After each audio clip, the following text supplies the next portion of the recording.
Shake it up, be through, work it out, do you.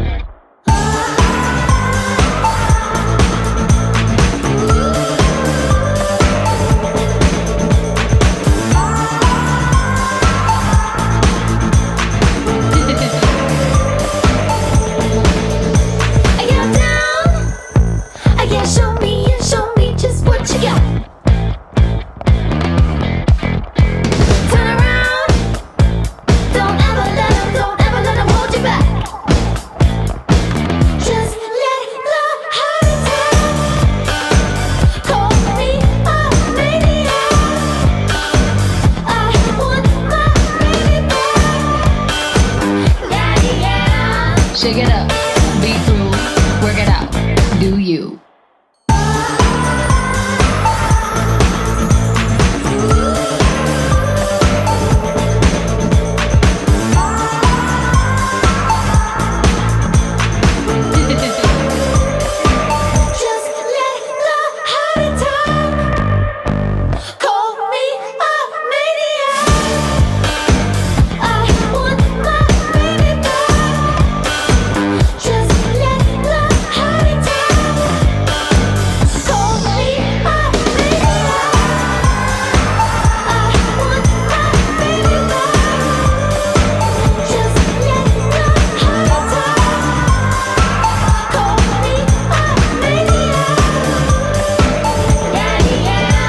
Shake it up, be through, work it out, do you.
Join specialist sports production instructor Jason Hare for a series of free webinars, designing and creating statistics-based MOGAT templates for use in Adobe Premiere.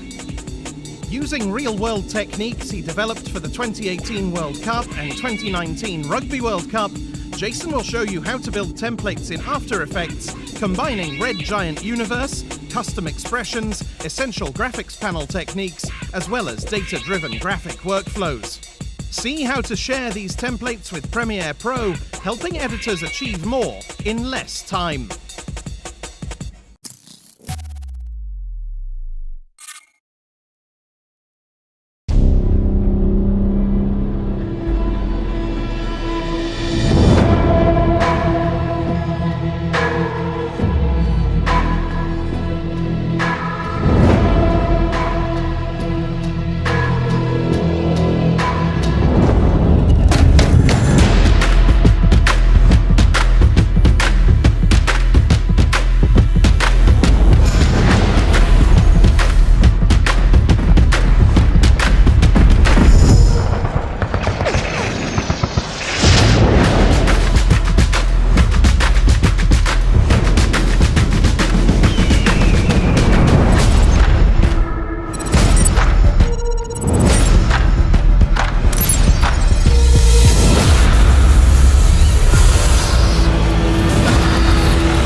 MoGraph.com, an online resource for motion graphic artists.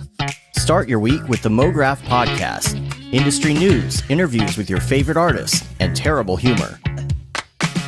Watch live shows and interviews from MoGraph events like NAB, SIGGRAPH, HalfRes, and local meetups. This is exactly what I should be doing. Our MoGraph talks feature live demos and motivation from artists all around the world. Sometimes you gotta make stuff that you're not gonna put on your reel, and I'm not here to judge. What if Rick and Morty show up for the countdown at midnight? That's where I peaked in life, in my career. We gotta stop this thing, Rick! It's gonna kill us all! Hear from the people that create your software, design your render engines, and artists that are changing the face of modern motion graphics. You get that render done. Yeah, you better frame what? MoGraph tutorials and online classes will teach you about Cinema 4D, After Effects, as well as other popular software and render engines. Throw in HDR Studio, take the render settings, pick the HDR, put in a reflection, and gorgeous. Join the conversation in our live sessions. Ah, that's so funny. All right. I'm gonna live forever. Subscribe today and get the latest updates on our YouTube and other social media channels. Take all your dreams and just do it! Subscribe to MoGraph.com.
Be through, work it out, do you.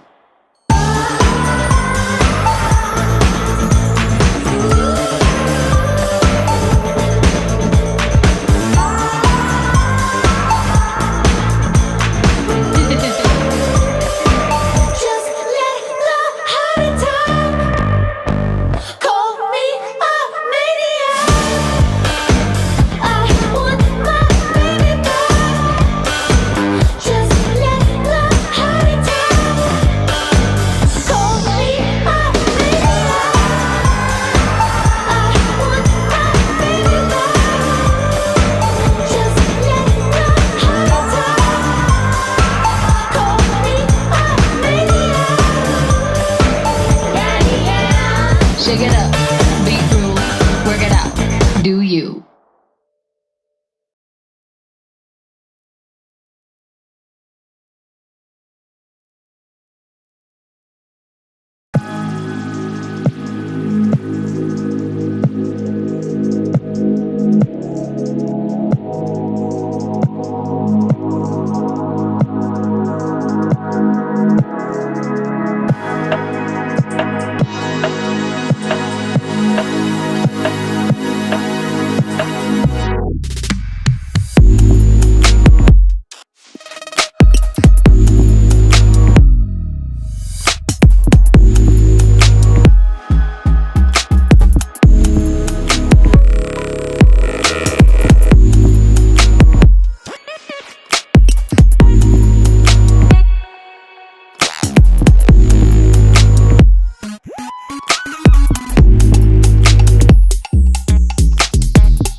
Welcome, everyone, all my artists and creatives from around the globe. I am Matthias Omatola here at the Maxon office in Los Angeles, accompanied by Paul Babb, the one and the only, and we are up for another amazing show. So welcome from around the globe. We had people chiming in from Nepal, India, Argentina, St. Louis, New York, and so many other places. Please say hello. Hello from Turkey. Seeing people still chiming in now.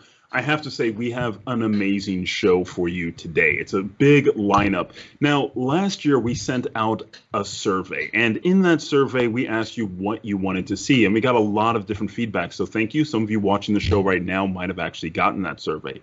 And one of them were more themed shows, like a little bit more focused. So on our multi-day shows, it's hard to do that. So we have just a little bit of everything. But what we did for you today is have a show focused around the world of creative direction.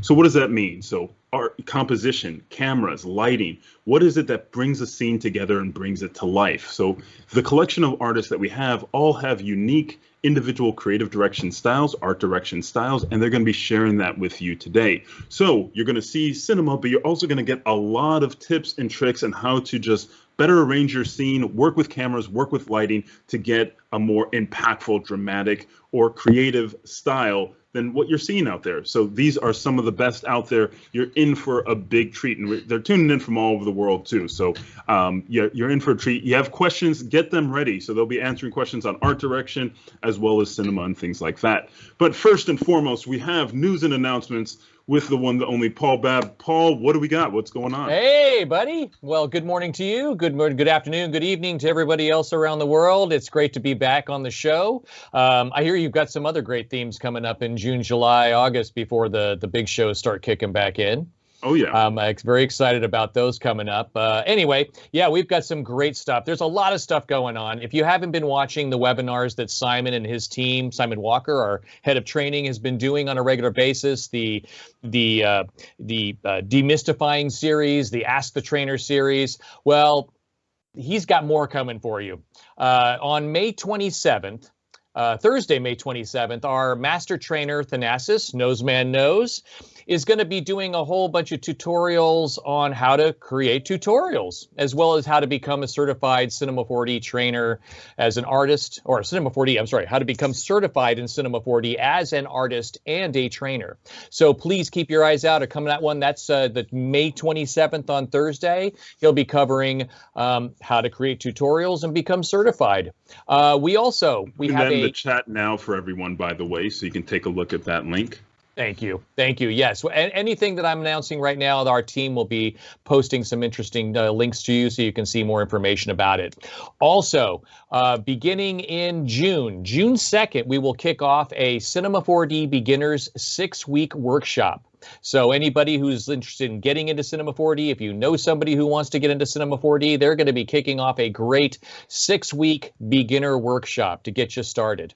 But I've got something even more exciting and kind of fun. Those of you who know Hashi, aka Action Movie Dad, and Seth Worley, our own Seth Worley he's done a lot of short films with Red Giant.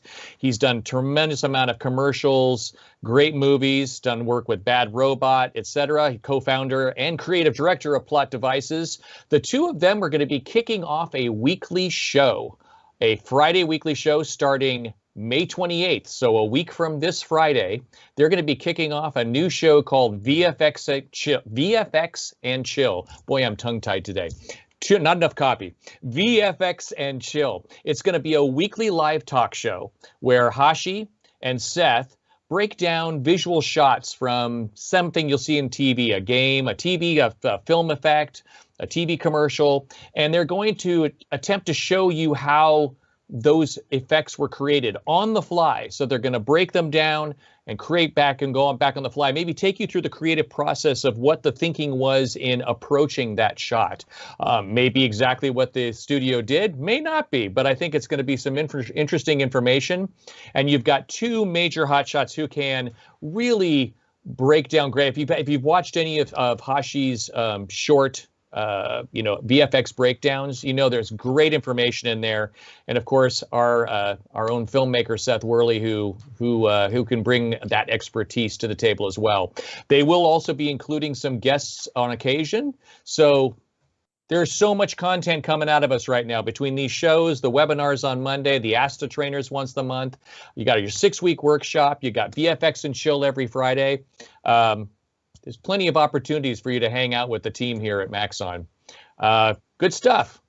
What do you think, Max? What do you think, Matthias? No, it's great. I mean, it's like trying to catch a deluge in a paper cup is the term that I that I always love from I don't know the song. Somebody in the chat knows the song, right? So you'll figure that out. But yeah, there's so much content being turned out. But the nice thing is, coming over into the world of VFX, I'm a big fan of that myself. That's really one of the main reasons I'm here, is from movies like Terminator 2, Jurassic Park, like seeing all the different VFX, Star Wars, of course, like all the nerd canon from the 80s, 90s, and yesteryear.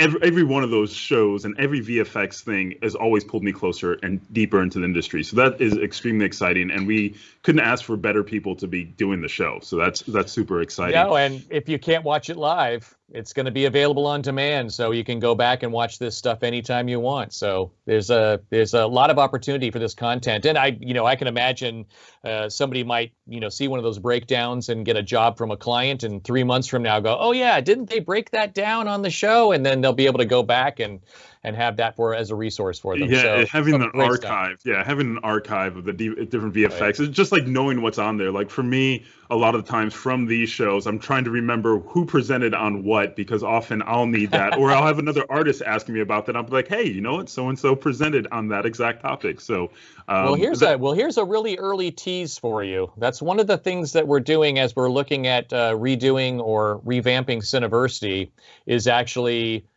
making it easier to go back and find that content. That's one of the things that we know people have been asking for. So that's one of the things that we're looking at, is how can we present that content through Cineversity, whether it's on YouTube or any other channel. How can you find that material that you saw and kind of went, yeah, that was really good, so that when you're in the middle of a project, you can get access to it. So that's one of the things we're looking at for that's quantum tasks. That's a lot of tags. It is a lot of tagging. It's a lot of manpower, but we know that's what people want. And so I think that's what a lot of our time is going to get put into when we look at taking Cineversity to the next level. Yeah, definitely. And that's one of the beautiful things, and one of the main reasons that I'm even here today is because cinema allowed for such creative expression. And you feel actually that you could create what you dream and what you want to create. And that makes things just completely different when you look at tools and technology. It's like you want it so you can actually create something. It's not just like it's a tool. Once people get in it, it's fun, but they usually have an idea of something that they want to create ahead of time. And cinema and having an archive of that is just a game changer. So we're going to be back right after these quick messages with our first presenter, which will be Fred Collin from France. So stay tuned. We'll be right back after this.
Don't ever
Join specialist sports production instructor Jason Hare for a series of free webinars designing and creating statistics-based MOGAT templates for use in Adobe Premiere.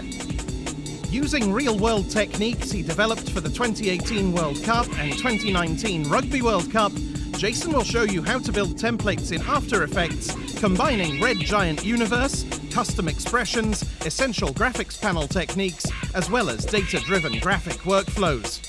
See how to share these templates with Premiere Pro, helping editors achieve more in less time.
What's up everybody, David Ariev here, and I've got a new tutorial out on creating abstract distortions and literally bending the fabric of space and time. Check it out at mograph.com/tutorials.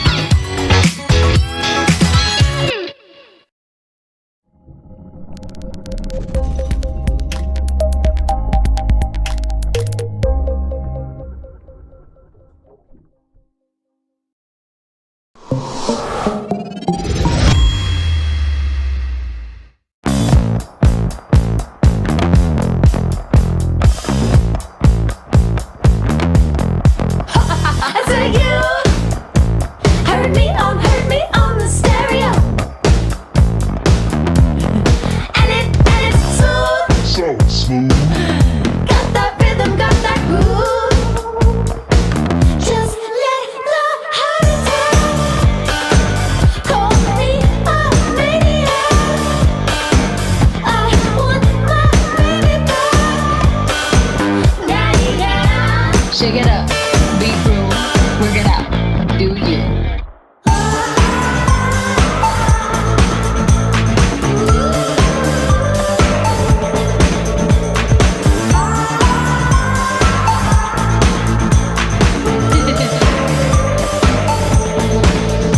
I get down, I get show me just what you got.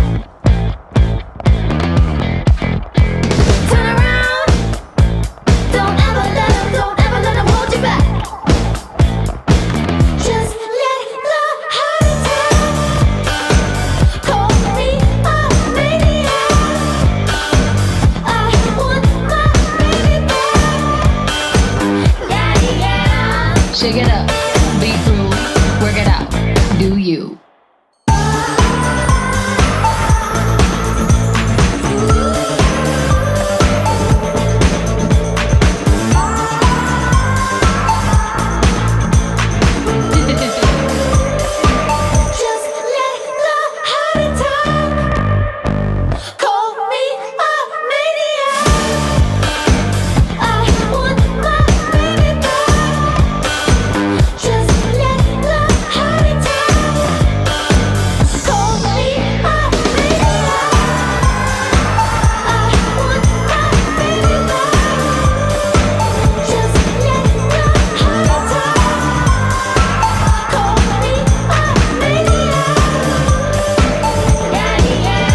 Shake it up, be cool, work it out, do you.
Welcome back to the show, artists from around the world. Missed you guys. It's been a long time. 4 weeks goes by kind of quick, but still missed you. So we're here in studio at the 3D Motion Show at Maxon, Los Angeles, and we have many presentations today lined up for you around the world of art direction, creative direction. So before we get started, I want to say a big thank you to our sponsors, Dell for making this happen. This is where all my presentations have been for the last 2 years. Have been on the lovely Dell laptop here with us, as well as Insidium, makers of X Particles, and our friends at Tool Farm and Wacom, and the rest that you see during our commercial breaks. So I wanted to reiterate, for us, the ability to join this amazing training session that's coming up on May 27th. So I'm going to go into the official commercial here, and that is join the Maxon training team on Thursday, the 27th of May, where we'll be joined by Maxon Master Trainer Athanasios Pazantis, Noseman.org that is, as we investigate the craft and practice of creating tutorials, as well as how to become a certified in Cinema 4D, both as an artist and as a trainer. And that link will be in the chat. So while we get this presentation started with Fred Collin all the way from France, make sure to take notes, because if you have questions, he's going to be live with us in studio, well, not in studio, virtually, but we'll be able to ask all the questions you have about his approach to creative direction. So without further ado, Fred Collin. Hi everyone and welcome. My name is Frederic and I've been an artist for 10 years now as freelance, working in the world of 3D with Cinema 4D, Adobe Suite and other bunch of digital softwares. I developed a number of different projects over the years and we are going to break down some of those. In the first time, I'm going to show you the last update of my reel, so you can have a quick overview of some of my work that I've done as digital artist and also director. I hope you enjoy.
Alright, so you can see a collection of my work there, and what we're going to do is breaking down today some of my personal projects. I'm going to show you quick tips used for this, also different aspects using redshift passes to get the look and feel that you want to achieve for your project, but also quick tips for using volume measure and motion tracking in Cinema 4D. My inspiration for a lot of this comes from the movies and book. Also, of course, a bunch of different great works from inspiring studios and artists, from filmmakers to painter. There is a lot to get inspired by. I have the chance to work and learn with some of many cool artists, and I always keep learning from every project. And I used to work in the world of 3D, but I really want to put live action in front of my creation aspects. As you will see on my next project, Shape, that I've done as a personal project, I use both like CG and live action shooting.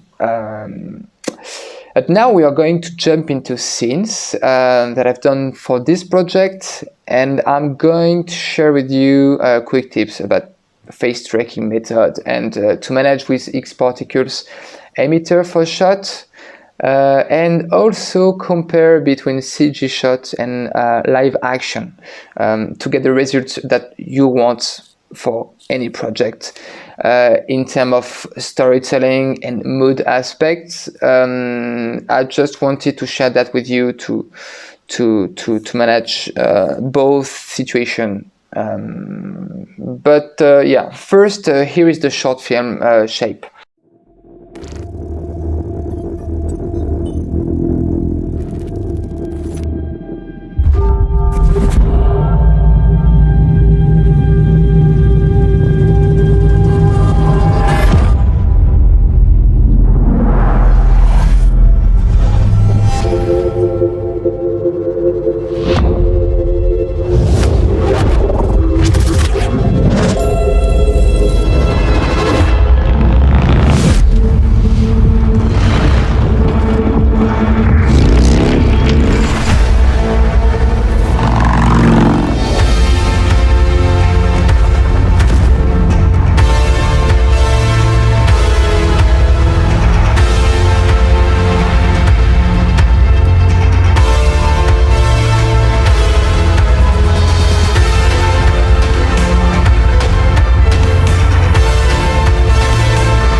Okay, so for the first scene, I wanted to show you a quick tips about the face tracking sequence and motion tracking reconstruction method.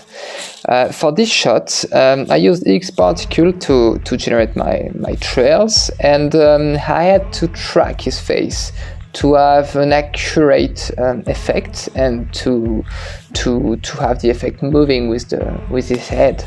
So for the first try, I used a feature called Generate Mesh on Cinema 4D, which is very interesting, but I didn't use that much, but once or twice that's pretty helpful.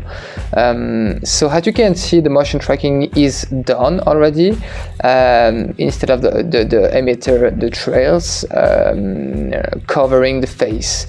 And to do that, I've been to the motion tracker option, as we can see now, called Generate Mesh.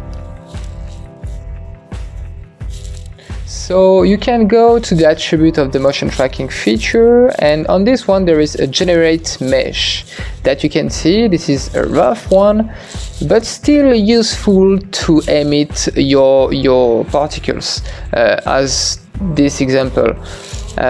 Of course, the mesh is directly based on the footage, so you can't work with this one, but you have a non-accurate way to get the three-dimensional aspect of the footage. So this is basically a cool thing to work with, but of course this is limited for the next step. But yeah, this is a cool feature. You can easily generate some precise and accurate mesh on other footage, for instance. But this one was pretty interesting to use for this try. So yeah, as you can see, I used a vertex map for the selection. So here is the quick yellow dots I've drawn to put the emitter on, and like this you can use X particle or whatever you want to put the effect on the head. Okay, so for the second step, this is the same shot but wilder. So this is the following of the short film. I used another mesh, but this one was not generate mesh. It was a basic one, a basic mesh. I've just reshape and resculpt to match the actor. As you can see, there is more particles and more emitters, but this is the same. This is the same spirit thing. For the covering face, I used also the vertex map, and as you can see, I've remapping, sorry, a texture from the shooting, just to know exactly what I'm doing and where my effect will move and goes. So here it is, the mesh, more accurate, and you can use also the shadow from the trails and the ambient occlusion of the trails to match the live action footage once for the compositing. So here is the camera, and so I choose this version. But it was interesting to show you both, to have an idea of what we can do with the generate mesh. Of course, we can use it for a bunch of other examples, but yeah, it's an interesting way to use it. As you can see, this is the camera mapping of the footage, and I've matched the geo with the real one to have the right effect at the right place. As you can see, yeah, I've just changed some things, but yeah, anyway, this is the cool part, to use X particle, motion tracking, and the generate mesh feature. Yeah, so here it is, the vertex map to generate my points, and yeah, typically the same way.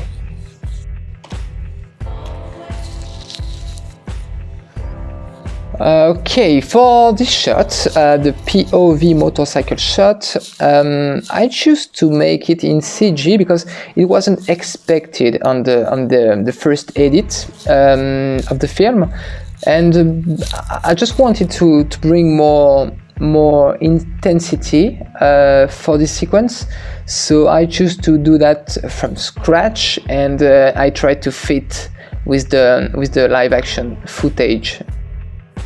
This is the pass of the CG shot. This is the ambient occlusion, Z pass.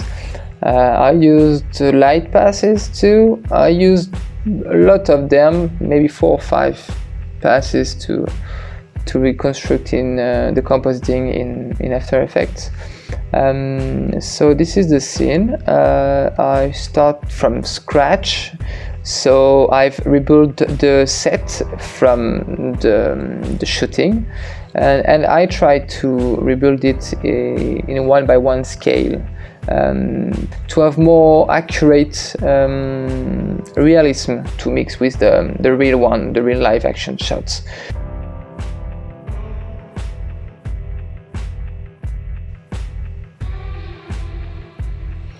So as we can see, I choose a wide angle focal length to have more sensation of speed and intensity. For the speed effect, I used a displacer on my mesh, including a box field and a fall off to concentrate the effect at the right position. I choose speed noise, of course, to have an animation for the leg, and yeah, and simulate the wind impact. I also rigged my character to give him natural movement for the hands, holding the handlebar, and the feet moving on the switch. Sometimes to have realistic animation, you have to overstate the moves to feel the sensations. And yeah, I also put a wiggle effect on my camera to get more realism impact with the dampers, to have imperfect move. It's quick and easy tips, but pretty useful when you have 1.5 minutes to do in CG. Sometimes from scratch and others based on footage. On this sequence I play with the fall-off to have the right feeling with the animation. So here is a quick overview of my scene I use for 2 shots. The POV one and the next one I've also recreated from scratch to match my storytelling. Here is the quick animation of the bike and the light effect, and sometimes shooting don't fit with your idea. So the advantage to work with 3D is to have solutions to go over the issue. So even if it's more work than expected, it's sometimes essential to use physical and digital for your project.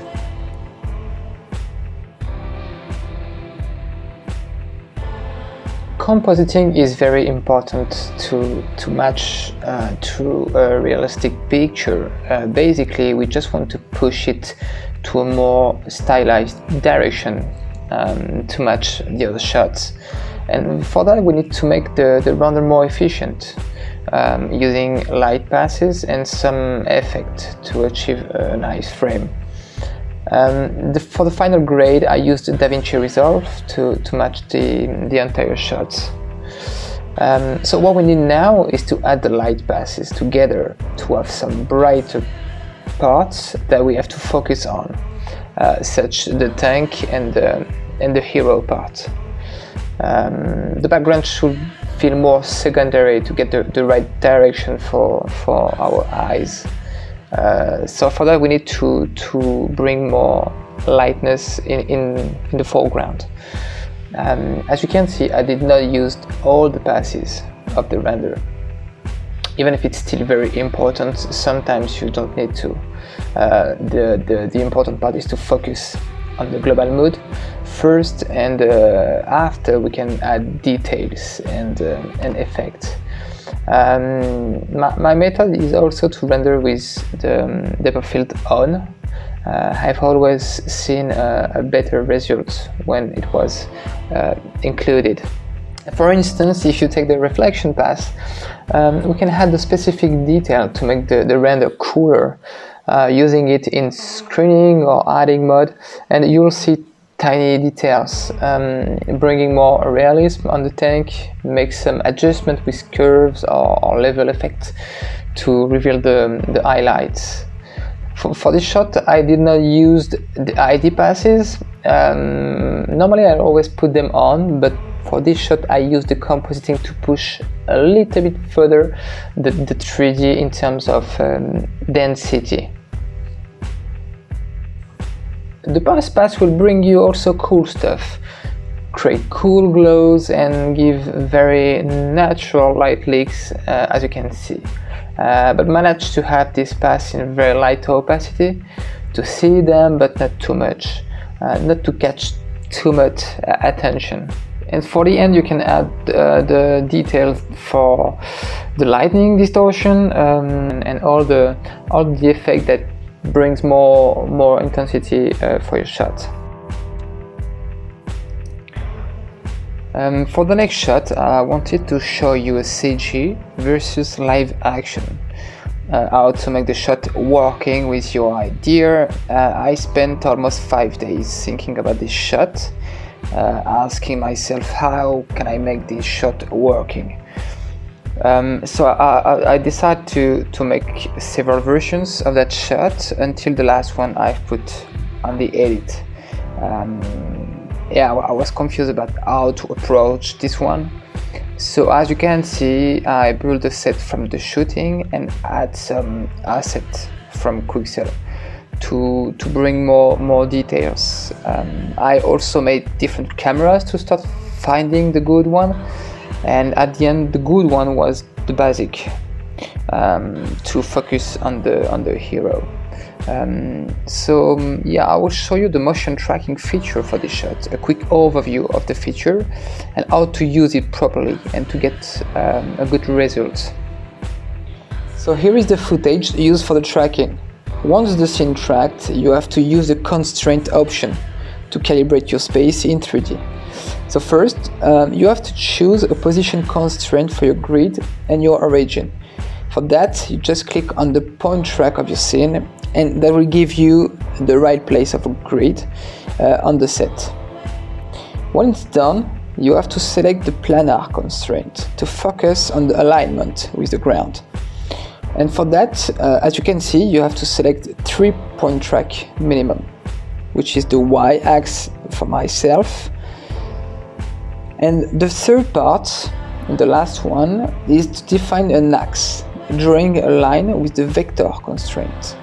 For that, you need to select 2 inputs, and the lines should be drawn in parallel from X, Y, and Z.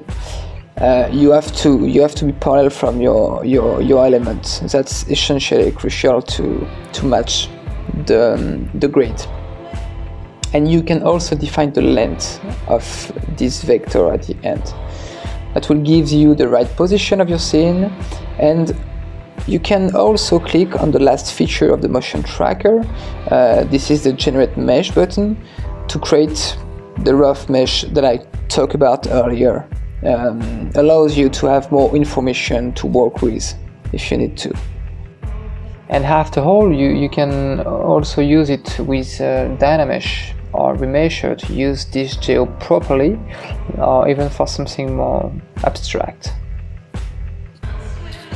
A quick view to show you the native shot and all the things that reminds me a non-sci-fi look, like the trash, the signs, the light. All these elements had to be removed to fit the final look. I'll show you some old text of this shot to give you an idea of what I've done to get the final one, playing with lights, camera movement. There is no time remaps on the time remap on these shots, but yeah, give you an idea of the old versions that I've done.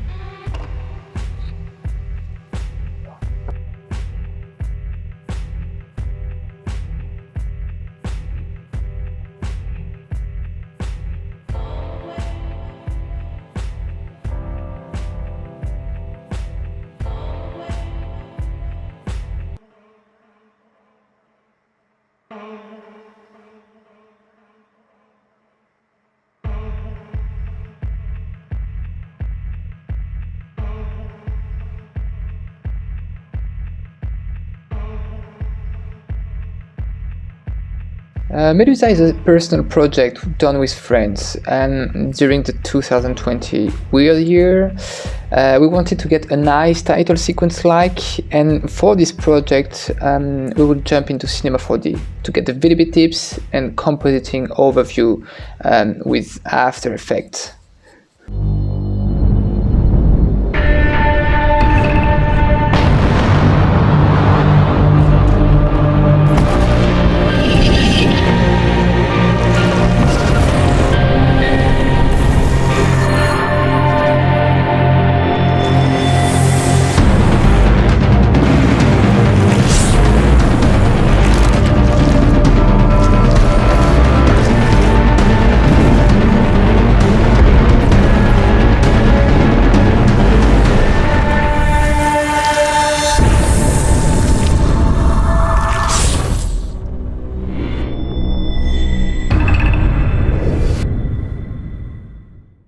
The first thing we're going to look at is how we proceed to share the idea and how we manage to follow our references. For that, I've done a Pinterest assembling all the cool ref I wanted to collect.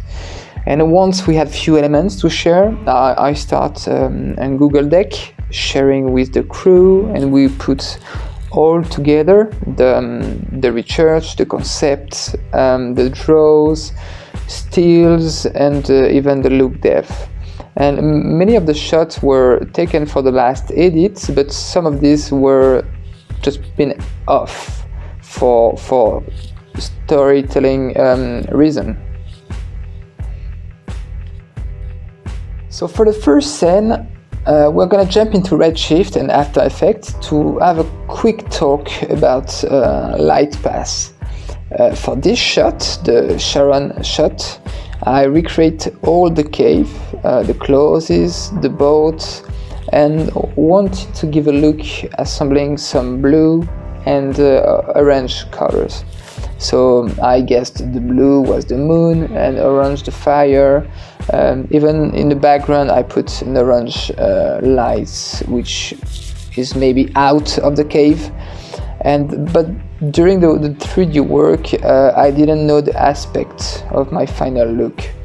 If I will bring more orange or just having the moon lighting my whole scene.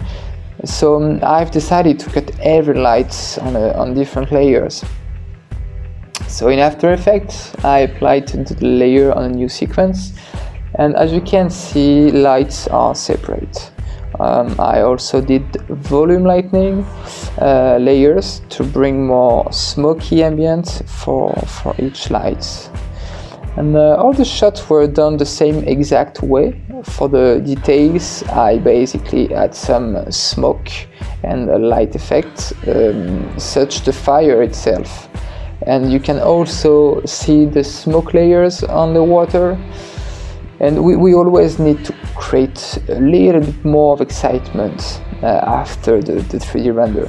Even adding small details that maybe nobody will ever notice. But the key is to use a workflow to help you and maybe solve problem or not re-rendering shots to add these small details. I also wanted to show you the shots that render directly out of Cinema 4D and the final one.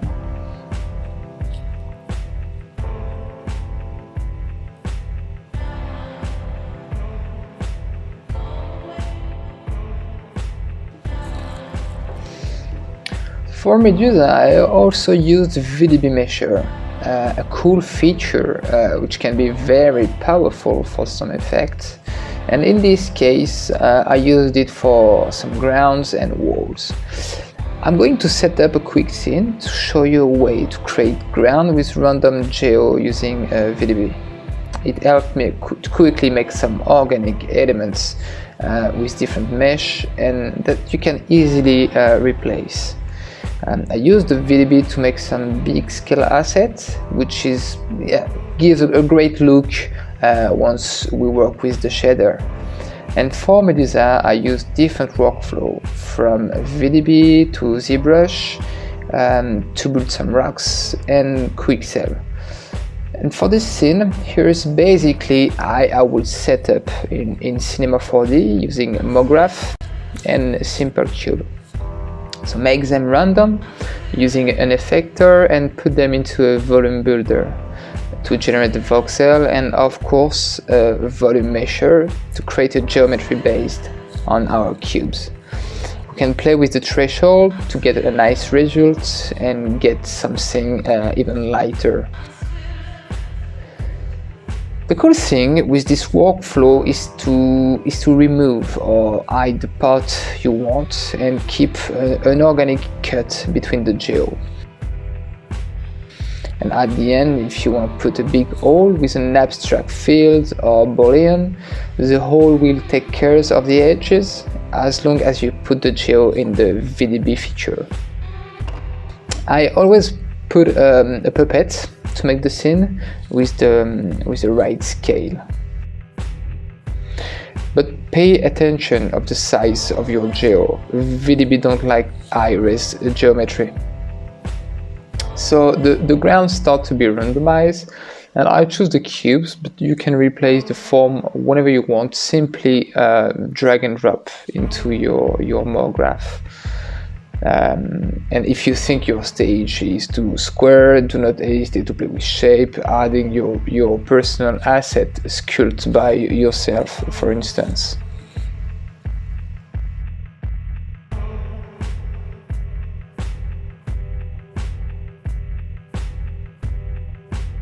So if you think your setup is cool enough, you can add more cube or whatever you like to add more specific assets based on your idea. It could be columns or destroy walls or even sci-fi structures. And you can now add some redshift light and see how the ground reacts. And for this, the scale is very important to have a natural light hitting the geo. And if you used a tiny or massive scene, at the end you'll get issues with the result. But you know, not the kind of issues that just popping into your face, but just in terms of realism and impact for your eyes. Yeah, so that's why I advise you to get the right scale from the beginning.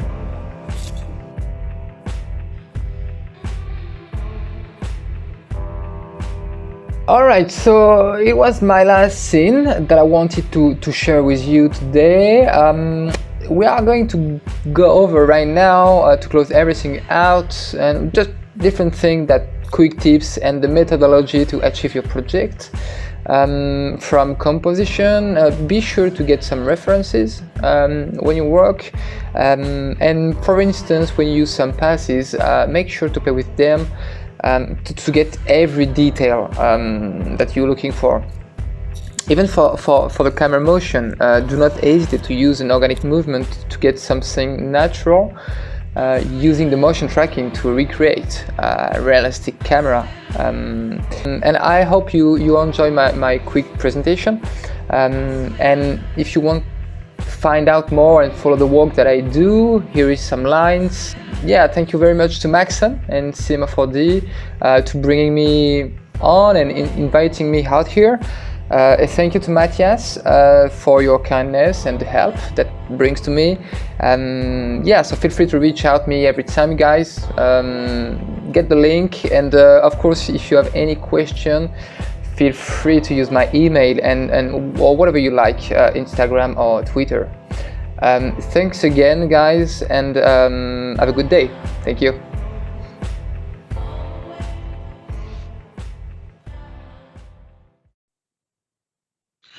Welcome back to the show, everyone. I'm here with Fred Collin. Fred, thanks so much for being here, brother. Hey, how are you? Good, good. So we got a number of questions coming in. Great work, by the way. I was so happy, to first of all that you were available. For those of you who don't know, I was working with some other artists, and they weren't able to make it to the show, and Fred came as a referral, and I didn't see his work before, and when I saw it, I was like, oh yeah, the audience is gonna love this stuff. So a lot of people chiming in saying it's amazing. They are really loving it. The work is beautiful. I really enjoyed all of it. So we can dive into some of these questions, folks. If you have questions online, just type them in. Just at me, just at Matthias. I should show up. Just put those questions in, and we will do our best to get those to Fred. So yeah, some amazing work, nicely done, and they're already looking to rewatch it later. So we can knock out one of the easy questions first, Fred, and that is Mac or PC? PC, of course. C, nice and easy. All right, now we can get into the more difficult, challenging question. So. Somebody was wondering about the green dots and the motion tracking nulls. So you want to talk a little bit about that? Sure. The green dots are usually and always the right ones that's available and accurate ones. Sometimes you have like, you can choose to have more or less points during the tracking. And but yeah, the green ones are the accurate ones, and if you have the red ones, sometimes they move, like they are totally messed in your 3D scene, in your 3D motion tracking scene. So yeah, use the green one. Yeah. So if you're going to lock anything down, make sure you're using a green. Otherwise, you're going to get some jitter if you're using a red or a less accurate point. Totally, yes. Usually, I advise you to put the point that you're going to see during the in and out footage, during the whole sequence to match the origin and the axis point to this one.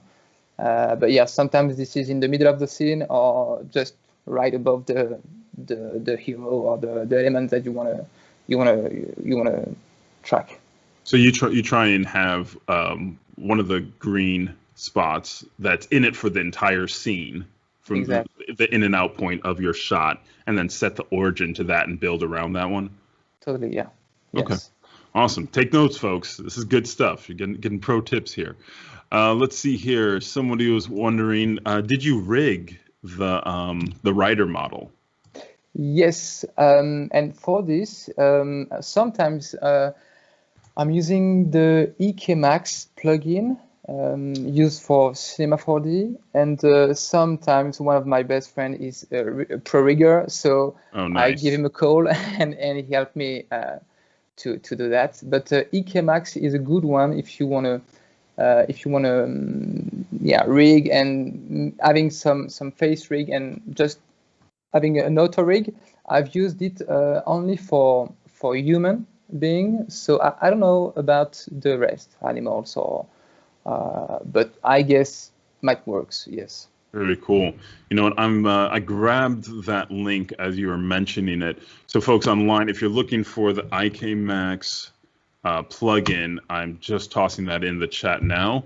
So if you're looking into getting into more rigging, and also take a look if you haven't worked with some of the new rigging tools with Cinema. There's definitely been some updates in the last several versions, so you definitely want to check those. And you can check just on Cineversity in our tutorial section, and you just check out character rigging and animation, and there's tons of those. And if anybody from my team is actually listening, if you have any of the new character rigging tools and tutorials, give me that link and I will share it with the chat, or go ahead and share it with them directly. Let's see. Someone is wondering, and it's always good to have a friend that rigs and models and does anything else. So you guys have friends out there. Make friends in the community. You don't want to do it all. Trust me. Especially C4D rigger are not. It's not crowded. There is not that much people. So it's cool to have someone like going deeply in the rig, because Cinema 4D has a powerful rig feature, so you can use it easily. Yeah, no, definitely. And there's a thing: if you guys want to make friends, become a rigger.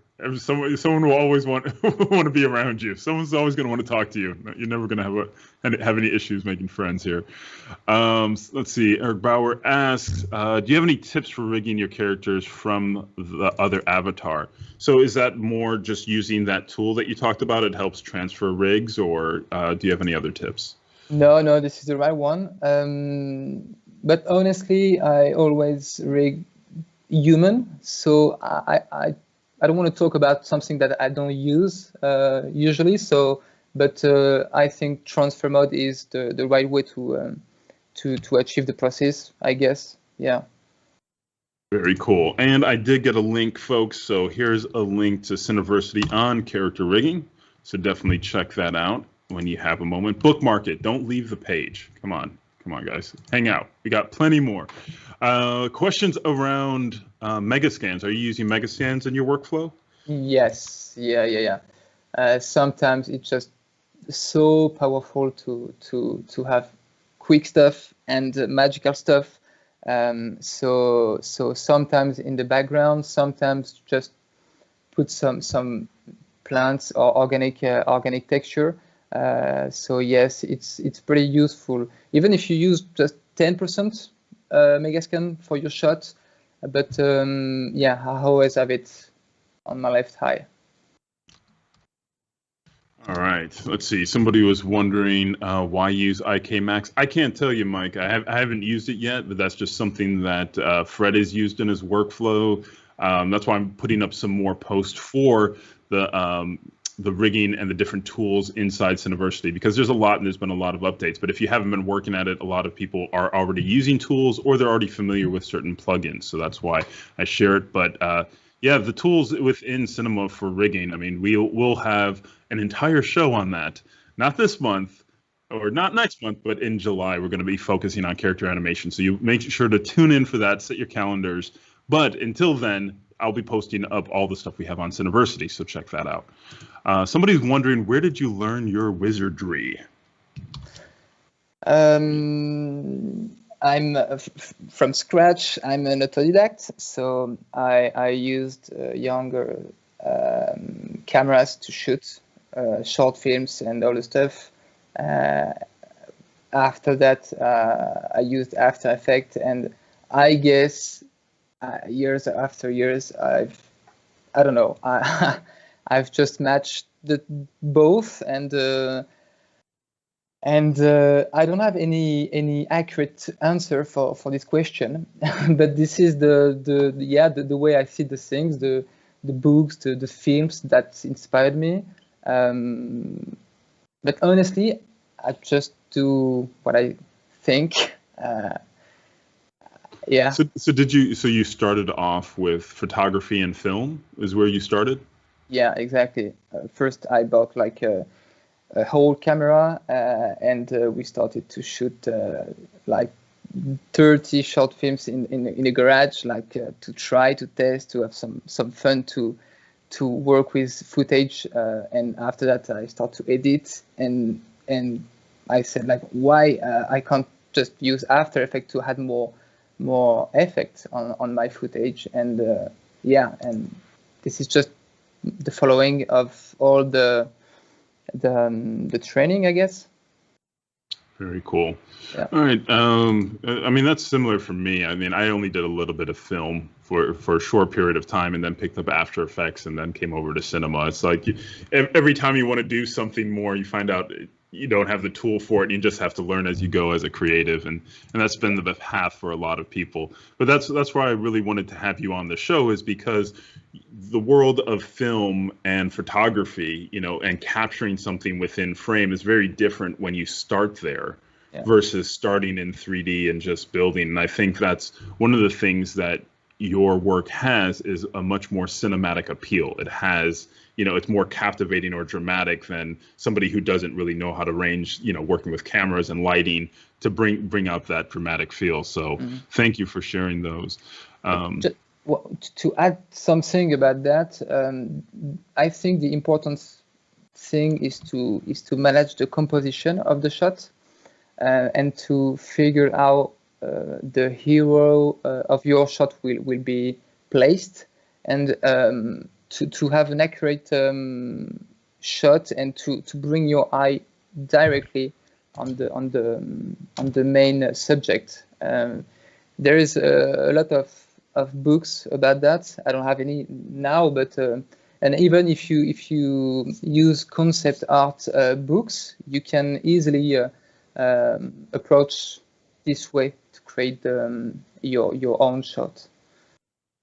Yeah, definitely. And there are there's a number of different resources, and I'll be looking at those in between our presenters, folks. I will look at some of those. I believe Shot Deck is one of them. It's a great place to look at different shots if you're looking for inspiration. And Anthony Scott Burns, who presented with us, Lord Anthony Scott Burns, who presented with us a while ago, he actually made a recommendation of several books, and I'll have to take a look at that email, see if I can share that with everybody as well, because there was some really good books on art direction and just understanding cameras, lighting, temperature, all that. So I'll take a look at that and see if I can dig that up and share that at the break or at some point. Somebody is wondering if there's any tips for better point tracks in the dark shot, like the motorcycle shot. So when you're working with shots that are low lighting, do you have any tips for tracking or motion tracking and getting your tracking points? I didn't have this issue for the project, but it depends the way you shoot the film. I'm going to go deeply, but from scratch, if you use compression video, for instance, and you right. put the level up, you're going to see a lot of artifacts. Artifacts, yeah, exactly, on the footage. So it will not help to have an accurate track. But the thing is, you can easily put the level up to have higher black color.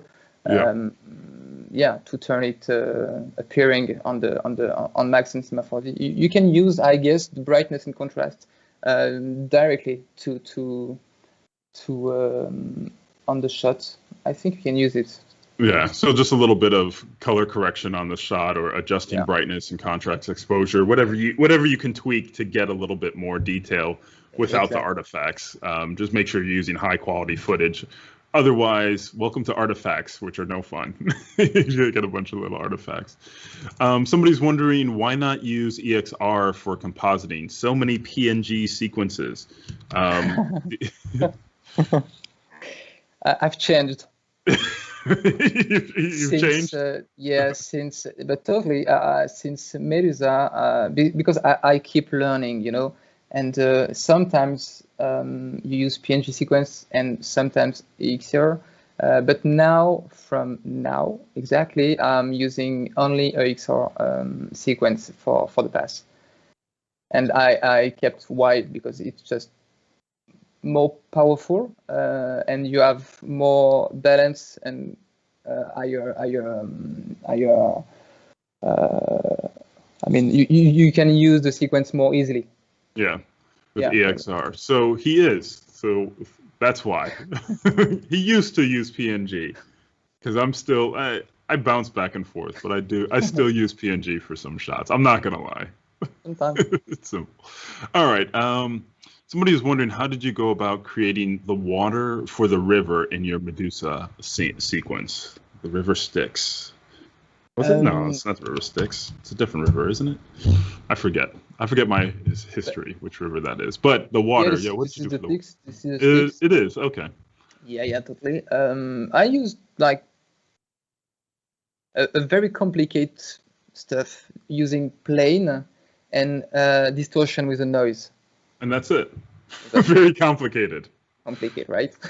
Classic water composition, folks. If you're looking to put together water, a plane, add some extra geo on it, and then displacement. A nice reflection, you know. Exactly. Nice reflection material, some good lighting, good environment to catch those reflections, and you got water. So you're welcome. Look at that. All right. Somebody's wondering, have you really worked on 3D render for Lancome Paris perfume for filming it? For filming it with Hollywood legend Julia Roberts. Did you work? Yeah. But it wasn't the same commercial that with Julia Roberts. This is the one. This is a digital one, using all the packs from Lancome. And yes, we've built like totally Paris. I mean, the shot that we have to use, the street and some buildings and some architecture typical from Paris, but we used a lot of texture and we built from scratch Paris. Yes. Wow, you had to build that out. So you didn't get to meet Julia Roberts then? Not yet. not yet. Sorry, internet. He hasn't got a chance to yet. All right. So the last question that we have here that I got, if there's any more, I'll take one last look. But the one that we have, question about, can you talk more about your work with smoke and atmospherics? So yeah, with your scenes, there's a lot of depth. So are you doing anything special, or what are you doing at all to get some of the, smoke and atmospheric effects? Are you doing that in post, or is that some of that? It depends. Like it depends the shot, but I can use. Sometimes I'm using Houdini to make some VDBs, and I import them in Cinema 4D. It depends the detail that you want, and sometimes you just have to use stock shot from smoke, and it works pretty well. In the Styx shot, for instance, I used only only stock shots for the. So you just layered in some stock footage and just blended it. Yeah, totally. And sometimes I used CineRender. Not CineRender, but Cineware to bring the camera. Okay. to get the camera position. To get exactly, yeah, from 3D to yeah. So using Cineware, for those of you who don't know, you can use Cineware to extract your scene data, such as lights and cameras and things like that. So you don't have to worry about rebuilding that whole camera. You can just export it, and then you know that it's lined up with your shot perfectly. It's really good for, you know, comping in footage. I've did that several times. I was so impressed that one feature alone in Cineware, it's like there's a lot you can do with it, but that one feature alone is a huge time saver. So if you guys haven't worked with that, definitely play with that in your workflow. And speaking of that, so you're using VDBs. Sometimes you'll import those from Houdini, or you'll bring in assets, or you'll do traditional, you know, just comping of footage within there. Have you got a chance to work with SuperComp yet? What do you mean? SuperComp with the Red Giant plugin, as far as not yet, no. Because I keep seeing more and more people use it, and the composition. So the more people use it, the more I'm going to use it. So if you haven't checked it out, definitely something worth checking out, because it's a game changer. But I'm encouraging everybody to use it more so I can learn more as well myself. So definitely check that out. We did have one more question come in. And that is a question: did you work on the Valerian cinematic? Yes. The one on my demo reel. I've worked with Feed Me Light and Elastic, and cool. We've done a bunch of shots over there from stills to get the right mood, and from stills to animation. We've done like everything on C4D and After Effects. Yeah, like basically. What was your role on that project particularly? Art director and designer, and we were like 3-4 designers on this project, and cool guys still working with them, and we worked together, shared together to have something very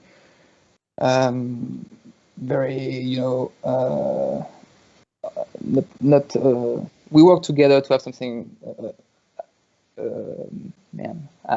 you know it in French. You say it in French. A complete project, because we've done that during all in remote, so sometimes it's complicated to have the same feeling with each shot. So it was pretty intense to match the color grading and the effect and the right aspect for the entire film. But at the end, I think it works pretty well. Very cool. We did get more coming in. The internet likes you, Fred. They like you. So they got questions. Someone was wondering, have you ever caught a mistake after rendering out 97,600 frames noticed in the motorcycle shot? Or do you have any particular way of testing passes and animation to catch errors or mistakes? First, I've always rendered in previs, like in Alfred. Okay. And when it's possible, I'm doing my comp in Alfred, and sometimes with one frame, like iris frame. Okay. And I know exactly between the Alfred and the still, I know what's going on, and I know how it's going to react with the final render. So it's saving a lot of time to process like that. This is my way. I guess there is tons of, but yeah. That's awesome. Fred, thank you so much for taking the time, putting together an excellent presentation, and joining us all the way out there in France. So thank you so much. The internet loved it. We really love your work. Keep it going, and please, keep us posted on anything else that you post. And for everybody else that's tuning in, stay tuned. We're going to take a quick commercial break, and I'm going to get Noseman on the line. The Noseman knows. You guys know him. The one with the nose knows. So he's going to be going over some tips and tricks when it comes to lightings and camera and composition to help you be able to put together these great scenes like you saw with Fred. Thanks so much. We'll see you guys right after this break. Thanks, Fred. Okay, guys. Thank you. Thank you.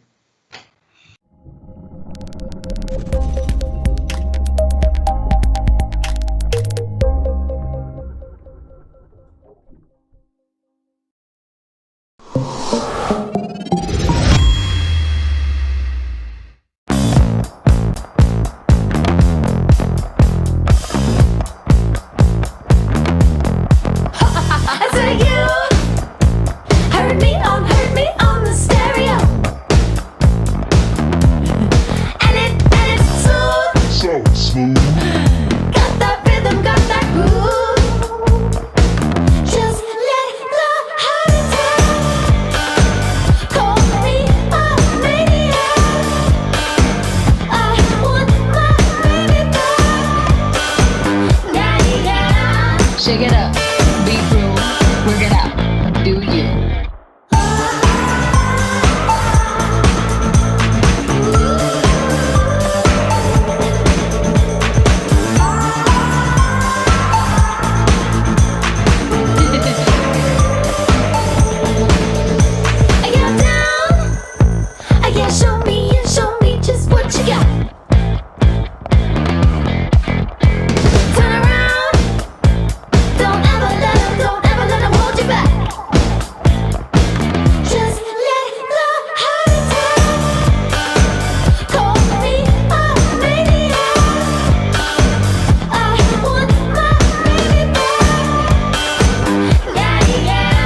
Shake it up, be through, work it out, do you.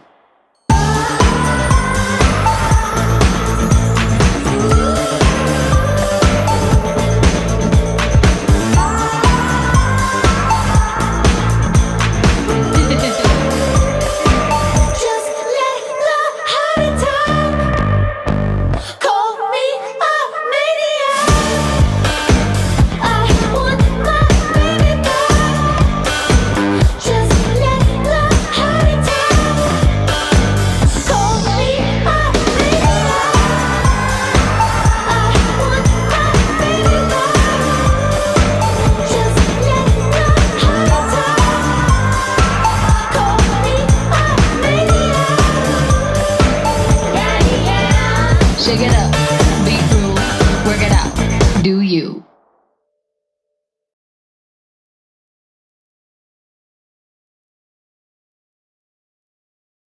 Hi, I'm Hashi. And I'm Seth. And we want to tell you about our new show, VFX and Chill. A live weekly talk show where we break open visual effect shots from film and TV and try to put them back together again. It's completely unscripted. And unplanned. So, watch it. VFX and Chill with Hashi and Seth premieres Friday, May 28th at 10 a.m. Pacific on the Red Giant YouTube channel. We're definitely in the same room together.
Join specialist sports production instructor Jason Hare for a series of free webinars designing and creating statistics-based MOGAT templates for use in Adobe Premiere.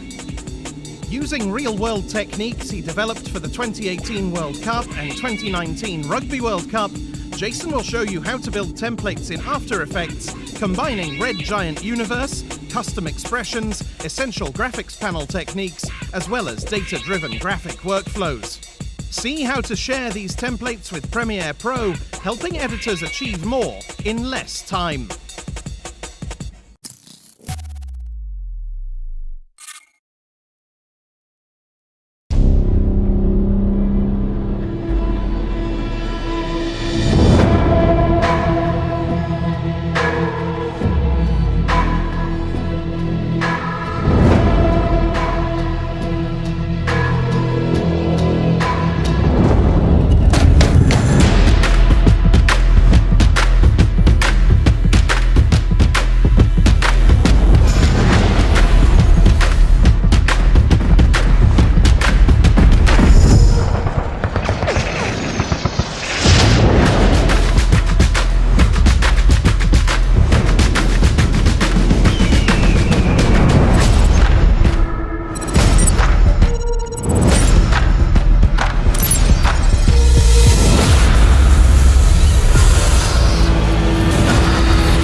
I decided to come to Camp MoGraph because it seemed different than the bigger conventions. Being able to talk to people face to face. Do archery, canoe, kayak. Outdoor basics, getting back to nature. Back to basics. The storytelling class was phenomenal. Classes that feel really intimate. Drawing with EJ, that's been my highlight of the whole day. Sometimes we get caught up in the technical, like how to make this keyframe move, that we forget to take a step back and look at the bigger picture. Being a motion designer rather than doing motion design. It really brings out that inner child. I have to go to this because it's kind of like going back to what I love. A place where you get to be a kid again. This is not crowded whatsoever. There's not as many people. Just get out of your comfort zone. Camping isn't as bad as you think. This is my new go-to event every year. My bunkmate is Paul Babb, and that's where else do you get that? You're not worried so much about the render times, just having a good time. Cut it. Camp MoGraph, we're here with you today.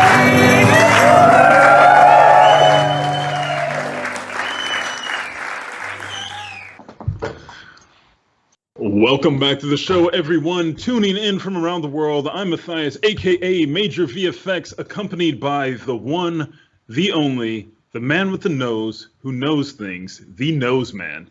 Athanasios Bazantis, welcome to the show, brother. Thanks so much for being here. I'm very happy to be in your company again, brother. I've missed you dearly.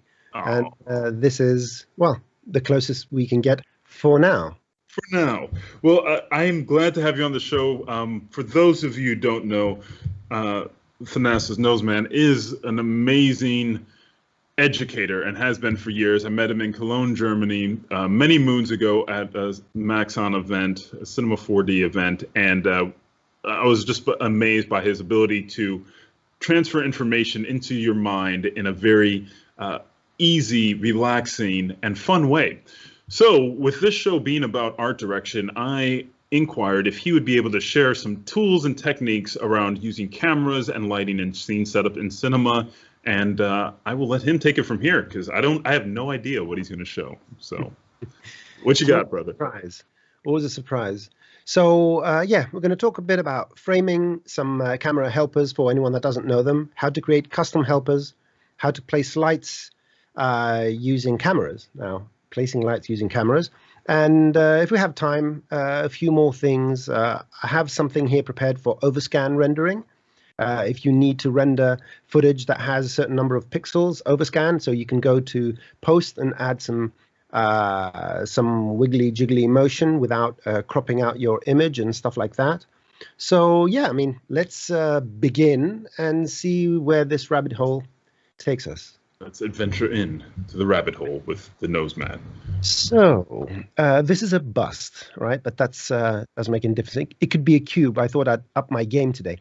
So number one, many times if we want to create a composition, it's good to know the proportions of our camera, of our rendered view. So if you add a camera, and just in case anyone doesn't know, and you activate it, in the attributes, you get this composition tab.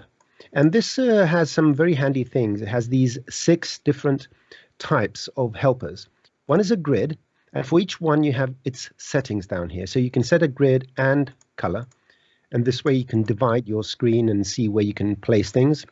If you want to put this, for example, at the thirds, I want the mouth to be at the lower third, the eye to be at the upper third, and I want 2/3 away to be sort of the gaze of this particular eye.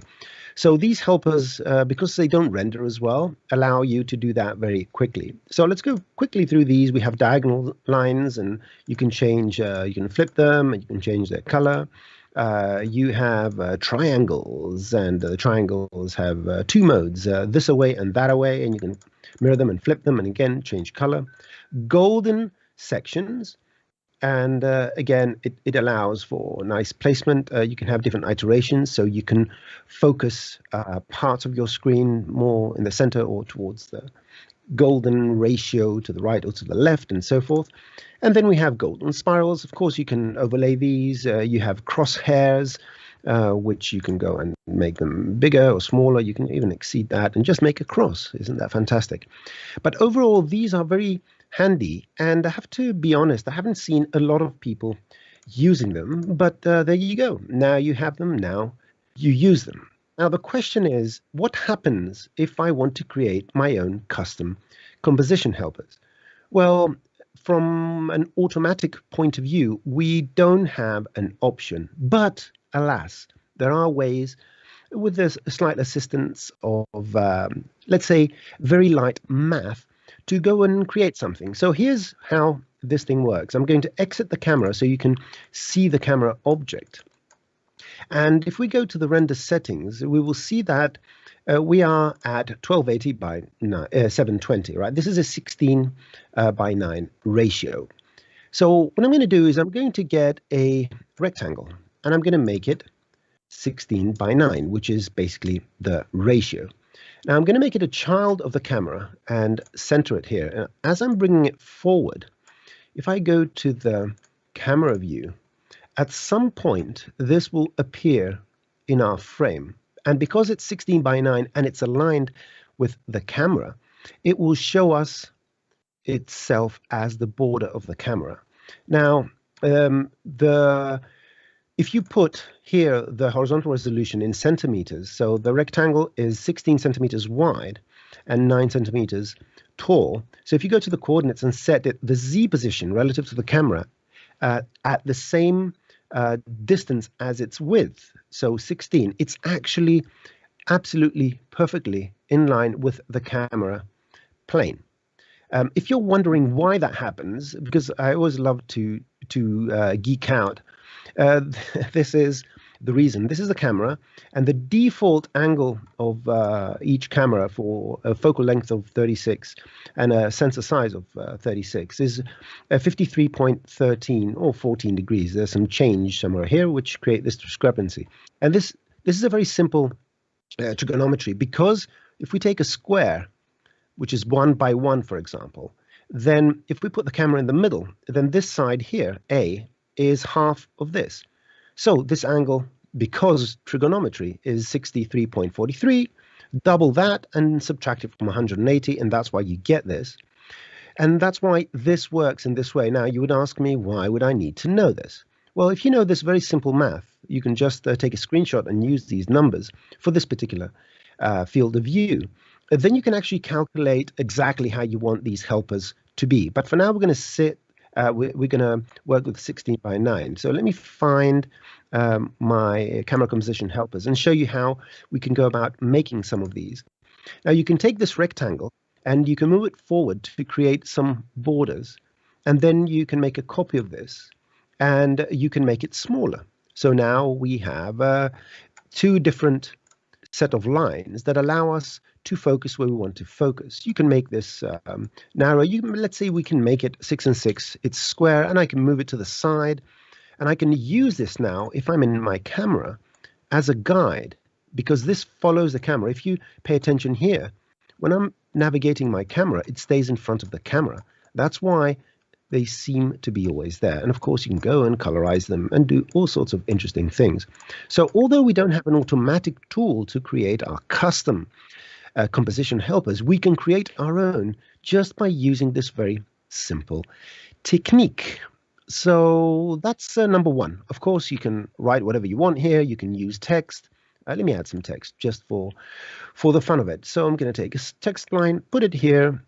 I'm going to put it under the rectangle. I'm going to center it. I'm going to make it extremely small. So there you go. Just move it on your XZ plane and you can add your text here. And if you're doing any animatics, any hardware rendering, you can use this to identify what your scene is and what's happening here. So this is all I have to say about helpers. But I have something else to say about lights. So let's go to our little portrait here. And this is the same gentleman there. And the way I lit this is by using a technique, which is the following. I'm going to remove all my lights. I've placed my subject here. And if you go and observe the setup, we can see the camera, we can see the bust. Now, I want to go and create a light, but I don't want to use my 3D view from the camera point of view to place it. I want to see things from the angle of the light. So let's go and create a light source. Create a light source. With the light source selected, go to your viewport cameras menu and use camera. Use the selected object as that camera. Now I'm going to press H to frame my scene. And now I'm moving my light around. What's happening here, I'm going to zoom out, is while I'm navigating, I'm moving the light. So by knowing where the camera is and where my subject is, I can say, I want to light this part of the face because I'm looking at it. I'm actually looking at my object from the perspective of the light.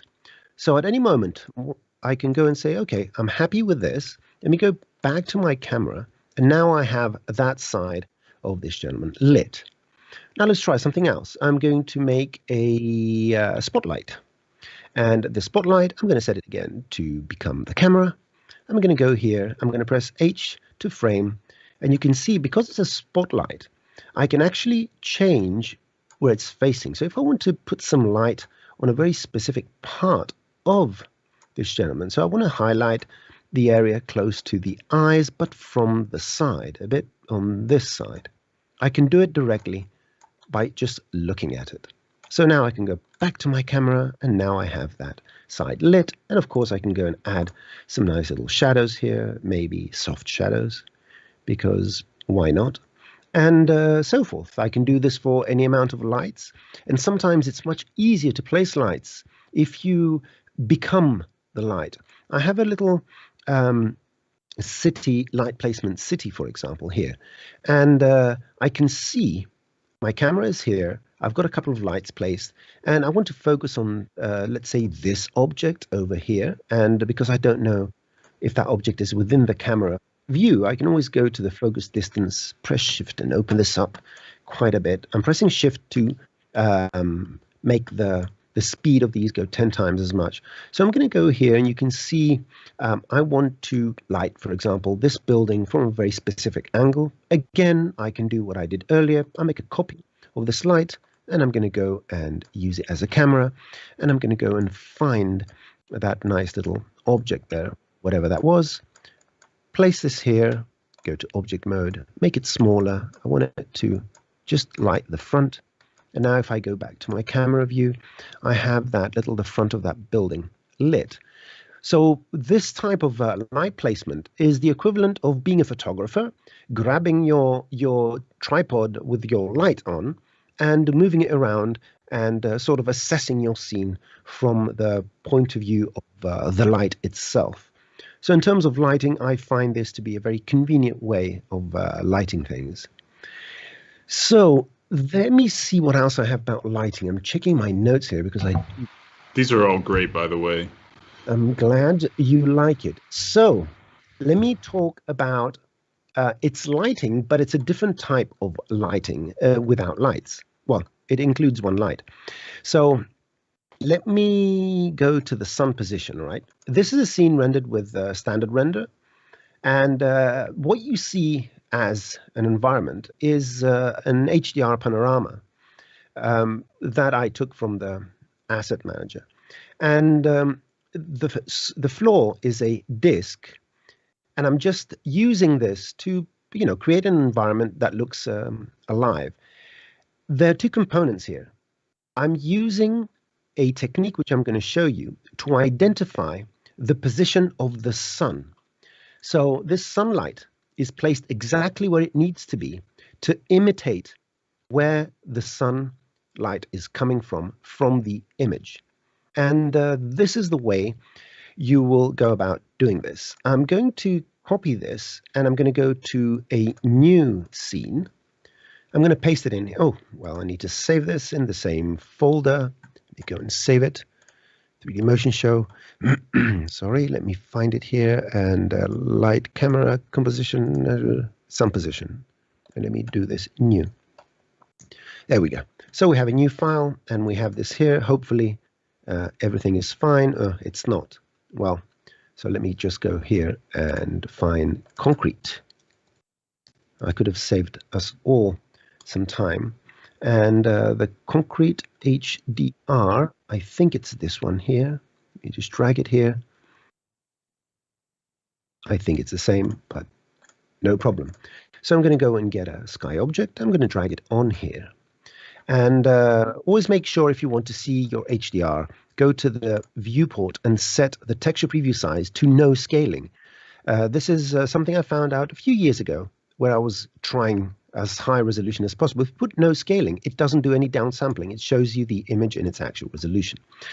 Now, what I'm going to do in this particular case is I'm going to create a camera, view through it, and I'm going to go and zero out all the parameters by pressing the reset transform, or just go and zero out everything. You can decide. Now, what I want to do is pan around and see where the sun is. So I'm going to move around and I can sort of identify the sun here.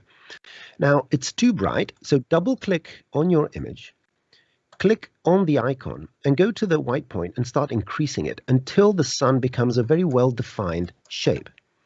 And then just go, make sure, whoops, I did an unwanted undo. No, let's do it again. Go to the camera and put it right in the middle.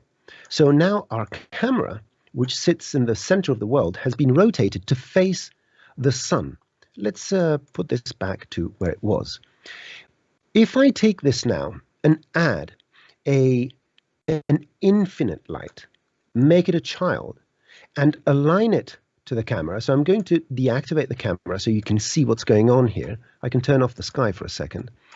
I'm putting the light as a child of the camera, then I'm resetting the transforms. And if I move it to the Z, it's going in the direction of the sun. The sun is right up there, where the Z is pointing of the camera.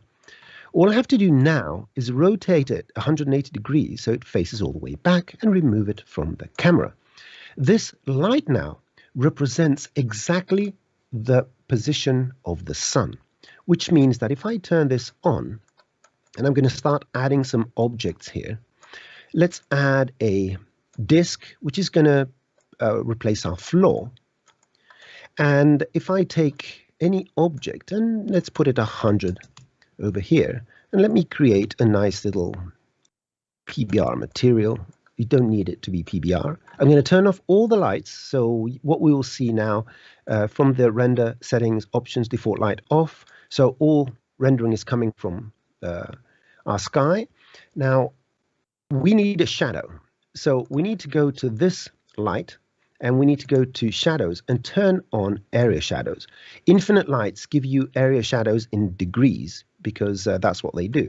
And now we've aligned the position of that sun with the position of our sun in the scene. Let's go and create something like 85%, make it slightly bluish. There we go. And it's going to start representing this. Now, since I've talked about the position of the sun, what do we do about, without doing any weird material acrobatics, how do I add this material, this texture, which is a 360, and it's pretty much distorted? How do I add that to my floor so I can catch the shadow and make this seem okay? Well, first of all, I'm going to make a copy of it. And the reason is because I'm going to go and add a diffusion. I'm going to do that in a second. I'm going to call this floor. And I'm going to drag it on my disk. Now, you can see, because it's a 360 panorama, the question becomes, where do I need and how do I need to place this material so that visually it's aligned with the material that's been applied on our infinite sphere, the sky? So we know that the sky is a sphere. So number one, this is going to be a spherical projection. But still, now we have a problem because this spherical projection sits in the middle of the object. What happens when we use a sky object is that the center of projection becomes the camera itself. So I'm going to create a camera, and I'm going to tell this little disk, using my favorite thing, which is an expressor tag. I'm going to take the camera's global position, and I'm going to feed it in the materials, position. So let's go here. Let's say position, and I'm going to feed it in here. If I manage to hit this properly, look at that. Now you will see a slight change in color, but now dependent of how, oops, what happened here? Camera. Oh yeah, I need to set this to camera dependent because the camera comes before and it didn't update. So camera dependent, and this should work now. There you go. Now the material moves. As you can see, what you're seeing in here is the material moving relative to the camera. The next thing I need to do is make sure that this disk, because if I move it, it's going to take it with it because materials are in local space. So just create a null, call it world, make the disk a child of the world, bring it down here and put the material on the world. So now if I move the disk, the material stays put. The last thing is go and add to this a compositing tag in the render tags compositing tag, say compositing background. And this is the reason many people say, why do you use, and compositing background removes the lighting information and only catches anything that's multiplied, anything that's darkening. I have the floor here, good. Now, the reason I don't use luminance for my floor catches is because the luminance is not going to catch the shadows. You cannot cast shadow on luminant objects. That's why I use color. Now, if I go to diffusion and I add an ambient occlusion on all channels, I'm going to actually have a bit of darkening right down here. And this becomes indistinguishable from the background. I can make it as big as possible, as I want. And wherever I put it, it's going to cast a shadow. Now, the funny thing is that because the image lies in infinite space, the closer I am to the object actually just makes it bigger. This is one of the drawbacks, not of Cinema 4D, but of the method I'm using. But if you want a very quick way of placing objects in your scene and making them seem that they belong here, something like this with a very simple matching the camera global space to the material local space and setting this to camera dependent. And of course, I would say let's make sure that it comes after the camera, although that doesn't make a huge difference. will allow you to place any object now, literally any object.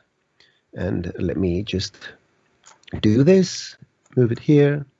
I can go to my asset manager and get something like metal and go to materials.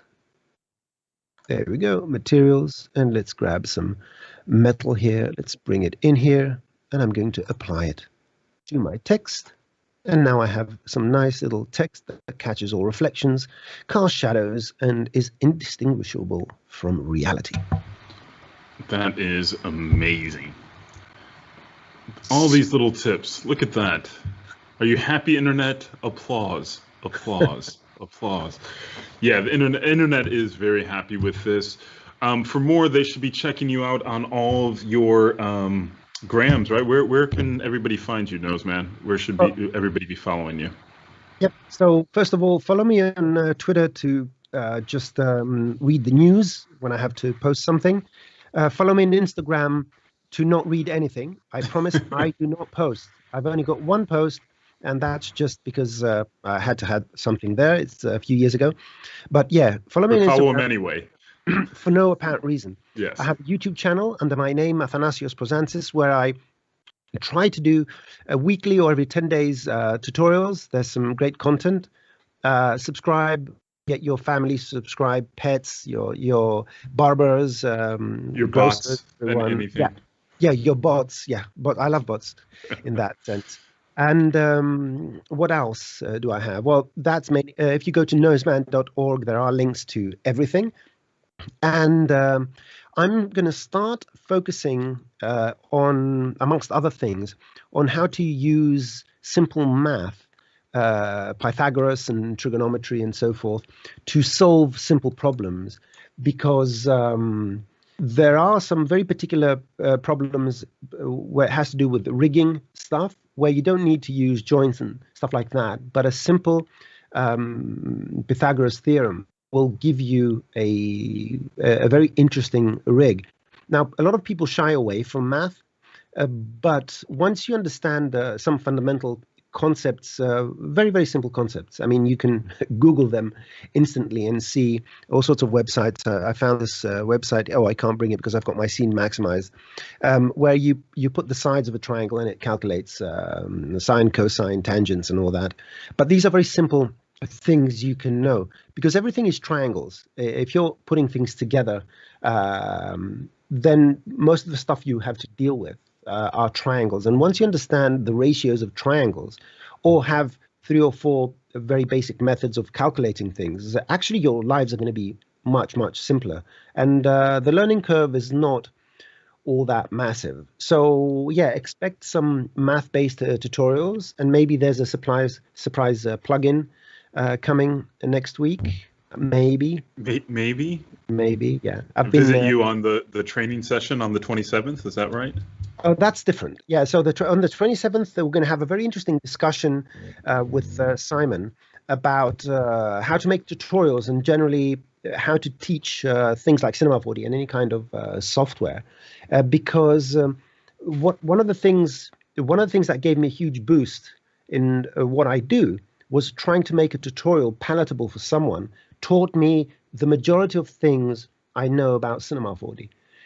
For me, it's the best way to learn is to try and teach something, because that's where you see where the gaps are. Why do we do things and how do we do them? And if you can't explain something, then maybe the method you're using to do that in the first place is not the best one. So it's this communication you have in your brain between what your creative part says and what your brain constructs, that the closest this connection is, the easier you're going to work with a 3D software. And we know that it's 2 parts of the brain that have to work together in order to put something together efficiently. So making tutorials is a good way of bridging those gaps. The next thing we're going to talk about is we are trying to create an industry standard certification by which users will assess their abilities in Cinema 4D. And if they pass a specific test, we have been planning and rolling out slowly, they would be qualified to call themselves certified users.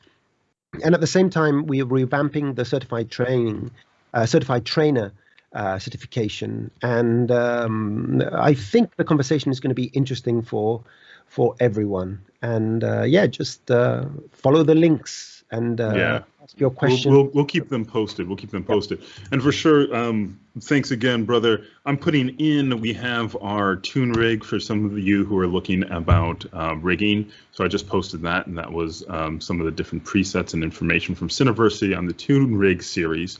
So that's in there.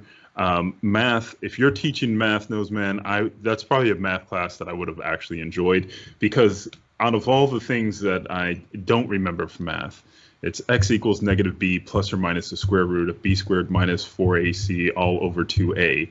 Yeah, that's the only one I remember. Yeah, that's solving I think a second degree equation. Yeah. That's it. That's all I remember. I have a quick story about that. When I was in quadratic formula, right? When I was in high school, I was asked by the teacher to stand on the blackboard, green board, to solve it. And I totally blanked out. I couldn't remember what it was. And the teacher said, "Come on, Thanasis, you know this." I said, "I forgot, but I can prove it." He said, "Okay, you have 5 minutes." And I went back, because if you take the equation ax squared plus bx plus c, that's basically it.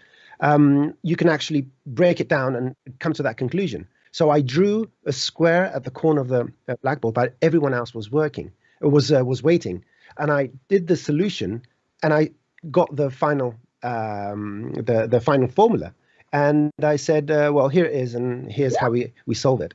So that was an interesting story. That's one of the things I do remember very clearly from high school. I couldn't remember the formula, but I had to work it out in real time, and that's pretty much what I do. I don't remember things, I just work them out.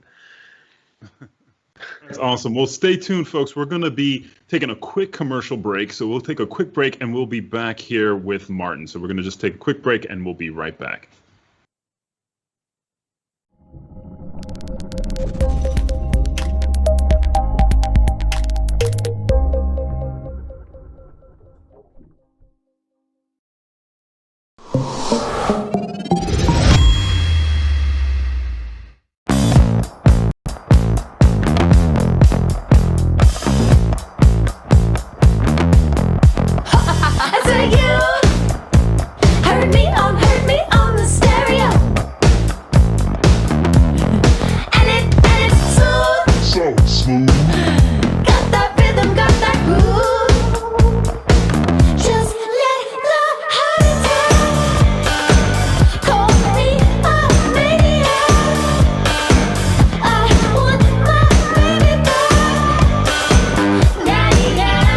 Shake it up, be through, work it out, do you.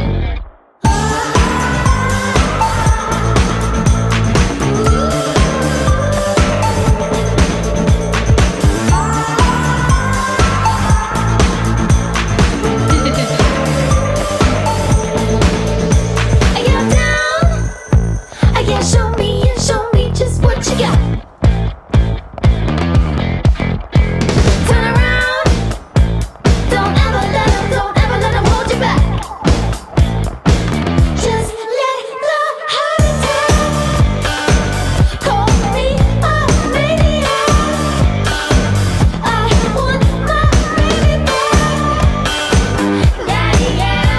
Shake it up, be through, work it out, do you.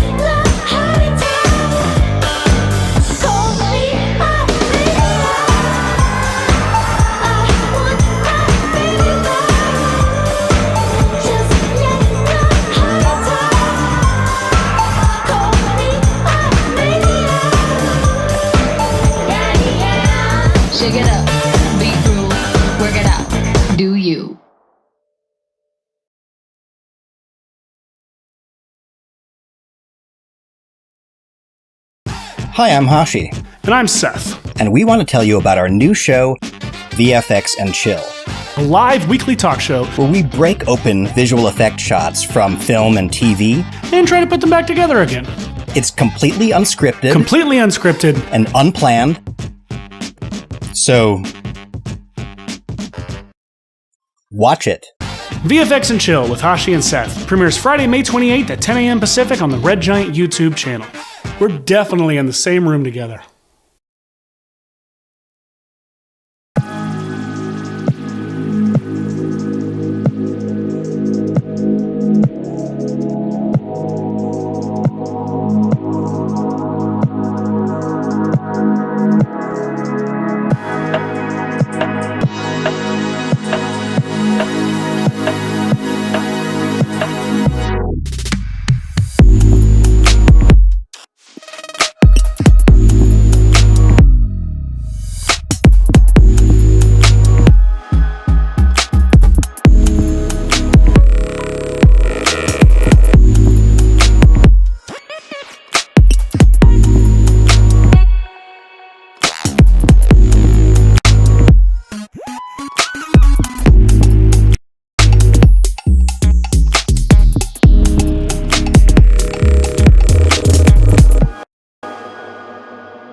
Welcome back to the show, everyone. I'm here in the Los Angeles studio at Maxon, US. I am Matthias Omatola, aka Major VFX on the different platforms of social media and the social webs. We have next up a very special guest. If you are familiar with astronauts or trolls, you should definitely be familiar with our next presenter. So without further ado, welcome Martin Vanners. Hi everyone, thanks for tuning in. I'm incredibly excited excited to do this talk for you today. So thank you, Maxon, and thank you, Matthias in particular, for inviting me to this amazing stage. Thanks also, Dave, for taking care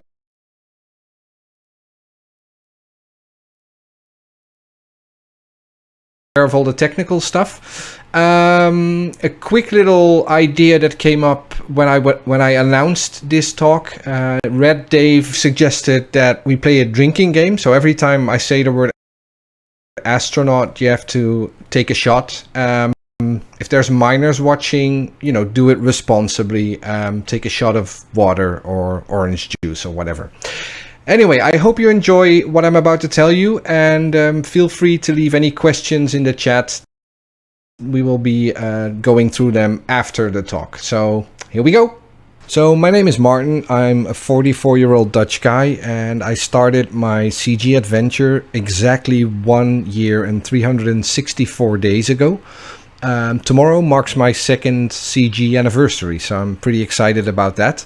I'm not a professional artist. I actually work for Wacom Europe, responsible for creative enterprise sales in the Benelux and Germany. And some of you might know me from my astronaut renders, and that's completely inspired by Dude with Sign. This is his Instagram page. He does like daily images of himself holding up cardboard signs with funny texts.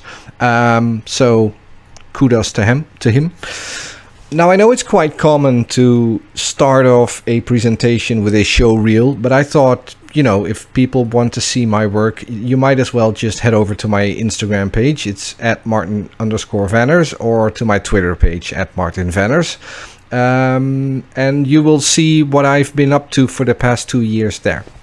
Okay, well, I have a background in photography, and the last project I worked on before moving to CG was called Life in the Hood. And it was a series of photographs that actually were meant to have some small animations to them, plus sound design and a first-person style voiceover to make the images more interesting to look at.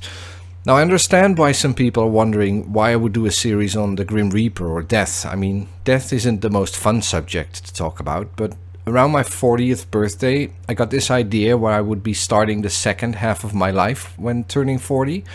And it kind of inspired me to do something visual around the subject.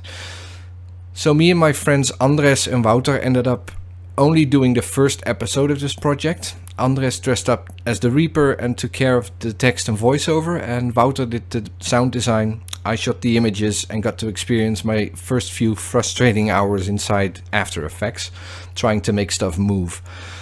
The first episode I'm about to show you was meant to introduce our friend Death to the public, and funny enough we called it Human Life is Viral. And I mean, who would ever thought that this title would ever become more relevant than now, right? So here's the first and one and only episode of Life in the Hood.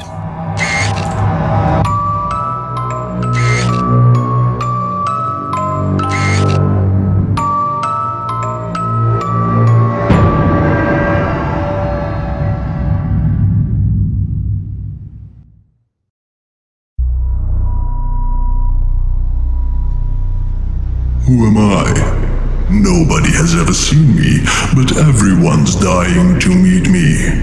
In ancient stories of mankind, I was the first angel created by God.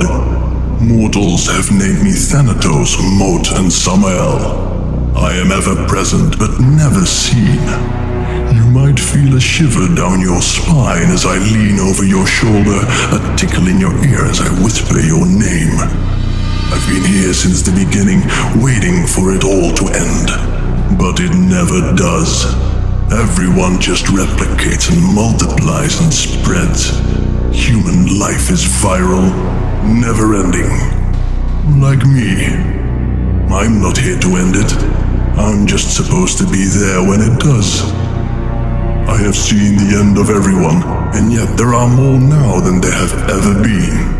I witnessed extinctions, tribal wars and world wars, disease, hunger, fire, falling, drowning, crushing and quartering. I've seen them decapitated, gutted, stabbed, slashed, hacked, shot, and explode. Sometimes they simply stop living. Any of their fragile organs could be the cause of their deaths. Thousands of ways to die, and it'll never be enough. I do not live, I exist.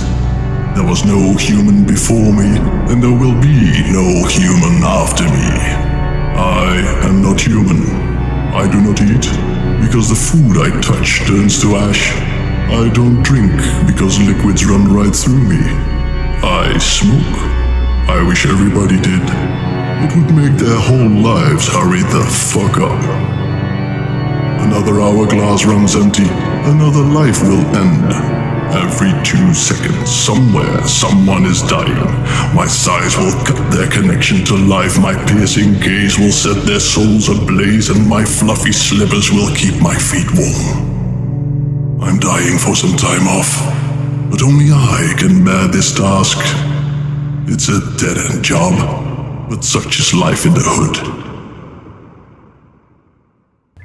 So before I started working for Wacom, I worked for Nikon for over 10 years, the camera brand. During that time, my passion for photography really got ignited. Like, I was always carrying a camera, always shooting whatever I could. Especially my kids, as you can see, they were always very happy to pose for me in front of a camera. But I would be that guy who people made fun of. When I would go to a soccer match of one of my kids, I would be carrying like this heavy 300mm lens, and people, actually would be laughing at that. But then I would come home and, I shot images like this during practice or during their matches, like, my youngest one having fun or having not so much fun.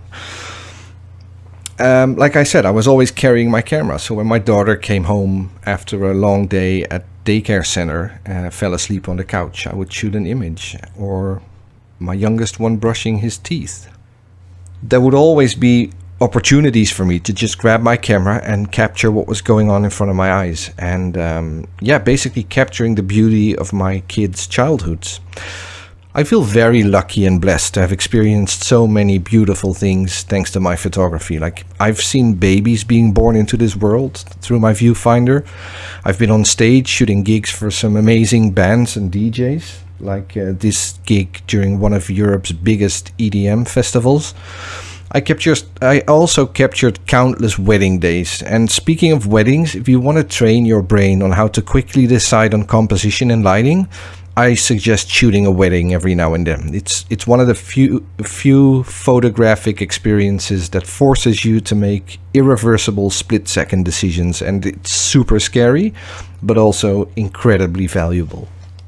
Now, the other end of the spectrum I always like to call slowtography. So that would be taking my time to carefully craft a composition, and sometimes just waiting for something to happen, like this shot where the guy on the bike just happened to ride by. He was in the shot for like half a second, and I think it really adds to the story. So the storytelling part of photography has always been the thing that was most fun to me. Like, I could never go into an abandoned building and just shoot that abandoned building. Like, I would always bring a model or props or whatever, trying to tell a visual story rather than just shooting the inside of an empty warehouse. Now, the issue with that is that you can't always find people that would be open to drive for 8 hours to a abandoned asylum in Berlin, or spend a whole day in a car just to visit a medieval castle somewhere in Germany. So this is when I started looking into compositing, and that to me was quite the game changer. Like, taking one or two or more images and comping them together in Photoshop was completely new to me. By using YouTube tutorials, I just figured out how to do it, and that meant for me to go into the next level of visual storytelling, because I would no longer be limited to what would be in front of my camera at the time I was shooting an image. I could just add stuff later. And it's a tedious process, because you're trying to match the light from the original scene to any of the items that you're adding. paying attention to shadows, small little details, but ending up with something that you envisioned is super fulfilling, of course. Now, as you probably know, I recently started working on a series of renders together with my Norwegian friend Vidar. I hope I'm pronouncing this correctly. It's very easy to slaughter a Scandinavian name. It's a series on trolls, and we did the first few renders now, and we're planning to make this into a really long-running project. And I just wanted to share with you where my love for series came from. And this was triggered when I saw a website that showcased some series that raised my eyebrows. Like I had so many questions around this, like a Melbourne photographer capturing city cleaners quietly at work, or someone making a series on Christmas lights on a quiet night, or even Australian homeowners trending their lawns. And I was like, well, if this is what society wants, weird series, I will join. Lucky for me, I have a very close friend who is the proud owner of an actual knight armor. Like he does sword fighting as well as a hobby.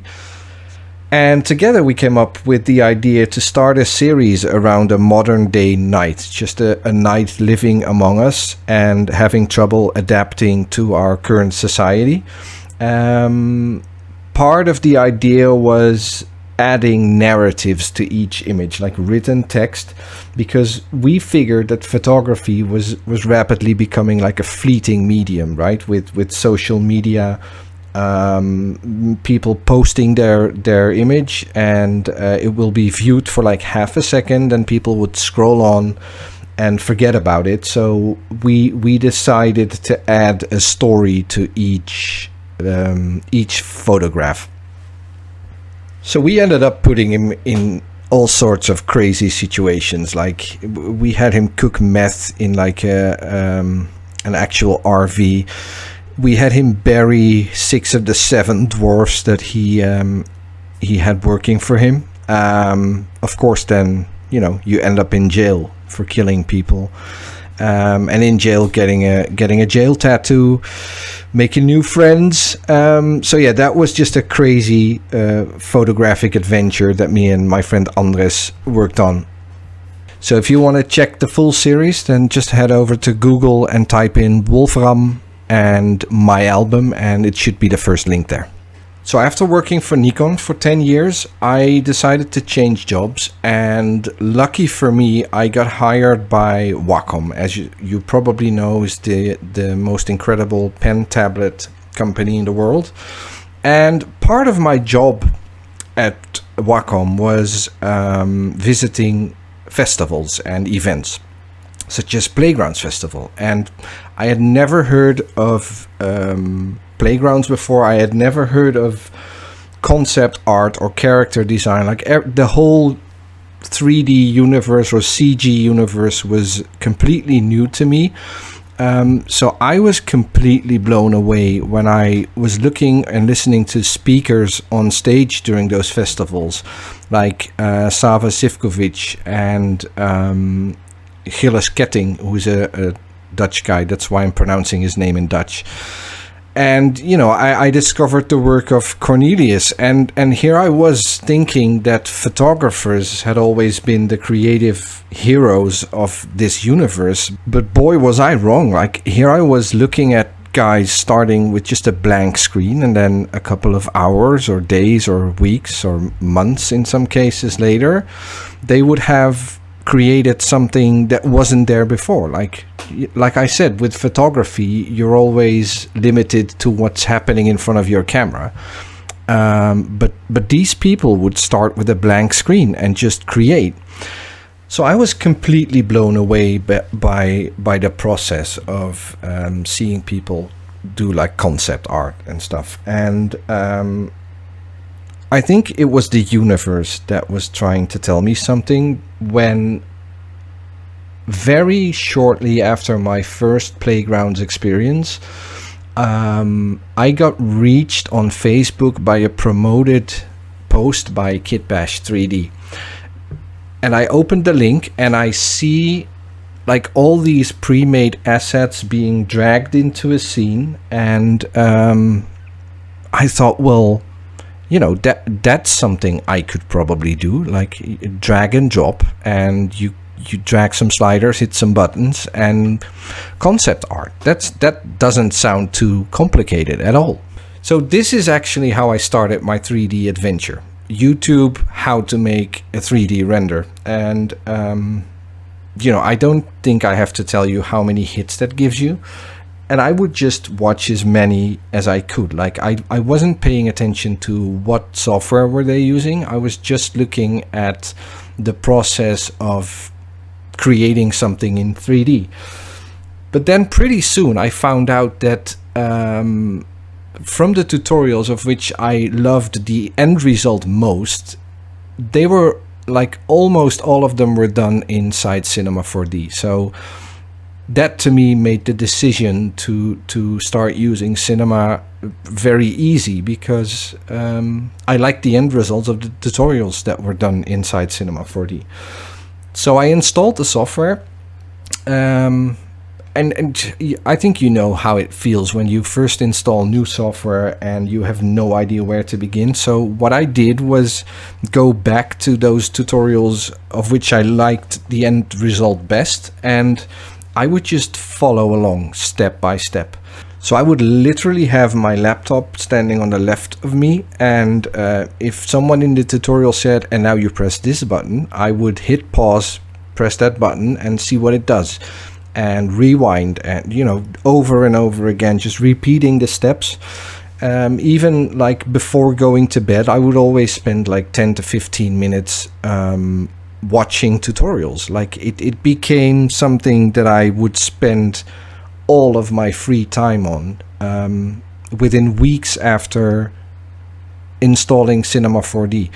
So pretty soon I figured out that it wasn't a matter of dragging and dropping and, you know, punching some buttons and dragging some sliders.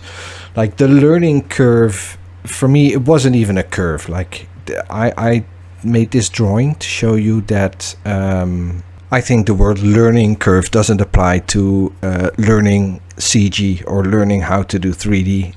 It's a learning straight line, and the only way you can gain knowledge is to put in the hours and just, you know, keep pushing and fight through the frustration, because God knows I've had like a million reasons to give up, and I've had times where I just wanted to punch my screen and say, do you know what, forget it, I'm just gonna go back to doing photography.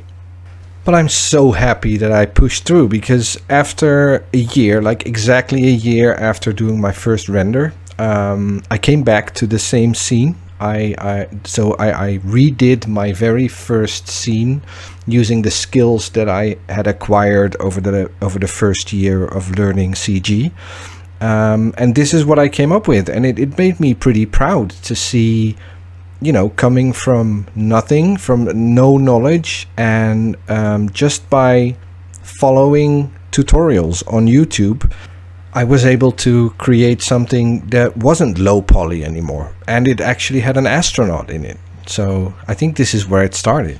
Okay, so over the past few years, a comment I've been receiving a lot is, I love your renders, it's very obvious you have a background in photography.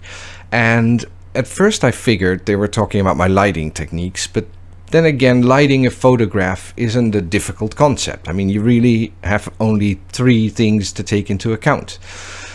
But I think I figured out what those comments actually mean. Like, the photography industry or community is notorious for going, yeah, but. Which, of course, shouldn't be confused with yay, but, which is something, of course, we all say regularly. It's all in the pronunciation, I would say. So let me explain what I mean. Whenever I would post a photograph in a photography Facebook page, for instance, it would be like an image I was proud of and I carefully, you know, worked on.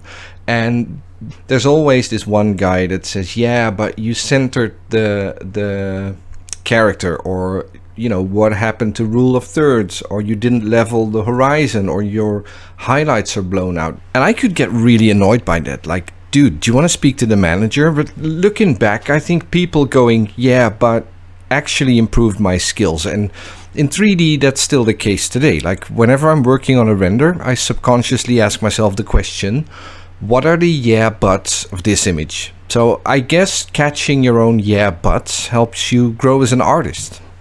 I want to talk to you a little about lighting and art directing your scenes. When I was just starting C4D, I spent a whole day trying to recreate this image by one of my favorite photographers, Ian Ruther.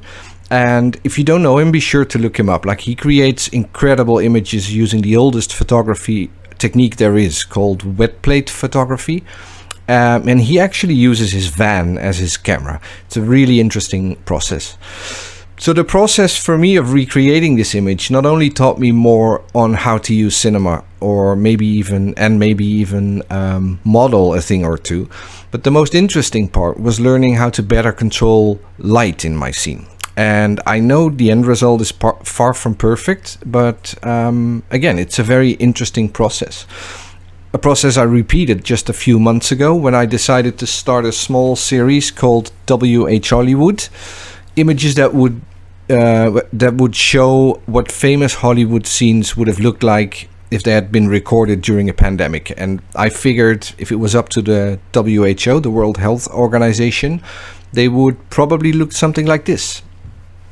The hazmat suit model you're looking at is a model from Big Medium Small. Shout out to them for always creating like amazing assets. Funny story about this series is I was also preparing the famous curb scene from American History X, and I had been spending, I think, a full day or 2 days on detailing the street. Like, I think I got the composition down, and I put in the characters, and as soon as the characters were in place, and they weren't even perfectly in place, I figured, this is probably going to, I don't know, maybe make some people mad, or at least raise a few eyebrows. Now, I know in art this is something that artists are after, or might be after, but I decided not to go on with this shot, leave it out of the series. But because I had spent so much time on the composition and the layout of the street, I took that scene and created something else. So I ended up making this little story around it. And to my surprise, when I posted it, there were people going, dude, this is American History X. And I was like pretty surprised how people would take American History X from this image. So I guess that shows the power of composition. So yeah, all props to Tony K, director of American History X. It's almost time to jump into Cinema 4D to show you a little bit of how I work, which will probably make some people watching go, yeah, but he's doing it wrong. Well, here's another inspirational quote I learned along the way. I think it was my buddy Droki who once said, if it looks good, it is good. And I tend to live by those words. Let me share with you this little list I compiled with 7 easy steps to screw up your photograph. Now, screwing up your photograph is pretty easy. Either your image is out of focus, or it's overexposed, or it's underexposed, or you forgot to lower the ISO setting on your camera, and we've all been there. Your camera moved, your camera is tilted, or you used the wrong shutter speed. There's not much more to it than that. Now, if we look at how to screw up your render, that's a whole different story. I mean, the list you see here is just the stuff that can influence the look of your final render. I'm not even talking about the true technical stuff like modeling, which, unlike me, a lot of you legendary artists out there are great at. The things I listed here are all ingredients we as artists can use to cook up our render, and I'm pretty sure I'm still missing a lot of items, but at least it shows the stuff I carefully balance when working on a scene. Let me quickly open up Cinema 4D and show you how I generally work when art directing my scenes. Okay, so here we are inside Cinema 4D. You're looking at a scene I did right after Beeple sold his first drop, like he became a gazillionaire, and I just envisioned what would be happening with museums when this whole crypto art thing would take off. So I was thinking, it would be very smart for Mike to just start buying bankrupt museums and then resell them, like as an extra means of income. Not that he needed it, but you know, you never know. So yeah, it's a pretty basic scene. Just some buildings, kit bash, 2 buildings from the storefronts kit. Of course, I snuck my trusty astronaut in there in the background. And what I would like to show you is why I made certain decisions. Let's start with the lighting. As you can see, I have 2 HDRIs set up in here. One set to visible environment, one set to primary environment. Now, why I did this is pretty simple. The primary environment, that normally would be the case if you would only use one HDRI. The thing is, if you use the power slider to make sure, if you look at here, the top left corner, if you don't want your highlights to be blown out, I would have to take it all the way back here. Now I could go to my gamma, for instance, to get some of that back and keep the highlights. But what I found is much easier to handle is to add a second HDRI and set that to visible. Now what that does is, even if I take the power of my primary one all the way up or down, see, nothing happens with the visible HDRI. Let's take that back to its original state.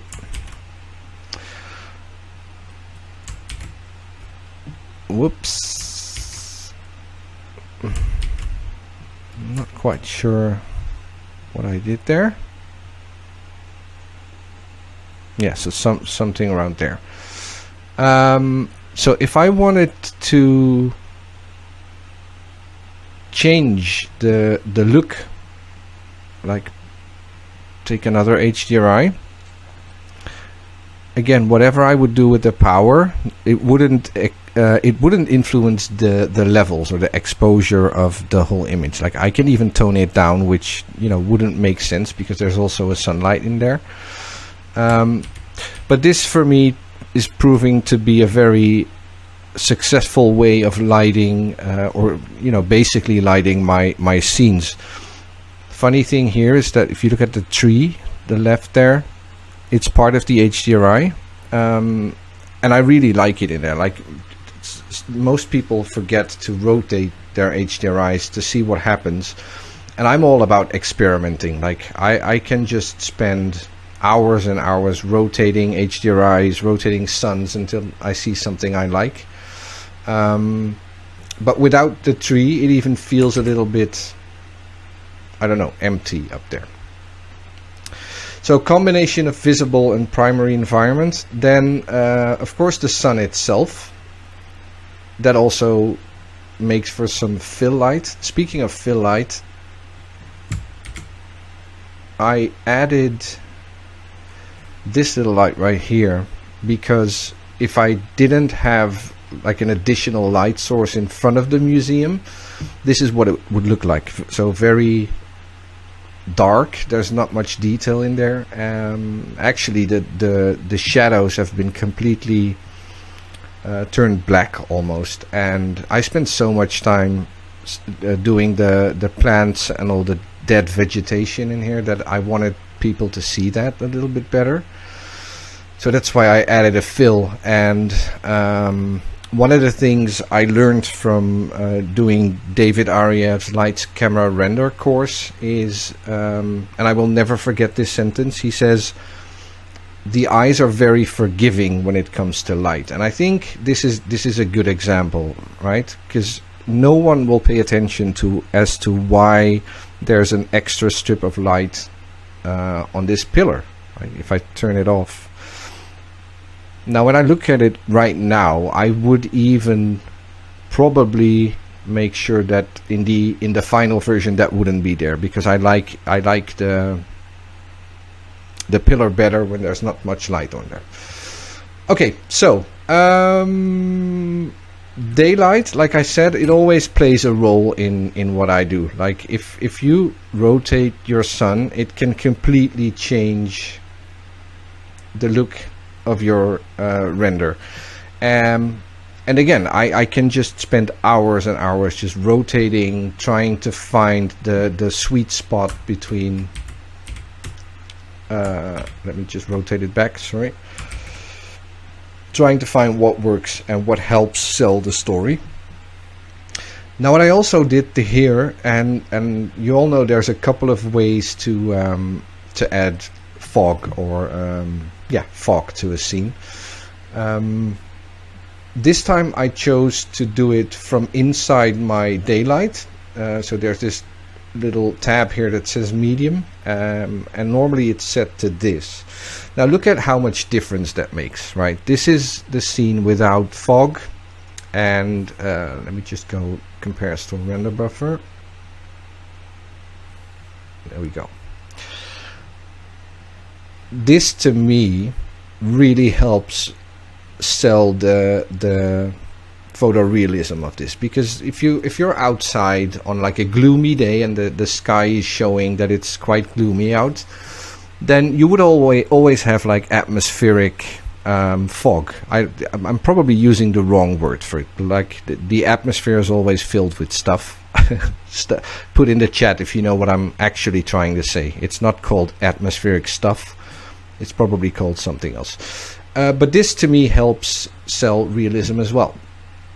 By the way, I am using Octane, but I'm pretty sure that everything I'm showing here is translatable to any render engine. Just figure out, what the translation is towards your render engine of choice. So I was talking about balance, and I think what takes up most time for me when I'm doing my renders is balancing HDRI, sun, and camera settings. So you can even see I have the exposure boosted all the way to 3.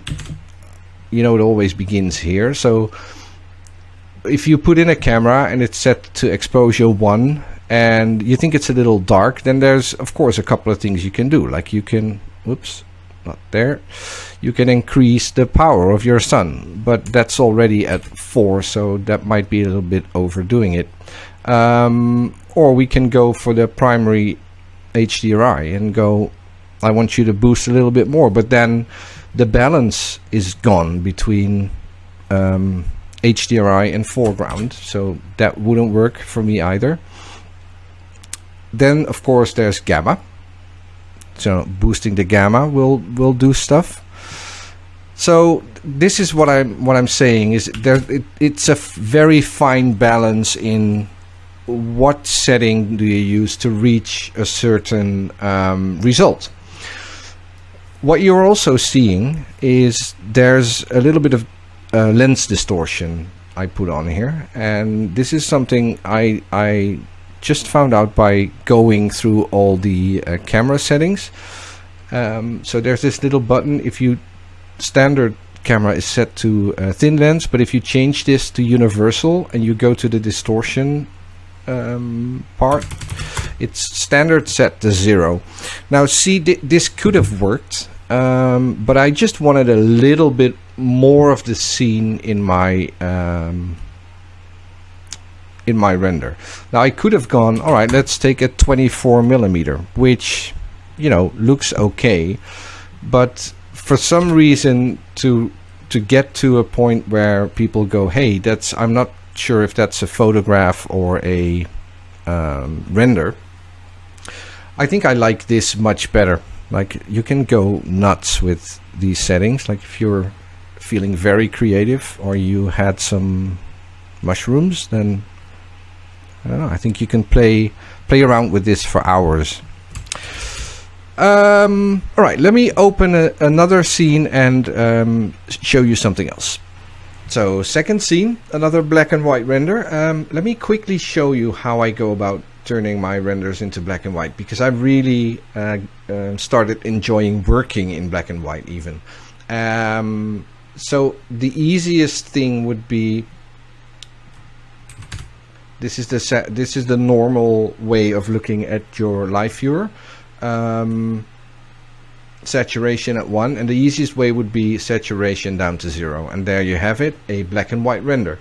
But that doesn't look, you know, punchy or contrasty enough for me. So I found this LUT called Delta, which I basically always have on. Like there's not much moments where I'm working on a render in color if I know the end result's going to be black and white. You know, another option would be to just make the render in color, then go into Photoshop and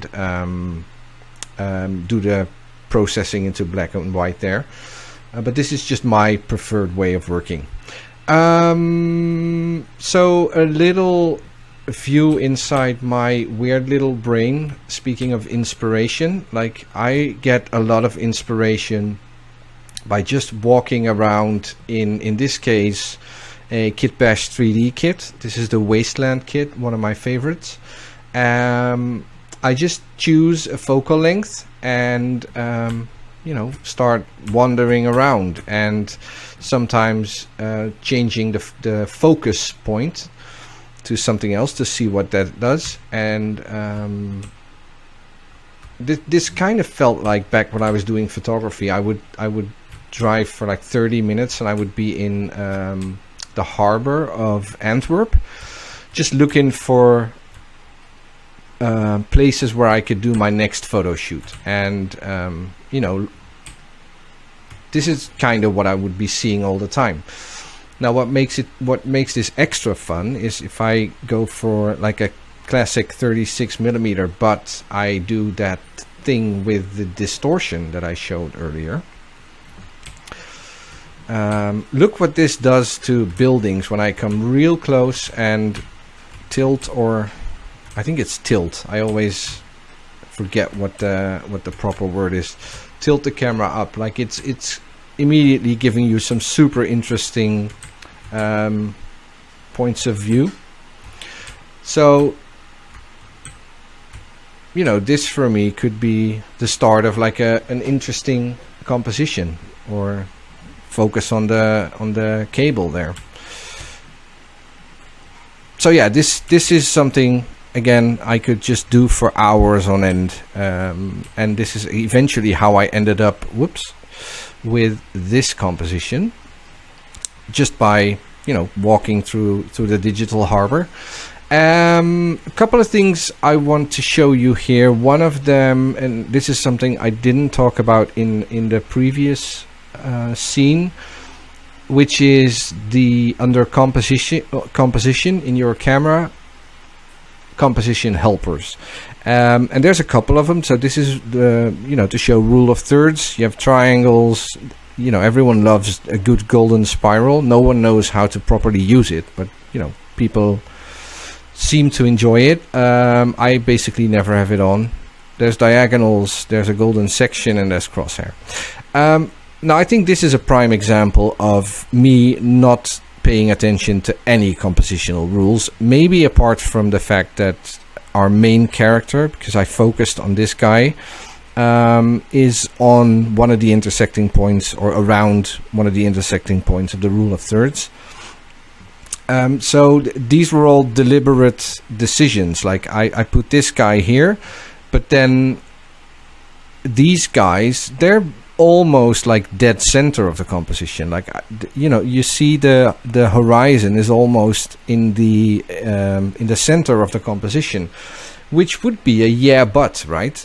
But then if and I know I played around with this because I always want to see what it looks like if I put my horizon on the top third or on the lower third, because that's what photographers say you should do. But I hope you agree with me that both of these choices didn't end up making the composition better. Like, I really hate the fact that his foot gets cut off here by this rail. So, you know, I'm not a lot following rules of composition. I use them as guides, and it's maybe a handle, like a very far handle. Okay, very quick, something around focal lengths, because that as well it's always conscious decisions. Like if I would have done this, like work with a 25mm, the story would have been like completely different. And let's see, that's this. If I would have gone for let's take it a little bit easy, 220mm. I kind of like this, because this could have been a story on its own, right? Like something like this. And with this composition, I would have set the focal point to the focus point to the guy in the back. Maybe even come closer. And that, basically it tells the same story, but from another angle. Let us see. I think I'm going to take you to one more project to briefly talk about. So let me just quickly open that and see you in a bit. So I figured it would be funny to take you on a trip inside my brain, just opening a scene and basically show you what goes on inside my brain when working on a scene. Now you're going to have to bear with me, because talking and doing, so multitasking, isn't something I'm known for. So I think it's going to be interesting. I went for this scene, but I did end up deleting the car and the two small characters in the middle, just because, they were kind of bogging down the scene. I also got rid of the hair on the troll, just to get things to speed up. So here we are inside cinema. This is the scene. Whoops. And sometimes I've been experiencing a little bit of lag whenever I did something, so sometimes you see me nudge whatever I did, and that will speed it up again. So it's some buildings, it's a street. You see some mega scans assets scattered on the floor, and our troll trying to understand what's going on here.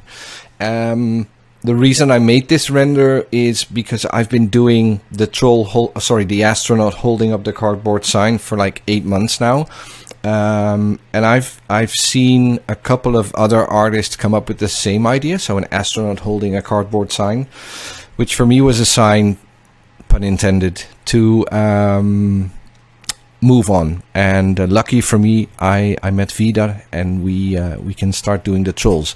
So first thing I would do is envision being in the street holding a camera. Let's put in a camera. And I even go as far as thinking, that day I was doing street photography with my 50mm lens. By the way, sensor size is something that changes your focal length, so I don't know if it affects other forms of like lens stuff or depth of field. I haven't been able to figure that out, but I normally leave it just at 36. So Saturday morning I was doing street photography in this beautiful street, and then this happened. There's a troll picking up an astronaut. So first thing I would do is grab my camera and then hide. So I would probably be hiding behind this chair, which will probably not save me from troll attack, but anyway. And kneel down, right? So just make yourself small. It's like being chased by a bear. You just make yourself small and make sure that he doesn't see you. Now, what I don't like here is the foot touching the little pole. I don't know the English word for it, so just move it a little bit. Now this is quite tight. Let's see if that's actually tight. Yeah, it is. So it could zoom out a little. No. So these are all, you know, small things that go on in my mind when I'm working. Yeah, I think this is some middle ground. Let's get an HDRI going. All of my HDRIs are by HDRI Haven. This amazingly high quality free resource for HDRIs. And I basically only ever use 2 or 3. Linong and Delta I really like. And now in this composition you can't even really see the sky. It's a little bit there. But whenever I do have sky in my scenes, I want to make sure that, you know, something is happening. Not just blue and not just white. Maybe play with the gamma a little bit. Whoops.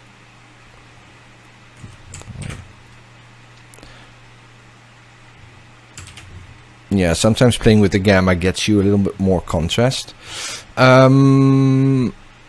Now I'm gonna add a sunlight and mix those two.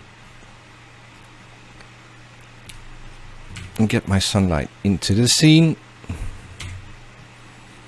Rotate it a little, see what it's doing.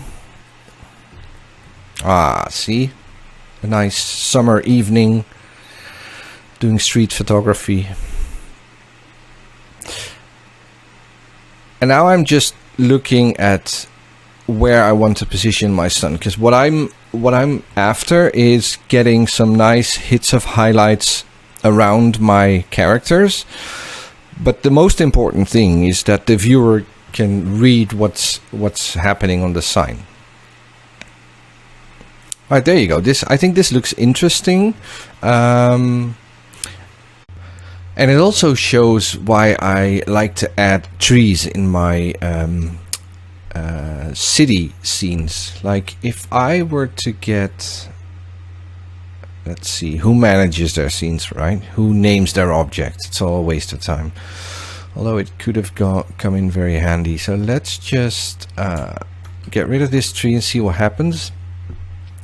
Let's see, I think these are in there as well. Or they're in the background, you never know. No, I was looking for this one. Yep. So see, this one in particular. If you don't add vegetation to your scene, it kind of looks dull, right? And this, you know, it makes it more interesting. Plus, it breaks up any repetition you see in your texture. Like when you look at the end of the road here, I can already see some repetition, and just adding some trees gets rid of that. Now, my tip would be make sure that if you use trees just to cast shadows, also make sure that you have trees in the actual scene. Like this one here I just placed behind the building. I could have chosen to put it here so it would be like in the shot, but then, well, maybe that works. Then I would be, I should add like, geez, those English words, like a concrete box where the tree would live in, if you know what I mean. But for now, just leave it there, because I kind of like that this doesn't get any distraction. So the light is hitting the cardboard sign, everyone can read it. So there we go.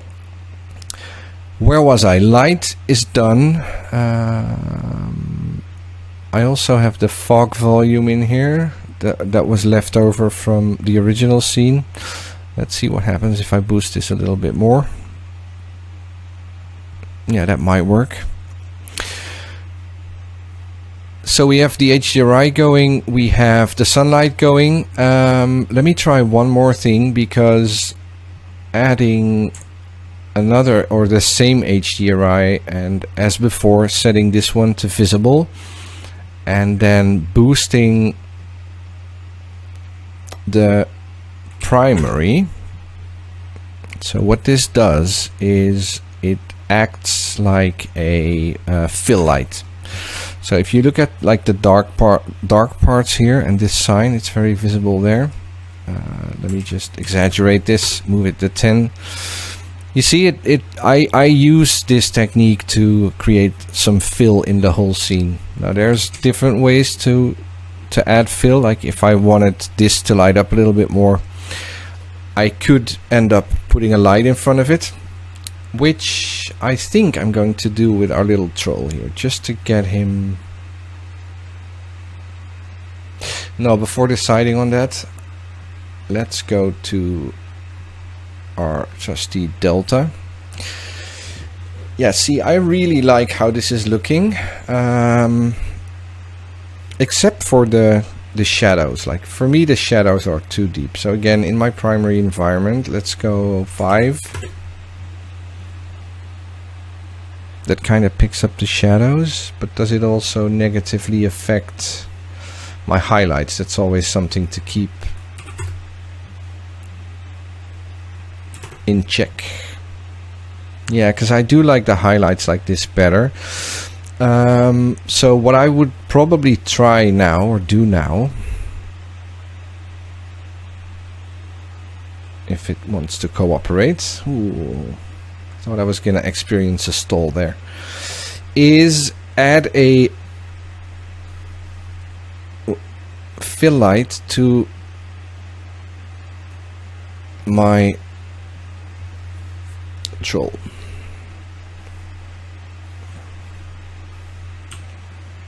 See, there's a couple of people now probably going, yeah, but he's doing it wrong.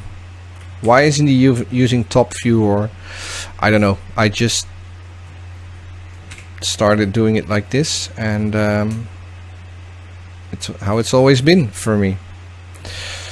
Okay, let's hide this light if it lets me. It does. No. Okay. Now this is of course way overdone. So let's set it to, I'm just gonna check the position. I could go up a little bit anyway.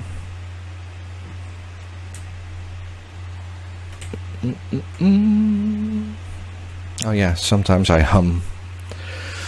Like normally I don't talk when I do renders, as I said, and I would just be zoning. All right, let's do 10. That's a little.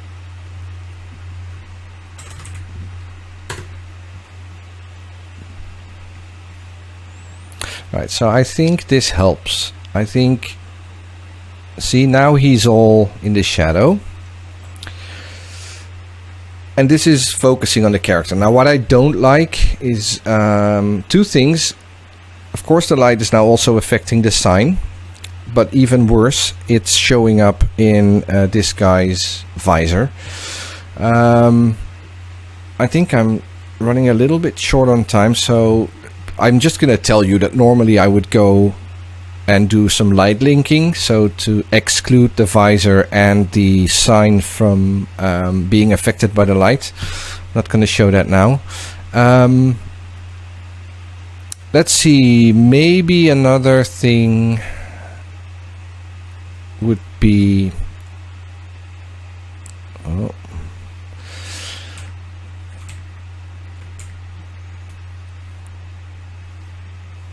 because I kind of don't like the fact that this is so black. So what I would also do very likely is copy this light, because as you've learned today, the eye is very forgiving when it comes to light. So it basically lets you just do things that in real life wouldn't be there. I think it needs to go under the bridge a little bit more.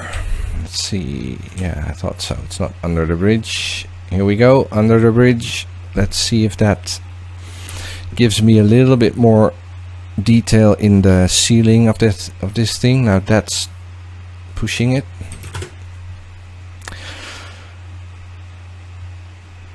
nudge it. Keep nudging. 12. See, this to me makes a lot of difference, and I would probably do the same thing here.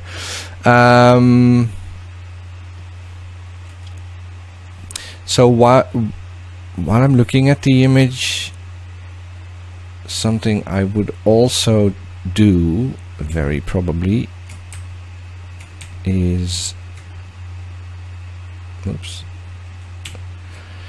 take this light, hello, go like this, copy it once more,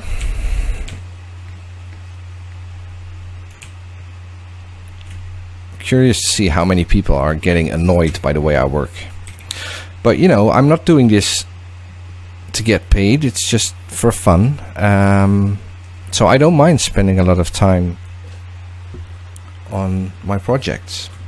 It's just my yoga, like I'm creating my own little worlds, and I don't really mind how long it takes. So I just placed a light on at the on the back side of our troll, and what that does, and this is not perfect, normally I would take much more time and probably use a bunch of smaller lights, is to get some rim light behind our character just to make it stand out more. And normally I would do that on top as well, probably here, just to make him stand out from the building behind him, which I don't think is a big issue right now, but still, let's just do that real quick, make it much smaller, much smaller. I can't believe I've left this off for all that time, because it makes it so much easier to see where I should position my lights. Right, grab this light, drag it up, move it in, and this is just for the head, and this is what I meant with adding several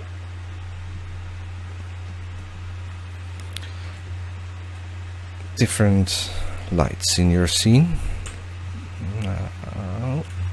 Rotate it a little bit. Yeah, for me this is just very soothing to play with lights. And the funny thing is, when I was doing photography, 99.9% of the time I was only using natural light. So can you imagine,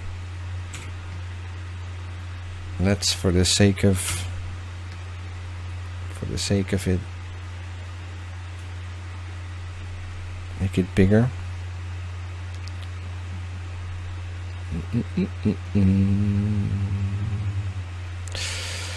That's not really adding anything yet.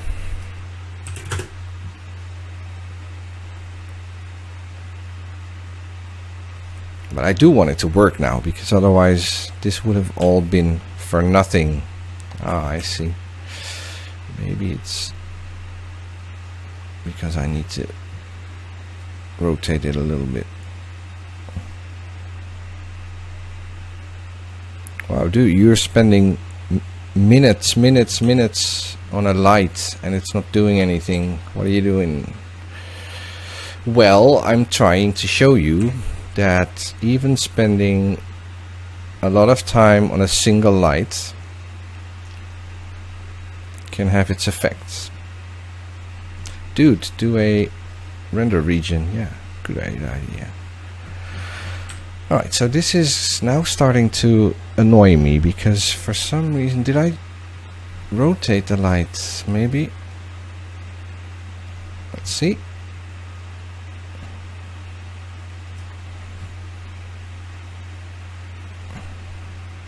This is so annoying.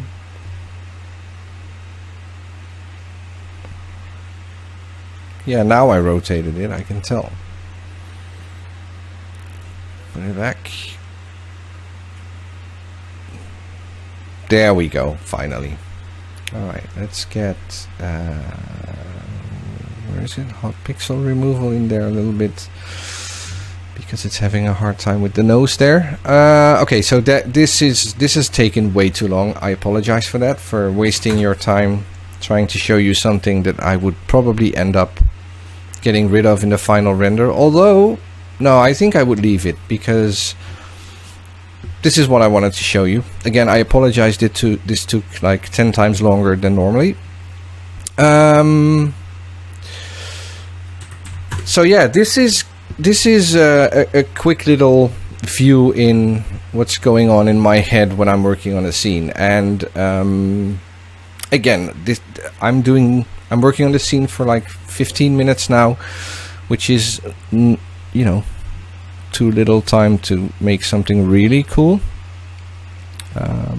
See, adding the hairs now already makes me go, okay, that light might be too low.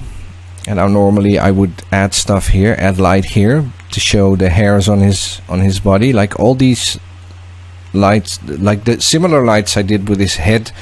I would then move the back of his leg as well. So there you have it. I think I'm going to call it a day. I hope you found this a little bit interesting. I also hope that if there's 3 things you take with you after this talk, it's these 3. Without frustration, there's no celebration. Catching your own potential, yeah, but will change the way you look at your own work. And of course, you can't say astronaut without saying ass. So make sure to keep an eye out for the rest of our Trolls series. We have a bunch of pretty insane renders coming up, and all of them will be available as NFT on my Maker's Place page. Thanks again, Maxon, for having me, and thank all of you for watching, and I hope to meet every single one of you at an actual event soon. Welcome back to the show, everyone. I am here with the astronaut troll master himself, Martin Vanners. Martin, thank you so much for joining us, brother. You're very welcome. Thank you. It's still very surreal to me to, you know, spend the last hour with you guys. Yeah, well, we enjoy having you. Great stuff, man. You covered a lot of different things. The history, you know, we really wanted to focus on art direction, and I have to say you really brought your A game into the presentation. So thank you so much for sharing with everyone. Thank you. So what got you into why astronauts and why trolls? That's a funny question, and Nina Marie, I don't know if she's in the chat, one of my fellow Cinema 4D Octane users, put it very perfectly recently in one of her Instagram stories. She said the reason people are doing, she actually said doing skin tone in Octane turns out to be really hard. And I think, you know, skin tone, hair and fur are the hardest part to do in CG, and an astronaut have none of the above. So zero problems with astronauts. It's just going safe, it's playing safe. But trolls, though. Yeah, trolls was I stumbled upon Vidar's work. He was modeling trolls, and I immediately sent him a message saying, dude, this stuff is amazing. I love your trolls. How would you like to collaborate with me? And he said yes. So that was like 2 months ago, and we pushed our first 3 astronaut renders out, and planning on doing a lot of more crazy stuff with his trolls and expanding the troll family. Storytelling. Yeah, exactly. Yeah. And lucky for me, he's taking care of the skin tones and the hairs, because I don't know where to start. So that's some work. People specialize in those things. True. All right, let's see. Someone says, tell him, I believe Keyframe said this, tell him as a passionate photographer, I'm loving his thought process. This part of his video is the most important. So thank you for sharing. That was a big help. If you guys have questions, just go ahead and toss them in the chat and just at me. I have a couple and trying to grab those. So if I can't grab them, hopefully one of my team will and put it to my list of questions. But check that out. So next question, troll hair, question mark? Is available. Yeah, we can ask Vidar to get in touch with his regular troll hair dealer up in Norway. It goes by the gram, and I think pricing is pretty. yeah, pricing is fairly okay at the moment. So the market for troll hair is pretty stable right now. Yeah, I guess. Yeah, that's good to know. So you can get your troll hair as theater. All right. What does he like to? Where does he like to get his trees? Where do you guys like to get your trees and your vegetation? Where do I get my trees? Where do I get my troll hair? It's a mix. The internet wants to know. It's a mix of forester from vegetation. I've become a big fan of mega scans. Like everything I need for like small plants and stuff is in there. I remember one of the best trees I've been using that wasn't in the scene I ended with, but are from Darstellungsart or something. It's a German Darstellung art. Sorry for. If you have a link to it later, you can give it to me. I'll toss it in the chat. Yeah, to the they're folks. cheap and they're super high quality. Awesome. So between Forester, our good friends at Forester, Mega Scans, and then this other one, which I haven't heard of. So that's where he gets his trees, folks. All right, more questions. All right, this is an interesting one.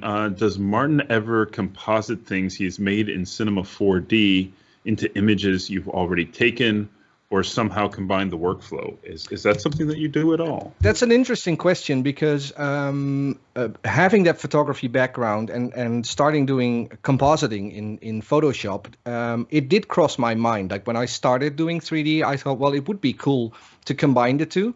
But I just got so caught up in the whole CG learning line that I just never looked back at photography. Like I've literally never touched a camera ever since installing Cinema 4D.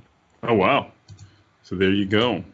Once you're in the world, once you're in the matrix, it's hard to get out. It's hard to get out of the matrix. There you go.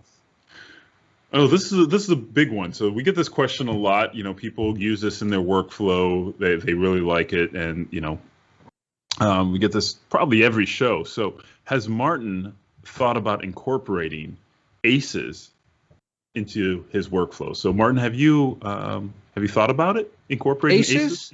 Yeah. ACEs, yes. Yes. Oh, okay. So he has. There you go, internet. He has thought of it at this point. That totally. Has been thought. All right. Here's a good hard one.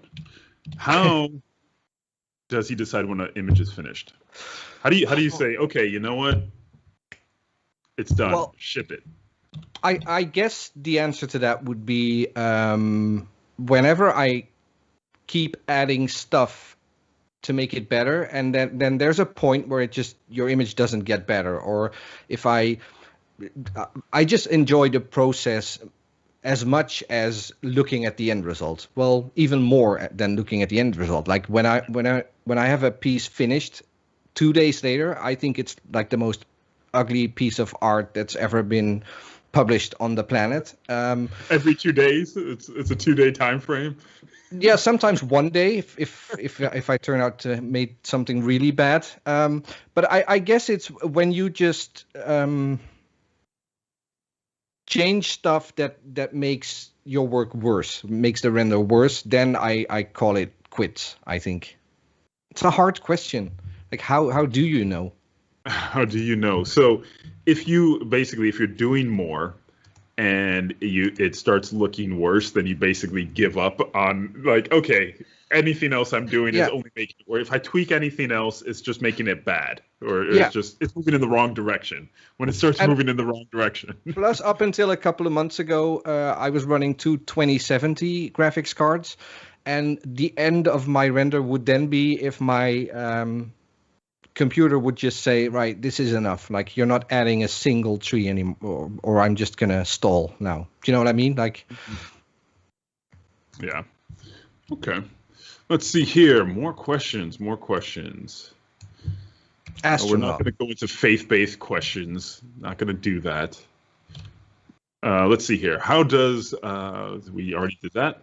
Seriously, has Martin ever touched a camera again? And does he have a Pentax K1000 hidden in his closet just for old time's sake?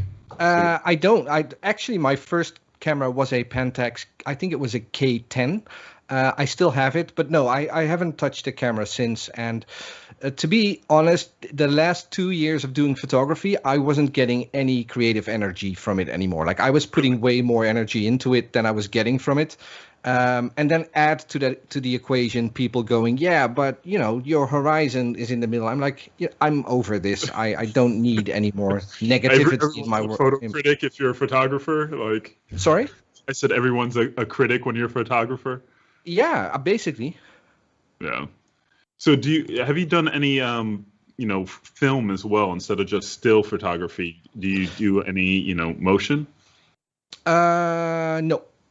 No, haven't worked with that yet. Short and sweet. I've found that a lot of photographers, if they move over into motion, like all that carries over is just amazing. So I do love the fact that in your series there's already so much story and so much feel within each shot that it's fascinating. It already feels like there was a lot of motion. And you just caught a frame of it of what's going on. So that's absolutely amazing. I did end up doing a little bit of animation after following the Lights Camera Render course by David Ariev. And right now it isn't something for me. Like I think the process is way too time consuming. Like I really want to have like quick results, hit render and move on to the next image rather than setting up the whole animation workflow. Very cool. Yeah. Yeah, the animation workflow is a lot. There's a lot that goes into it. And for those of you who don't know David, or I did talk to David. He wasn't able to make it. I wanted to have him on to talk about some of his techniques, but hopefully at a future show, Ariev, if you're listening, brother, would love to have you. So I'm his replacement. So you actually. Well, that's quite the honor. Yeah, so you gave him a shout out, and he didn't even have to do any work. Look at that. Exactly. All the work is done. Question is, how do you keep such a great attitude? What do you do? Is it coffee? Is it? It is lots of coffee. It's troll hair, smoking, troll hair. Yeah, rolling troll hair blunts. No, I don't know. I think let me do a quick shout out to the whole the CG community is mind-blowingly amazing. Like I've never experienced anything like this in my life. People are super friendly, super helpful. I seriously can't wait for the first physical events to visit again, and I'm so hoping to meet a lot of people from the community there, because I've made many friends in the past 2 years, and that is something that wasn't very normal in the photography industry. Like photographers, sorry, I don't know if there's photographers watching, but basically there's a lot of photographers out there that think they are like the king of all anything photographic, and I think people in the CG community are 180 degrees on the other side of the spectrum. They're, I don't know what the word is. My English is it humble? Sorry, humble. Exactly, yeah. Exactly. Yeah, well, we have no doubt. The internet knows this. I tell them all the time. We have the best audience in the world, I believe. And since I've been at Maxon, a dozen years at this point, more than a dozen years. Since we got there. The live events, back in the day when we used to meet, it was like a family reunion. So really getting back into that, because it is so much of a knowledge share. You can see it online, the energy. Everybody is usually building each other up. So that's pretty much the attitude that you have to adopt, is kind of like, you have to actually be like fun, connecting, friendly, sharing. It's a very different world. To. Exactly. Yeah, otherwise you're the outcast. It's not like, you're the cool person. No, you're the outcast, and your work is part of it, but how you work with others is a big part of it, and that kind of grows the whole pie for everybody. Is there's more for everyone because of this amazing audience. So thank you, audience, for tuning in and being as awesome as you are. Very few trolls in our community, which is great. So. We're working on that. You can bring the trolls. So somebody's wondering if you work on a Cintiq or just an Intuos Pro. Okay, please keep this between us, because my job is selling Cintiqs to creatives. So you need to mute this. Maybe we can cut this out. No, but I find it works best on an Intuos Pro. For 3D, like when I was doing just Photoshop and photo retouching, then a Cintiq is the way to go. most times when I finish my renders, I always take them into Photoshop and do some small touch-ups. I just pull my Cintiq forward and then do the work there. But just pure the Cinema 4D part of the job, I wouldn't want to go without my Intuos Pro. There you go, folks. This is gonna get me fired. No. You'll just sell more of those for a little bit. Yeah, but they're cheaper. I have to work harder. You gotta go sell more of them. Let's see. Somebody's wondering how you get your final to look so crisp, so unique. So it's like, there's just a more crisp looking render. I think there's two things that that help there. One is, and I can't boot. No, I'm not going to boot it now. In the Octane camera settings, there under the kernel settings, there is a tick box there's a slider that says filter size, and someone once told me put that to 1. That helps increase sharpness. I'm not sure. Second thing is, I was talking about Photoshop. What I always do is I do a little bit of clarity slider. I don't touch sharpness. I never touch sharpness in Photoshop. It's clarity, which is basically like local contrast, right? And not much more, to be honest. So the clarity slider, and what was the other one? Setting what to 0? It's called filter size, which is by default set to 1.2. And again, someone told me put it at 1, and that's what I do. And it's a little bit more crisp. There we go. All right. So the last one. So someone's like, you never picked up a camera again, so you don't have any more pictures of your kids? Is that the last pictures that you? Well, no, my right around the time I stopped doing photography, my wife picked up photography, so she's a professional photographer now, and an awesome one. I might add. Okay. So she totally took over taking pictures. Although they're a little bit older now, right? So they're 18, 16, and 13. They really don't want to be posing in front of a camera anymore. No. You know how it goes. Now it's all on the grams. Now they have their own. They have their own image to maintain. Exactly. Like the duck face selfies. Yeah, dog face selfies. That's it. Awesome. Well, Martin, thank you so much for sharing your knowledge and expertise and years of creative direction and capturing things within that amazing frame. We'd love to have you back, and definitely in a future show. Please say hello to all of our friends over in the Wacom family.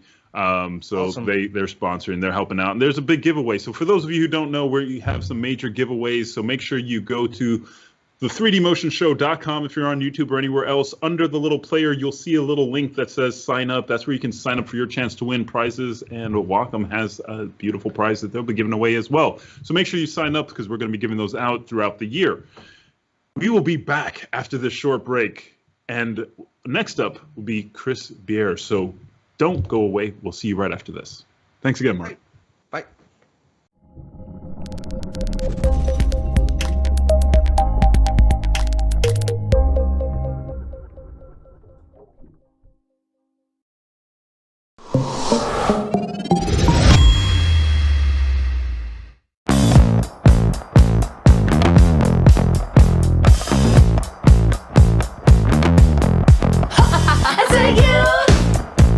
Heard me on the stereo.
Shake it up, be through, work it out, do you.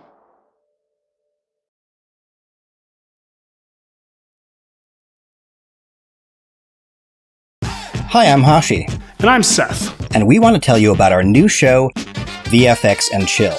A live weekly talk show where we break open visual effect shots from film and TV and try to put them back together again. It's completely unscripted. And unplanned. So, watch it. VFX and Chill with Hashi and Seth premieres Friday, May 28th at 10 a.m. Pacific on the Red Giant YouTube channel. We're definitely in the same room together.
Join specialist sports production instructor Jason Hare for a series of free webinars, designing and creating statistics-based MOGAT templates for use in Adobe Premiere.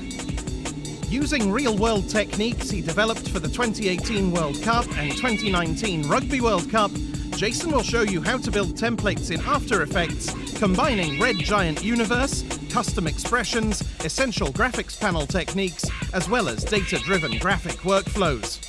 See how to share these templates with Premiere Pro, helping editors achieve more in less time.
I decided to come to Camp MoGraph because it seemed different than the bigger conventions. Being able to talk to people face to face. Do archery, canoe, kayak. Outdoor basics, getting back to nature. Back to basics. The storytelling class was phenomenal. Classes that feel really intimate. Drawing with EJ, that's been my highlight of the whole day. Sometimes we get caught up in the technical, like how to make this keyframe move, that we forget to take a step back and look at the bigger picture.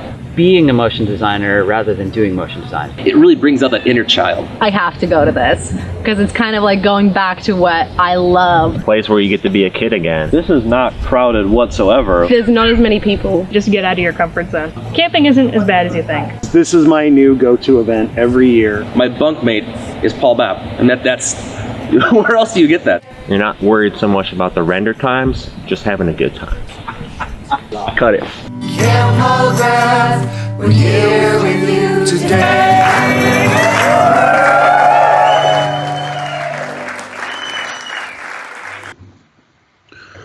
Welcome back, everyone. My name is Matthias Omatola, aka Major VFX on all the social medias, here at Maxon VFX Los Angeles. And man, if you guys aren't blown away yet by all the amazing art direction techniques and the stories that are going behind, I don't know what to do besides give you more. And so we'll give you more. But before that, I know a lot of people were asking about books and things like that. So if you're in the chat and you still want more things, like if you want more resources, let me know. Say yes, please share resources, books, and things like that. Because if that's the case, I have them. One of which I will put in the chat now, because I said I would. And then I have a laundry list of great books. So first thing I'm going to put in there is Shot Deck. For those of you who don't know, I believe it's still free, but this is a resource that you can use to take a look at a lot of different film reference. So if you don't have it, check out shotdeck.com. I tossed it in there, and that's a great resource. Now, once again, all the other things you can find on Cineversity, when you're looking at that, definitely check that out for everything that you need from character rigging, modeling. There's so much. It's Cineversity. It's a whole Cineversity of things. So, okay, I'm getting people saying yes on resources. So we're going to start our next presentation, and then I'm going to load you up because I have a laundry list from Anthony Scott Burns all the way back. I dug up the email, and this was 5 years ago, folks. And this is the beautiful thing about the community. So he's a big-time director now, but he is giving me books, setups, as well as HDRI resources and things like that. So I'll put that all together, and I'll be putting that into the chat, and that will be all during our next presentation. So if you're looking for more art direction, you've come to the right place. So check out our very next presenter, Chris Biah. Hey, what's up? My name is Chris Biah, and I'm a designer and concept artist based in San Francisco. First off, I want to give a big thank you to Maxon and Matthias for having me here today. I've been working in the motion design industry for the past 15 years, and I've been really fortunate to have worked on a wide variety of different projects, which have allowed me to explore a variety of different styles and techniques throughout the years. These days, I'm mainly focused on doing title design and concept art for film and TV. My main tools are Cinema 4D and After Effects, and I occasionally dabble in ZBrush and Marvelous Designer. Today, I'll be talking about a title sequence I directed for a creative conference in Barcelona called Off. And if you're not familiar with my work, here's my reel. Thank you.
The title sequence I'll be talking about today is for a design conference in Barcelona called OFF. OFF is one of the largest design conferences in the world, where creatives from all walks of life come to reset and get inspired. I tried to honor the spirit of the conference by creating a narrative around resetting and starting over. This narrative also examines the creative struggle and the challenges we face as creatives, and how we sometimes have to endure hardship in order to evolve as artists.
When you're doing a long-form project, like a short film or a title sequence, you want to plan out your project and try and work in the most efficient way.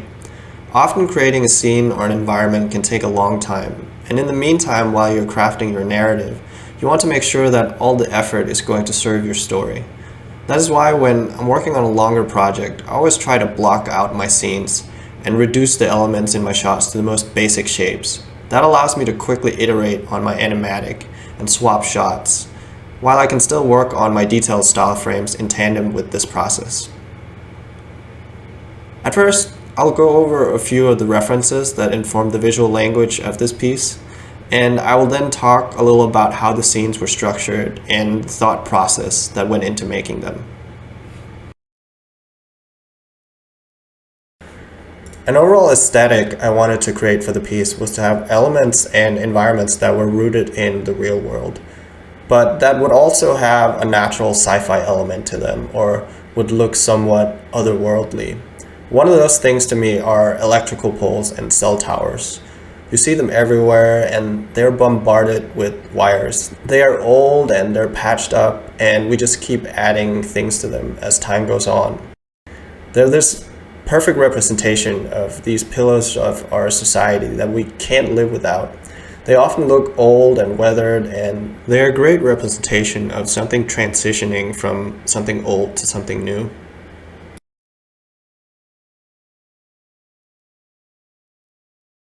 When I started the project, I wanted to use environments that existed in the real world to some extent, and have places from across the world to illustrate that this was a global phenomenon. One of the environments I picked was the Nakajin Tower in Tokyo. It of course fits right into my aesthetic because it naturally just looks retro-futuristic. But it was also part of an architectural movement in Japan called the Metabolist movement, which focused on creating large structures that would take inspiration from organic biological growth. That's why the capsule hotel, as it's known, consists of all these modular pods that all become this greater structure. And here's my recreation of the space. Along with the theme of organic growth, I wanted to infuse the narrative with symbolism about rebirth. In ancient Egypt, the beetle was a symbol of immortality and resurrection because of its ability to undergo metamorphosis several times throughout its lifespan. Another environment I wanted to include is based on a place called Kolmatskop. It's a ghost town in Namibia where the houses are covered in sand. Many famous photos have been taken there, and you might have seen it in the movie Samsara. The houses covered in sand instantly conveys decay and also strongly communicates the passage of time. It is referred to as the Forbidden Zone. I wanted to use this place because both the name and its physical appearance is very reminiscent of one of my favorite films, which is Andrei Tarkovsky's film Stalker from 1979. The movie is about three men venturing into a hidden place called the Zone, where there is said to be a place where all your dreams will come true. The journey to this place is long and dangerous, and when they finally arrive, they're afraid to enter. The movie is largely about people finding hope in a miserable and impoverished world where all hope seems lost. The movie is very ambiguous, but one takeaway is largely that the journey is often more enlightening than the destination itself. The final set piece in the titles is of the Eixample district in Barcelona. When I saw the new off logo rebrand, I immediately was reminded of the district. And the district from above looks pretty much like a giant grid of squares with chamfered corners. The name means expansion district, and when you look at it from above, it has a resemblance much like the Nakajin Tower, that in the sense it's made out of identical modules that create a giant grid pattern.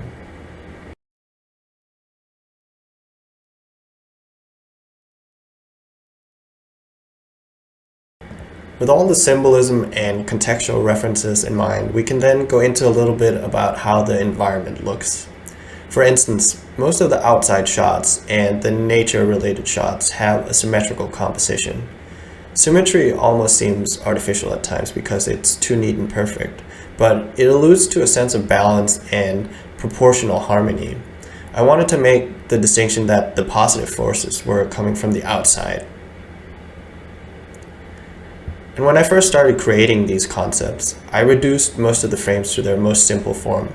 That allowed me to quickly do camera moves for my animatic without having to get bogged down by heavy geometry. And it also allowed me to see the shots in context and how they would cut together. And when you're just looking at a bunch of squares, it doesn't always hurt as much to having to cut something. Almost all the interior shots, and especially the shots with human characters, are composed in a way that makes the people seem trapped by their environments. It's an overarching theme that we're held back by our environments and our comforts. We're trapped by our surroundings, and we need to let loose and be influenced by things that are uncommon. This is emphasized by boxing in the characters by doorways and walls in my compositions. Whether it's a fish in a fishbowl or a human longing for what is outside, trapped by the frame of a window, all organic life is basically trapped. The visual hierarchies are created in a way to encase our characters, and this is often emphasized by the way that the shadows are cast in the rooms. In this instance here, shadows are creating imaginary prison bars, and later in the narrative, the curtains are blowing in the wind, which then breaks up the imaginary bars. And once we reduce everything to black and white, it becomes clear where we should focus, or where our compositions need to be tightened up and modified. We're back in cinema, and I want to show you my lighting setup just by illuminating a basic piece of geometry.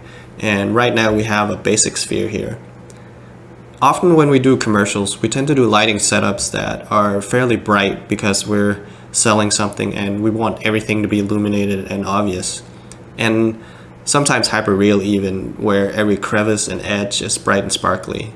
But for my lighting in general, I tend to like lighting that's a bit more naturalistic. And that's why I often use the daylight. And the daylight basically mimics the way that the sun works. And by default, we have a blue sky and an orange sun.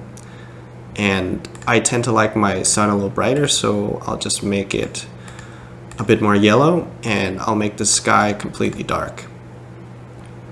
And if you're using a background or an HDRI, you can check off this box called Make Sky Texture. It will basically turn off the background.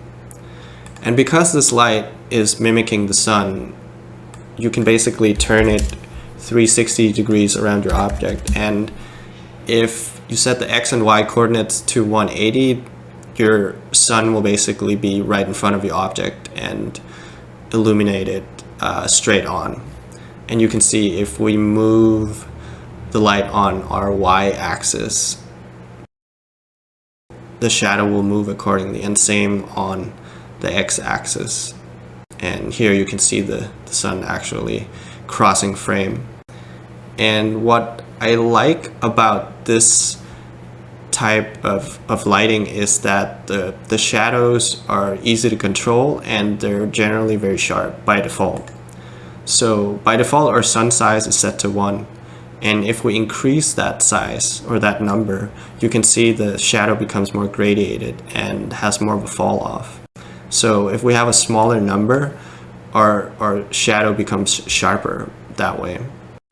And what's really interesting too is that depending on what geometry you have in your scene, you can create some really interesting interactions between your models and create shadows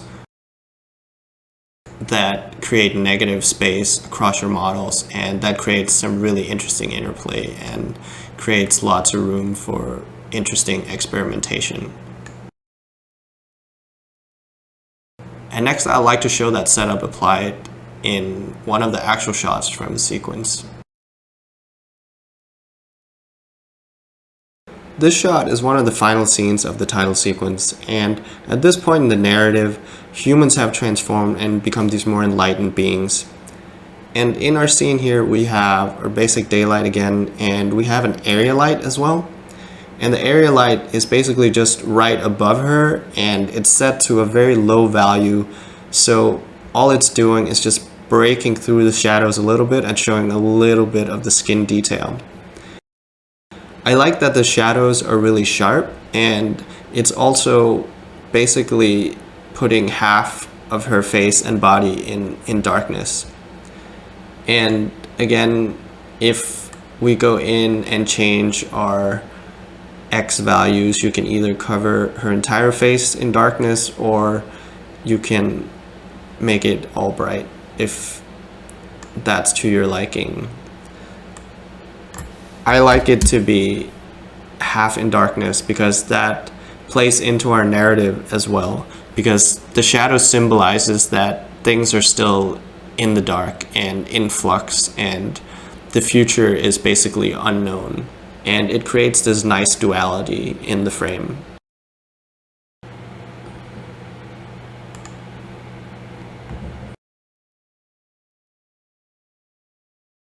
In this next shot, I wanted to convey the passing of time.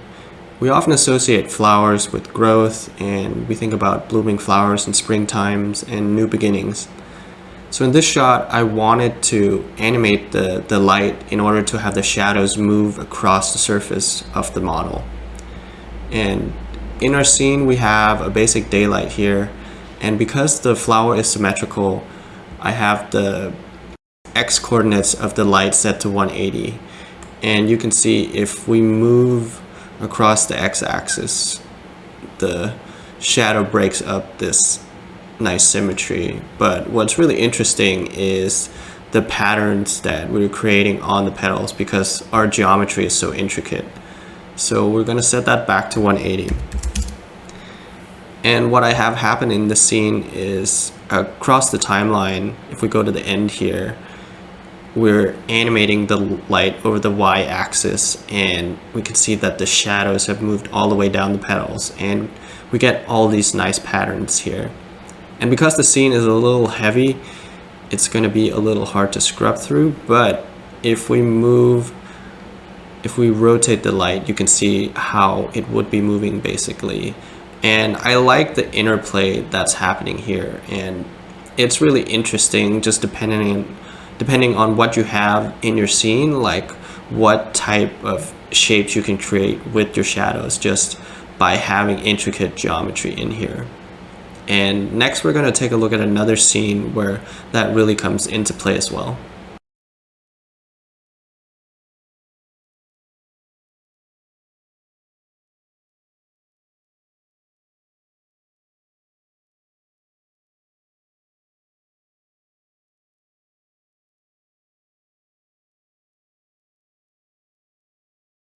Power lines or electrical poles play a pivotal role in this title sequence. To me, they represent these pillars of our society which so much relies upon. In this scene, again, I have a daylight which I'm animating over the course of the timeline. And if we scrub through, and as we're scrubbing through the timeline, you can see that because the model is so intricate and because there's so much parallax and objects that are overlapping, we're getting some really interesting shadows moving across the model. And another thing that's happening simultaneously is we are doing a dolly zoom. So we're animating the focal length of the camera. So we're starting out with a 36mm and ending up with a 20, which is a much wider lens. And what happens is that it's elongating the model because we're pushing in while we're making the focal length wider. And this is also referred to as the vertigo effect sometimes. We see it in films often when a director wants to create a heightened sense of reality, and that's exactly what we want to do here too. We want to allude to that things are changing around us and it's creating this surreal atmosphere. The characters in the narrative are going through metamorphosis and evolving into a new kind of being. The patterns that are emerging on their skin are referencing the Rorschach test patterns, and they're emphasizing that these new evolved beings have a more heightened sense of emotional awareness. The way these animated textures are created in Cinema 4D is fairly simple, and I basically created this noise pattern which has then been applied to a flat plane, and we're just going to render that out flat and then we'll manipulate that in After Effects later. And I've created a black and white version which we're going to use for our bump map, and then there's a color version which we're going to use for our diffuse pass. And the way that it's created is a little different. Instead of just using a standard noise, I decided to create my own just to have a little bit more control over the contrast values. And the way that is done is with layers. And layers works a little bit like in Photoshop, for instance, where you have your overlay modes, you have transparency as well, but the way that this is set up is I created this stripe pattern as a base, which is just made from a noise pattern which is squeezed on the x-axis and then stretched way up on the y-axis. And the reason for doing that, instead of just using a normal stripe pattern, is just to have a little bit more irregularity. And then on top of that, I created a gradient just to create more contrast in certain areas. And I have that on multiply here. And then finally, I distorted that with a standard noise to sort of bring it all together. And let me just take you through step by step how this is done. So we're just gonna create a new material. And in texture, we're gonna choose layer. And here you have a bunch of different options. You can load an image if you like. You got all the sort of standard effects you have in cinema. In effects, there's a lot of similar effects as in Photoshop that are more to treat, images, such like posterize, hue, saturation, brightness, contrast, gamma. But we're just going to choose a noise pattern to create our base layer.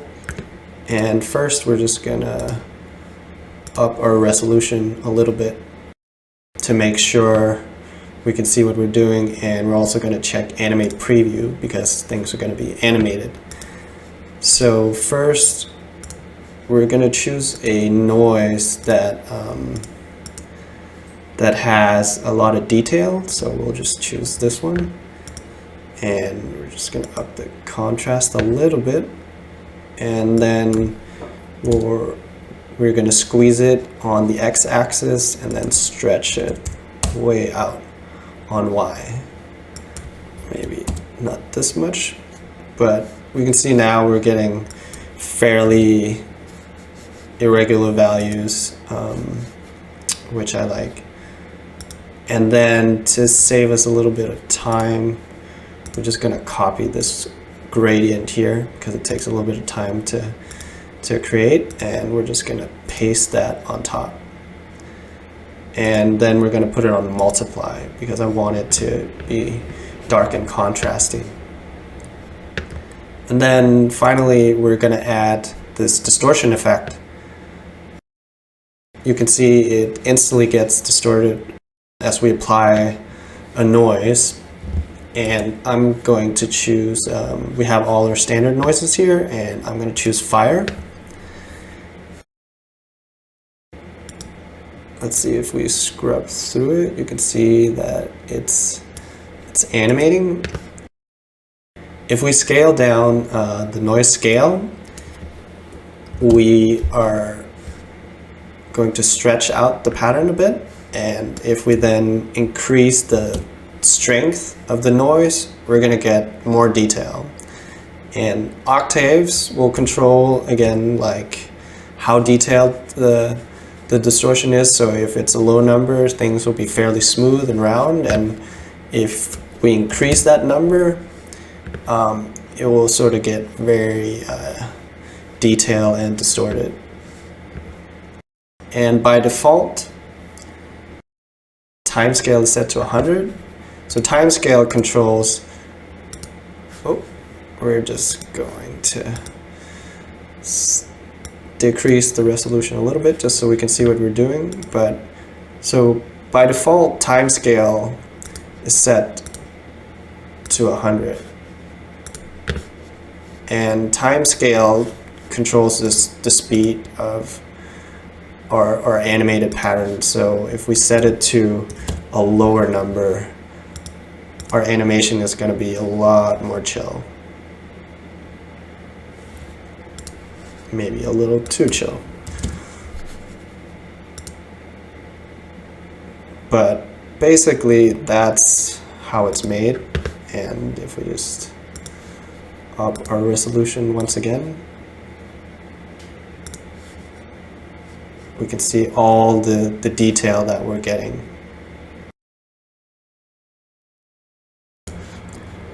Once your texture is done rendering, we bring it into After Effects. And this is what your final render looks like animating. So the first step that I'm doing is I'm putting the texture into a pre-comp, and because it's going over a face, I want it to be symmetrical. So I'm just using this mirror effect to make it symmetrical. And the next step that I'm doing is I'm using an identical version, but the black and white version, and I'm going to use that as a lumimat to keep parts of the color version out. And it's just so we get some transparent areas so the texture isn't completely solid all the way through. And if we just change our background here, we can see what that looks like basically.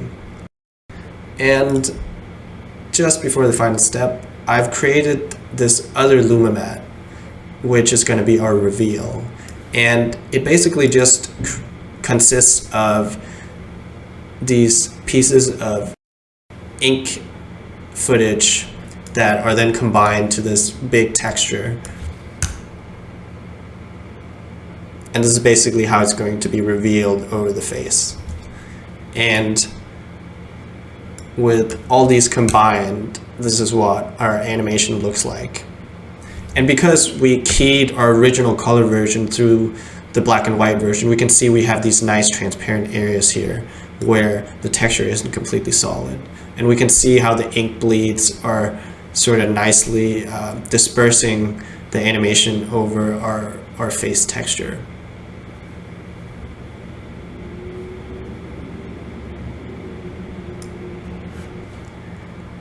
Our second version is similar. This time we're again starting with a pre-comp with our colored version, which is mirrored. And to accompany it, we've created another black and white version, which we're going to use as a lumimat. But what's slightly different this time is that we positioned and rotated the texture a bit so these two versions don't fully align.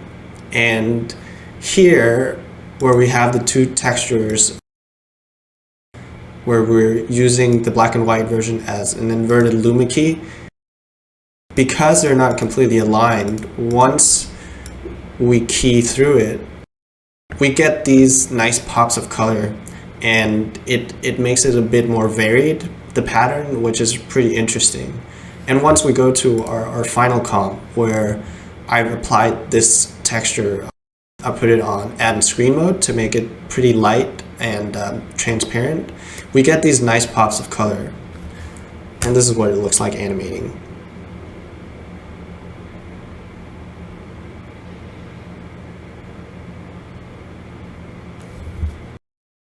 And here are those textures applied and mapped to the 3D model and fully rendered.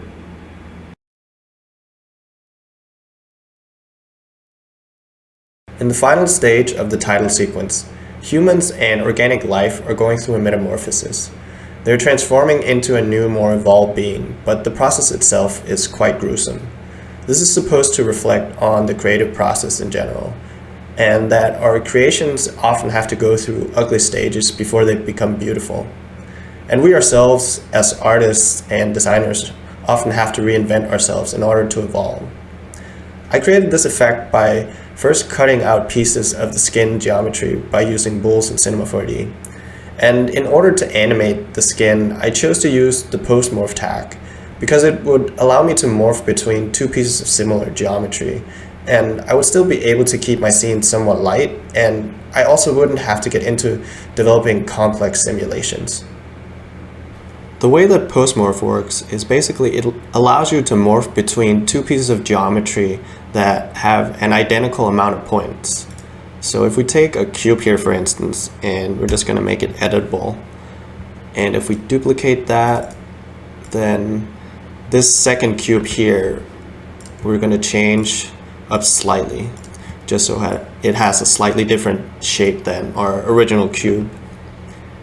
And we're just going to turn that off real quick. And if you then go to character tags and choose post morph, And then you want to choose points because we're manipulating the points basically.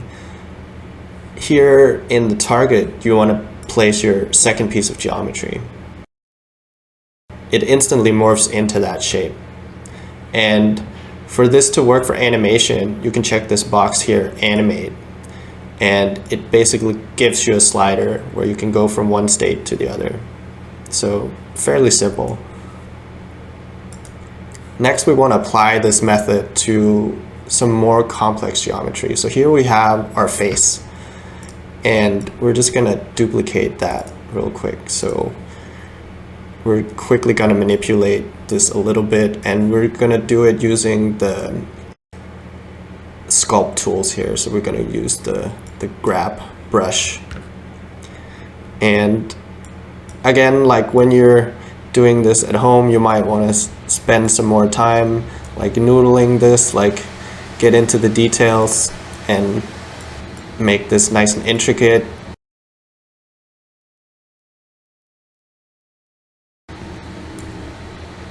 But we're just going to do it fairly quickly just to show how the effect works.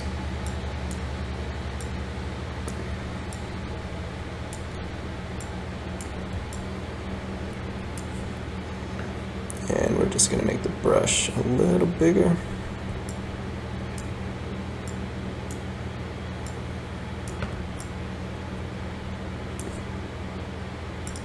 Okay, so now we have two different stages of the same piece of geometry, and we're just going to turn this one off.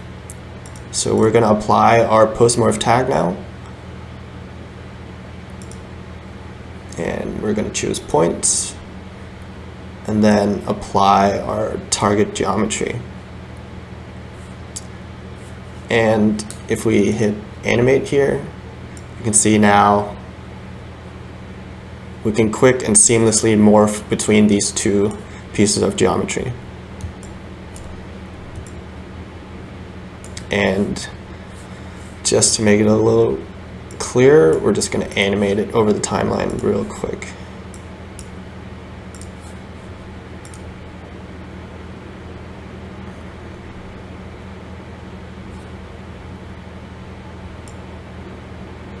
So you can see that's a fairly seamless process, and often if you're doing titles or shots that have minimal motion but you just want a little bit so things aren't just static or just a stock model like lingering in the middle of your scene, you want a little bit of motion. This is a good way to do that. That's fairly economical. And here we have this inside cloth NURB just to give it a little bit of thickness, and then a subdivision surface just to smooth it out a little bit. And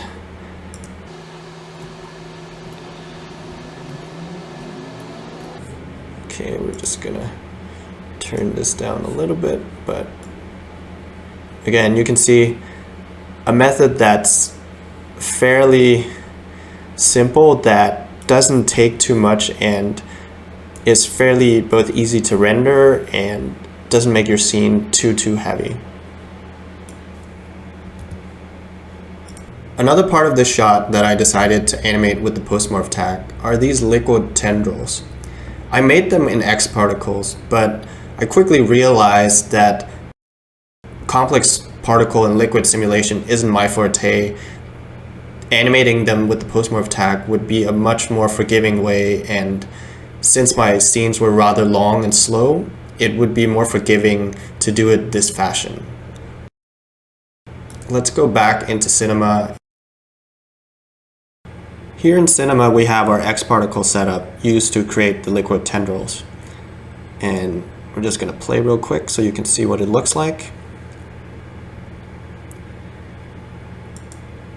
So basically, we have our disk here, which is our emitter, and we have this piece of geometry, which I've created, which we are using a follow surface modifier here, where you can see the sweep NURB here is linked. So we want our particles to follow the surface of that geometry. We have trails on our particles to create the tendrils. And we then have a branch modifier to create branches along these trails just so they're not uniform strings. And you can sort of play it out and see how big or small you want it to be. And I think this is fine for our purpose here. And the Skinner here, which is then creating the final geometry for all our different particle elements. So if we then do current state to object on the Skinner geometry here, we're creating a solid piece of geometry. We can then take that geometry and let's just copy it into a new file here. And for this exercise, we're just gonna duplicate it a bit because we want to show that we can combine multiple pieces.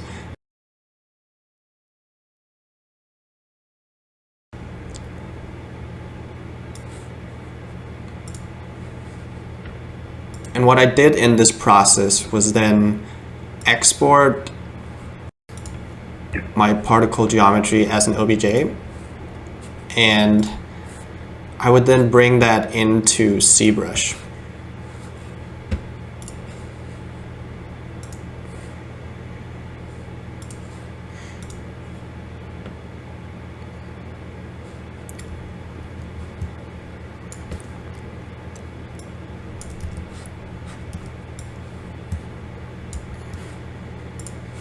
So ZBrush has these two really useful functions, and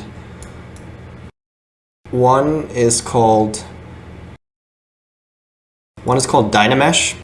And basically what Dynamesh does is that it creates uniform topology out of our polygons, because the Skinner from X particles creates this sort of not totally uniform topology, and some of it's triangulated, and just to make your scenes run smoother, and you want the least amount of polygons as possible.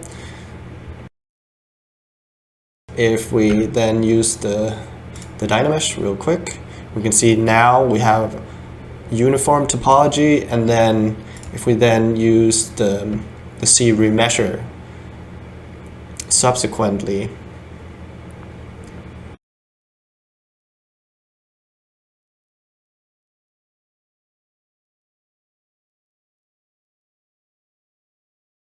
the C remesher then makes everything into nice and smooth polygons. So you can see the step here. We went from this triangulated geometry, then to uniform topology, and then to nice and clean and smooth polygons. So we're just going to export that back into Cinema. I'm just going to call it from ZBrush.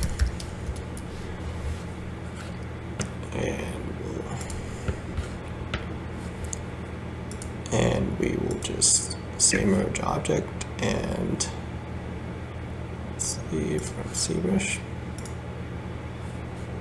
And we want it to be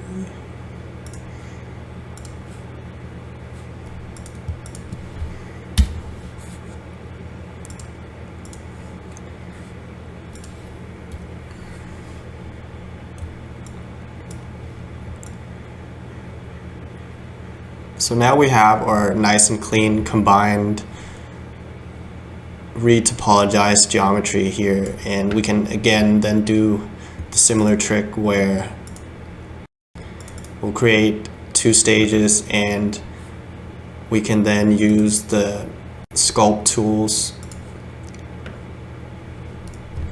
to deform our geometry.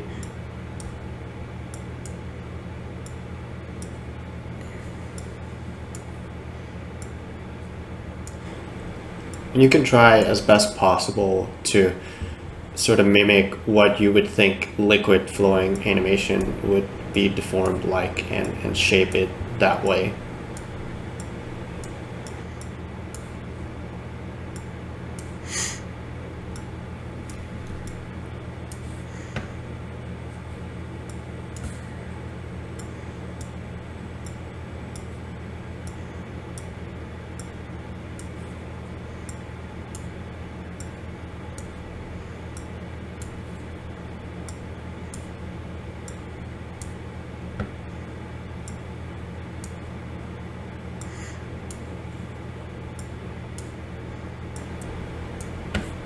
And once you feel like your deformed geometry is at a good point, you then add the post-morph tag again, and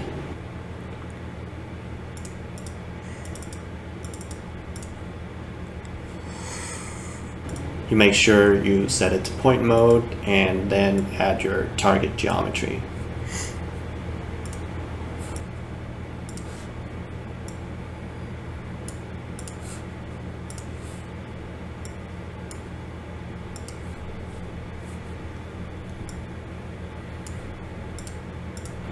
And we just created a quick liquid animation in a matter of minutes now. So if you spend more time on it and make it more refined, you can see how powerful this method can be.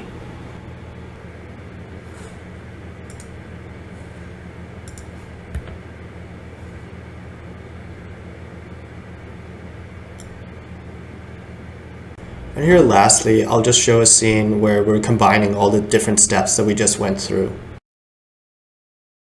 We have our original body geometry here, and then we have a duplicate, which you can see here is deformed and manipulated. And if we go to our post-morph tag here and go to edit, we can see the target is number 2 here, our second piece of geometry. So if we turn that off, and we want to make sure that the morph tag is set to animate.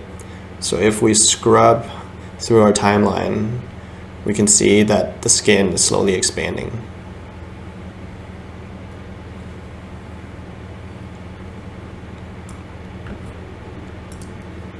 Here is another file that's a little bit further along, and here I have 3 pieces of liquid strands that I've created in XParticles, and then I've duplicated those and then distorted and deformed those to create the second stages.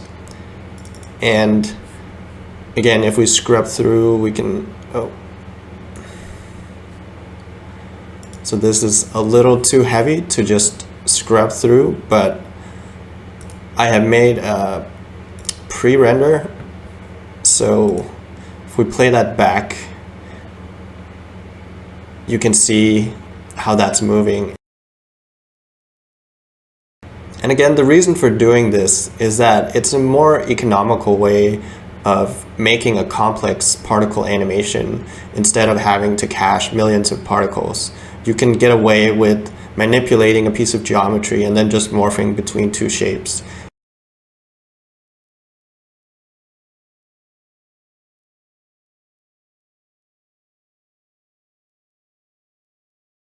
And here's the final rendered version of that shot.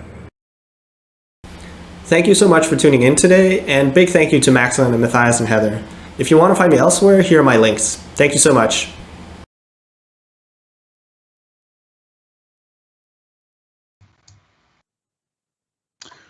Welcome back to the show, everyone. I am here with the one and only Chris Biah. Hey, what's up? The show. Thanks so much for that great presentation, man. That was so many good things. I'm so impressed. All the artists today have been just killing it and breaking it down. So thank you for taking the time, putting together and delivering such a great presentation, man. It's been so inspirational. Thanks so much for having me. Yeah, no, the community loves it. We were talking about this before, and loving how many people sharing this, share the information, just making this whole community fun because we get to actually interact.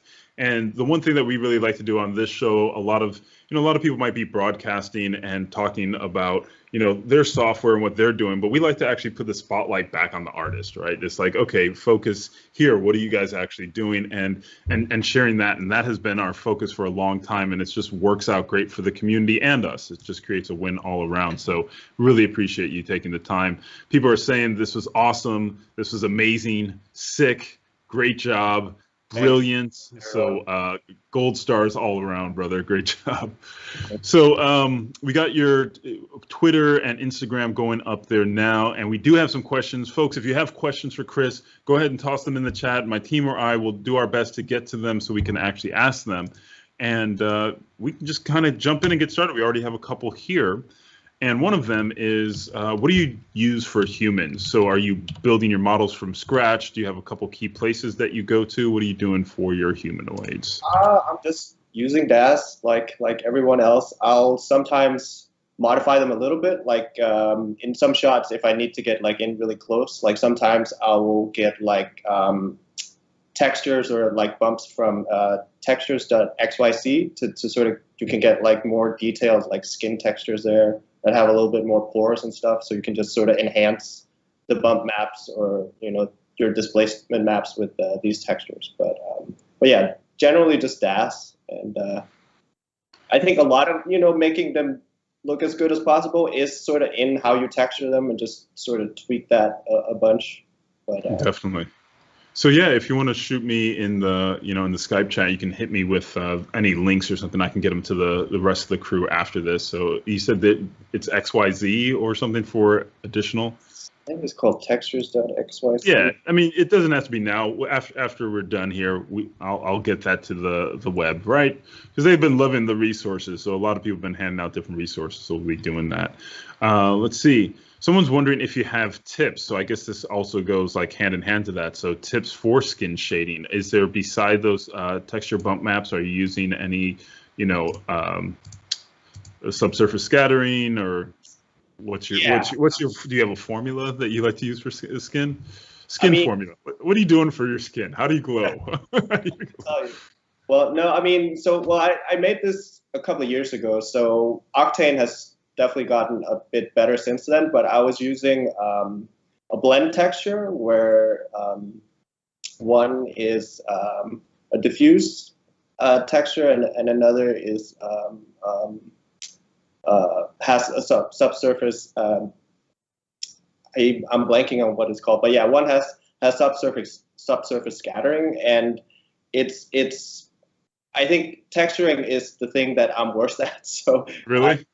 Yeah, so I can't say, that I have any like tricks. Like what I try to do is actually, enhance things in comp or hide things with lighting. So that's also why I like to keep things dark as well. Because just go dark, really moody lighting. You don't have to get close. Yeah. It's just one close up, a couple textures, some bump. Yeah. Wish it luck. Hide it with a camera move. Totally.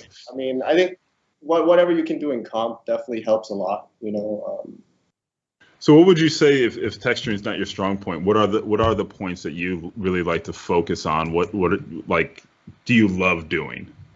I mean, I like composing the shots in general and just sort of assembling everything together.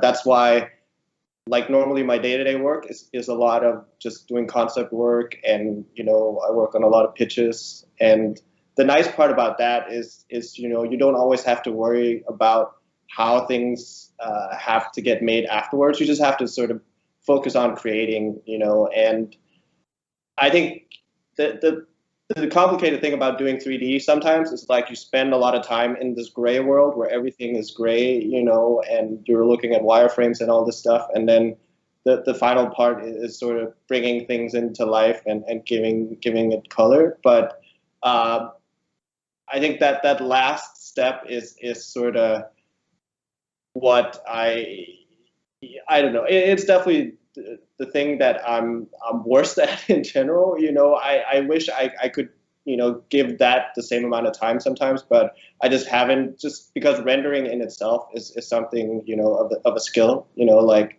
there's people like Raphael Rao, right, who gets and does like these really detailed renders and has this sort of immaculate lighting, and I think it just hasn't been my focus. But I'd love to spend more time doing it, but it's so hard to find the time to master everything, because there's always another rabbit hole. Yeah, no, definitely. That's why you have friends. That's why you have a whole community here.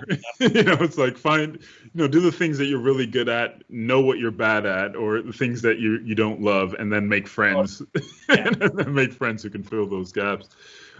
So would you say then, because of what you're doing, mostly doing style frames, is it mostly like just your composition and like lighting and just like feel of the scene before diving into those details?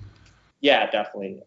Just thinking of the overall mood, and I think also like I guess in my presentation early on, I think about sort of how to most effectively tell a story, with the sort of the simplest elements. So sometimes, there can be sort of contextual elements that, like however, how you're framing the objects in your scene, accordingly. If that helps tell your story without it, it doesn't have to be super obvious, but if people get it, that's just sort of an extra thing. And I think it just helps overall. But yeah, I like to sort of play with those narratives. And I think that's sort of what I'm most interested in general.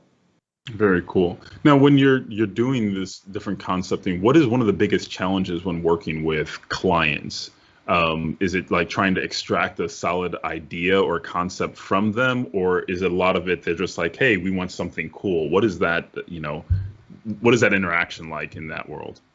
It varies a lot depending on, what the ask is or what the complexity of what you're making is. I think, sometimes when it comes to 3D, doing something really simple can be hard. I think, when doing minimal scenes, conveying that to a client that this is worth this or that much because of, the lack or the subtle complexity that can be difficult sometimes. But it varies a lot, I think. And I think,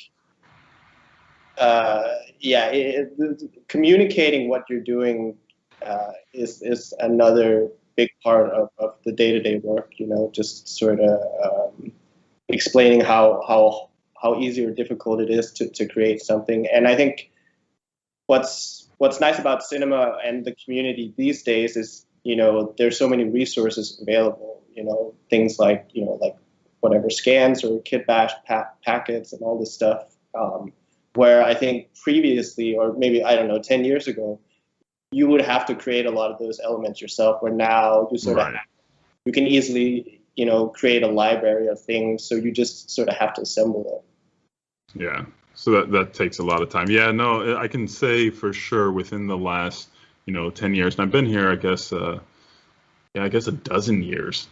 Yeah, I know I've been here about 12 years now. And, it's amazing seeing what has been developed, because I see that as soon as there's a need within the community, like somebody within the community or, a team is together, like trying to fill that so it's easier for the artist. And that's one thing that I really love about it. It's not like, well, just do it the hard way. It's like, no, we all are trying to get, our work done faster and, get more of the creativity out instead of being stuck, which is super cool.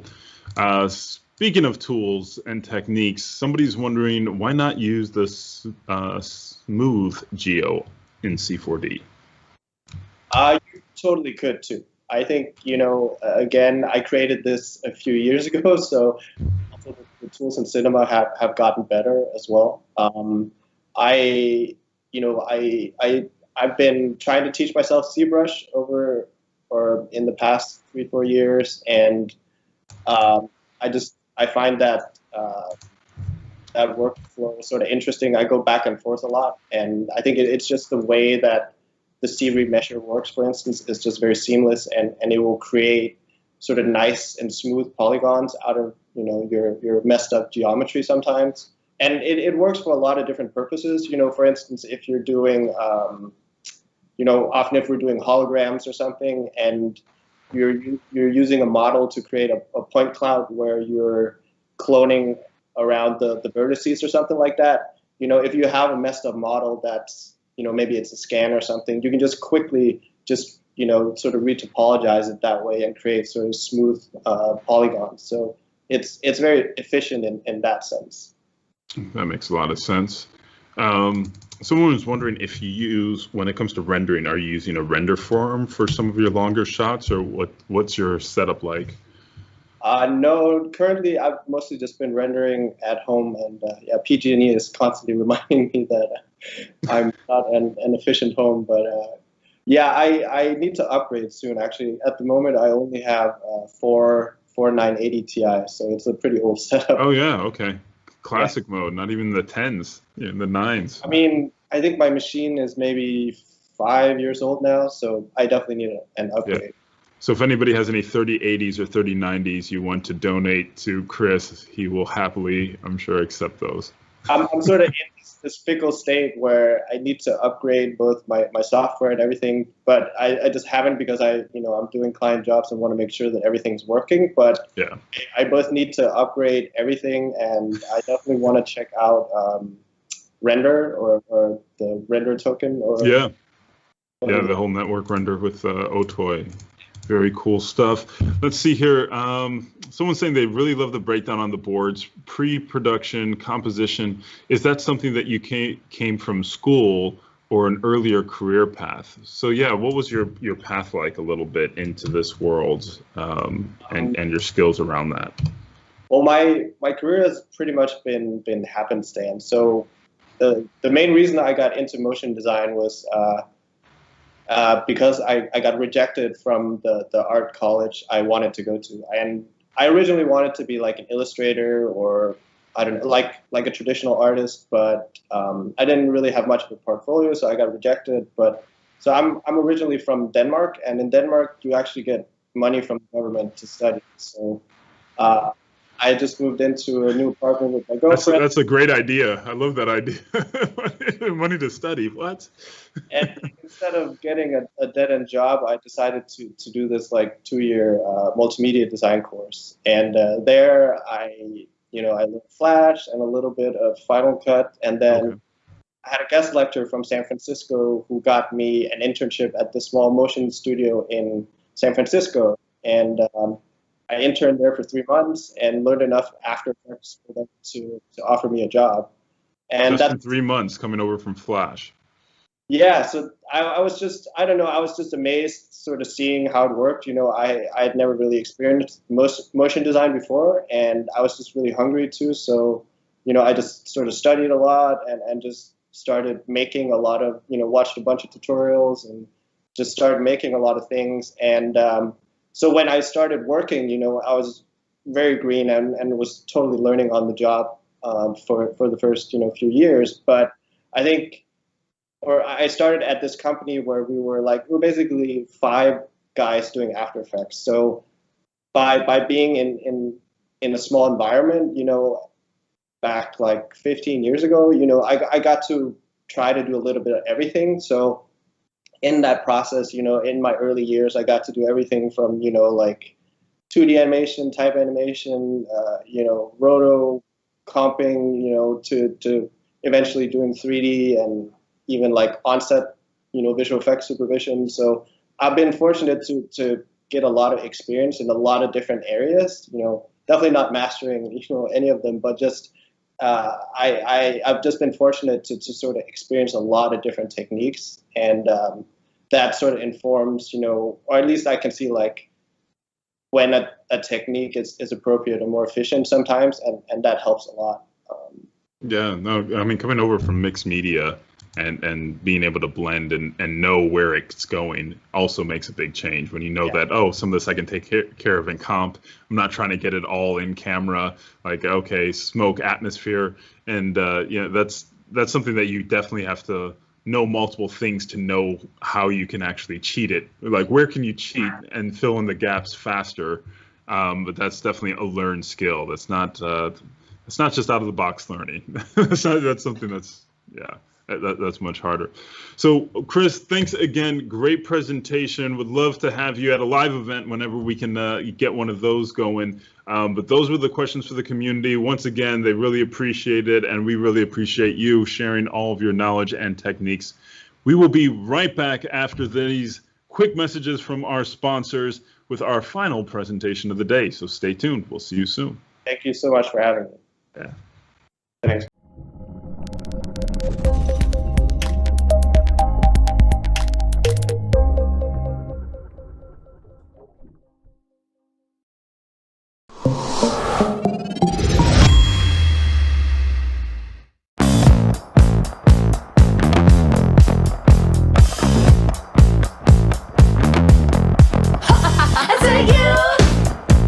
Heard me on the stereo.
Shake it up, be through, work it out, do you.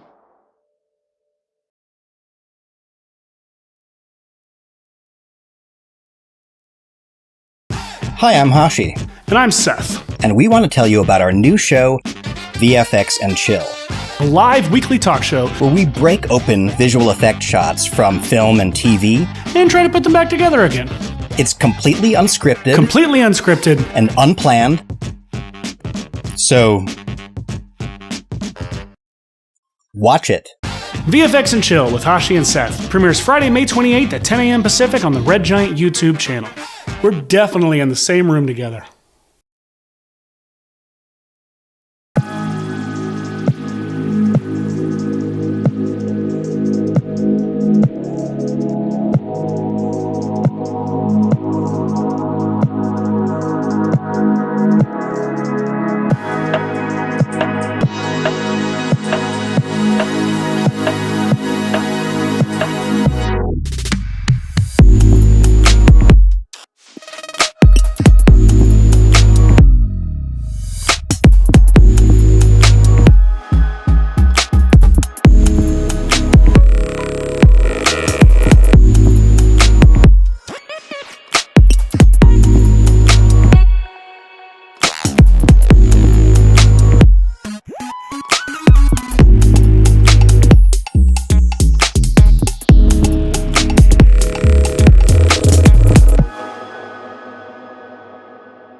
Join specialist sports production instructor Jason Hare for a series of free webinars, designing and creating statistics-based MOGAT templates for use in Adobe Premiere.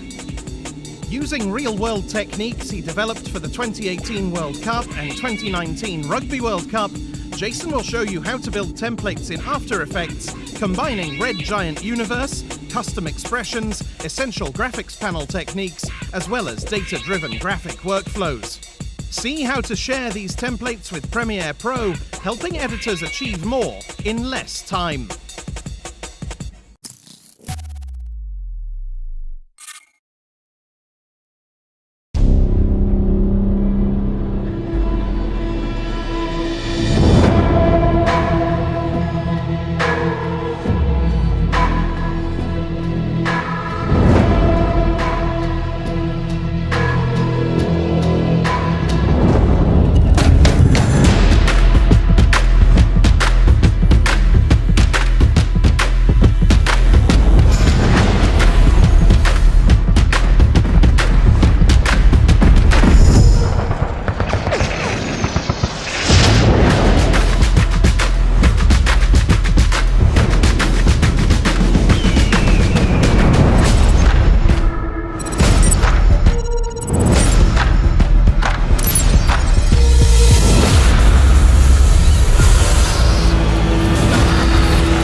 What's up everybody, David Ariev here, and I've got a new tutorial out on creating abstract distortions and literally bending the fabric of space and time. Check it out at mograph.com/tutorials.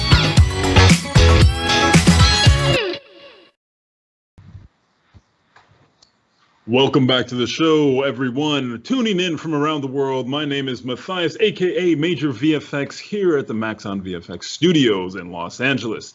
So for those of you who are tuning in and you have not registered, I want to make sure you get your chance to win some of these amazing prizes from some of our sponsors, such as Dell, Wacom, Insidium, all of the things that we have donated and given away for prizes are available to you to win, if and only if you go to 3dmotionshow.com. Right under the little player, you'll see a place that says sign up. Make sure to click that sign up, enter your information, and throughout the year, we'll be giving away prizes. So take a moment to do that now and enjoy our next and final presenter, a longtime friend and a huge icon in the community, Brandon Parvini.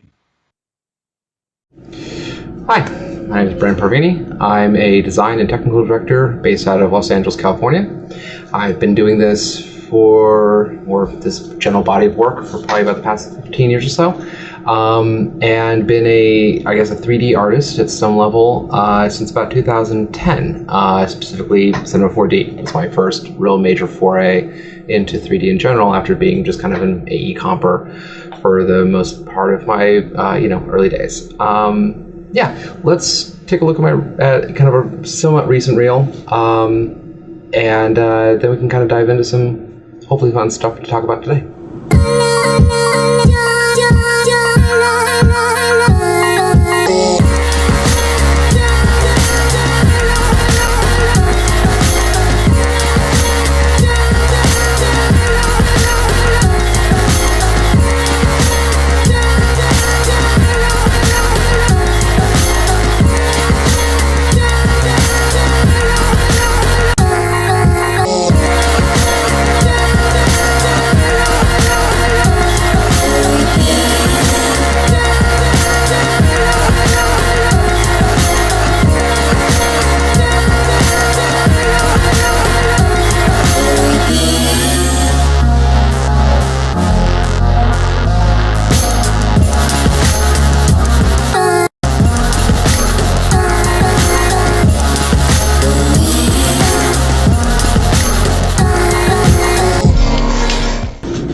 So after, probably working in 3D for the better part of 6 years or so, all these really cool GPU renders came out. There was Octane, Redshift was not far afterwards, and just things got faster and faster and faster and faster, and it was really cool because we could render anything.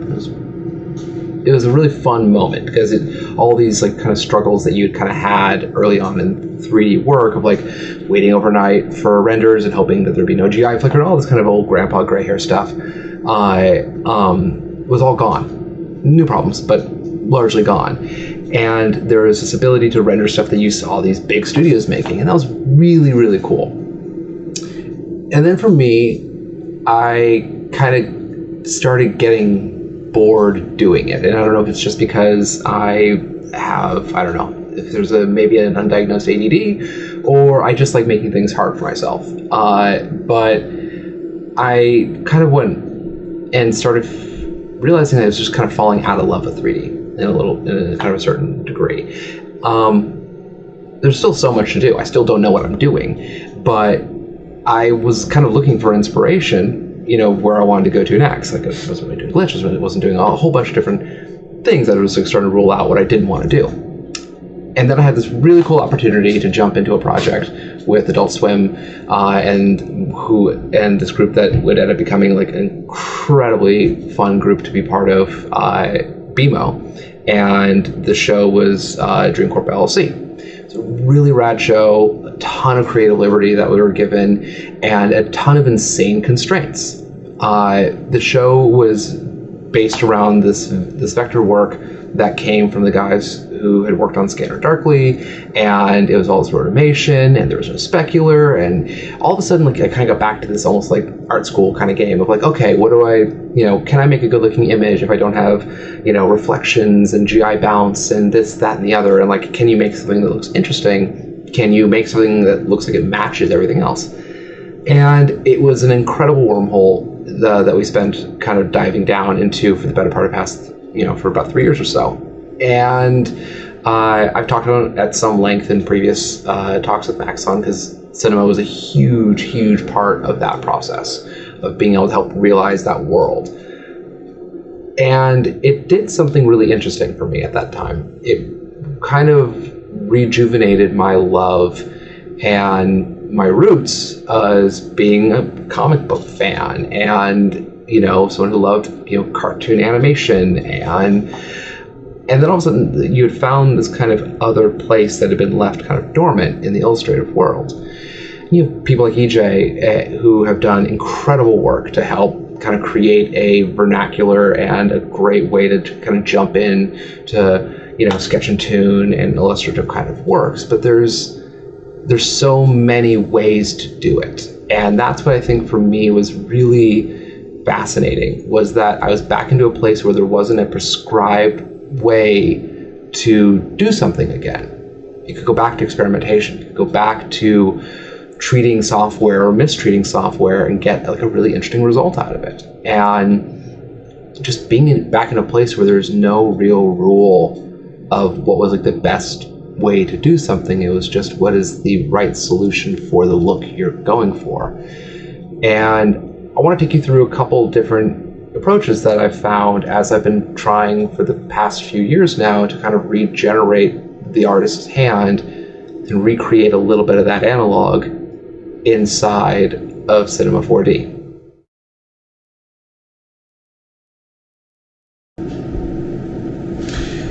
So not long after we kind of started getting a lot of momentum going with the DreamCorp work, we actually had a really cool opportunity and were approached by FX to pitch on some of the campaign teaser spots for Mayans, which was really, really cool. And it was kind of, again, like a wide open brief, and we thought it was a nice opportunity to kind of go a little bit down the illustrative work and try some stuff that we hadn't really had a chance to play with before inside of the DreamCorp kind of, art direction that we had been living through. Okay, well, what's the iconography? Well, let's look at like biker jackets, and you think it looks a certain way, and then it kind of looks something else. We kind of go around, and like tattoos actually end up becoming like a really, really great reference for us of being able to kind of dive through and just take a look at a lot of this kind of Mayan and South American kind of iconography that felt really rich, really kind of just tough and visceral, and and made of the right kind of stock that we wanted to kind of be coming from. And then from off of that, we then started being able to kind of search around and find an array of different artists that were also kind of exploring that realm, using ink, paints, and other form. And we're like, okay, cool.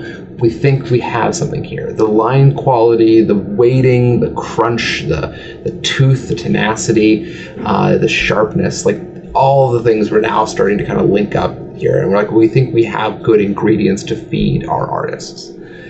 So one of the things that was kind of interesting with the Mayans project was it was the first time working with a client.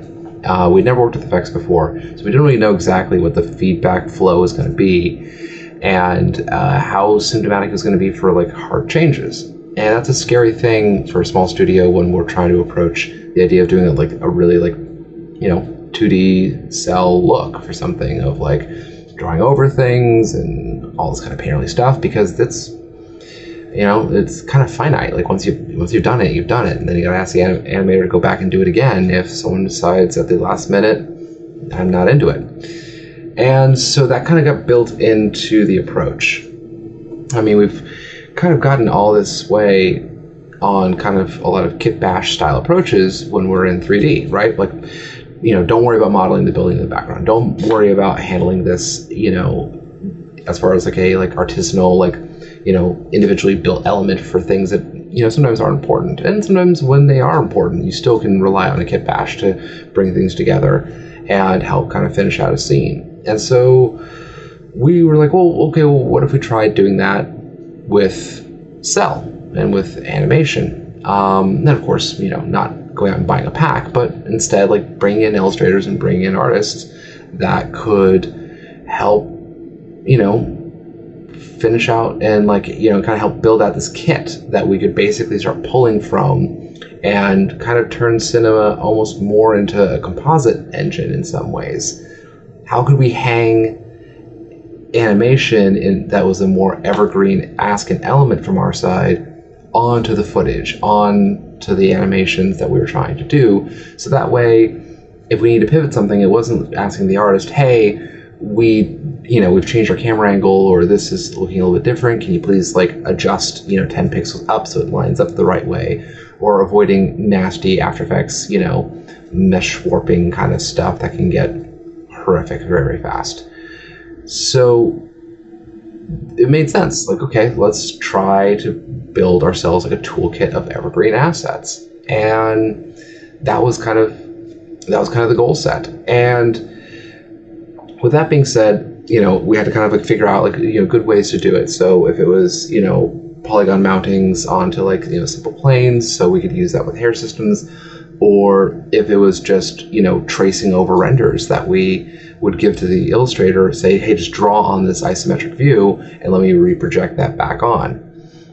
Again, each one of these things we could talk on for its own talk altogether. The goal here is to kind of talk about the approach style and the logic that we were applying in order to kind of execute on a certain look.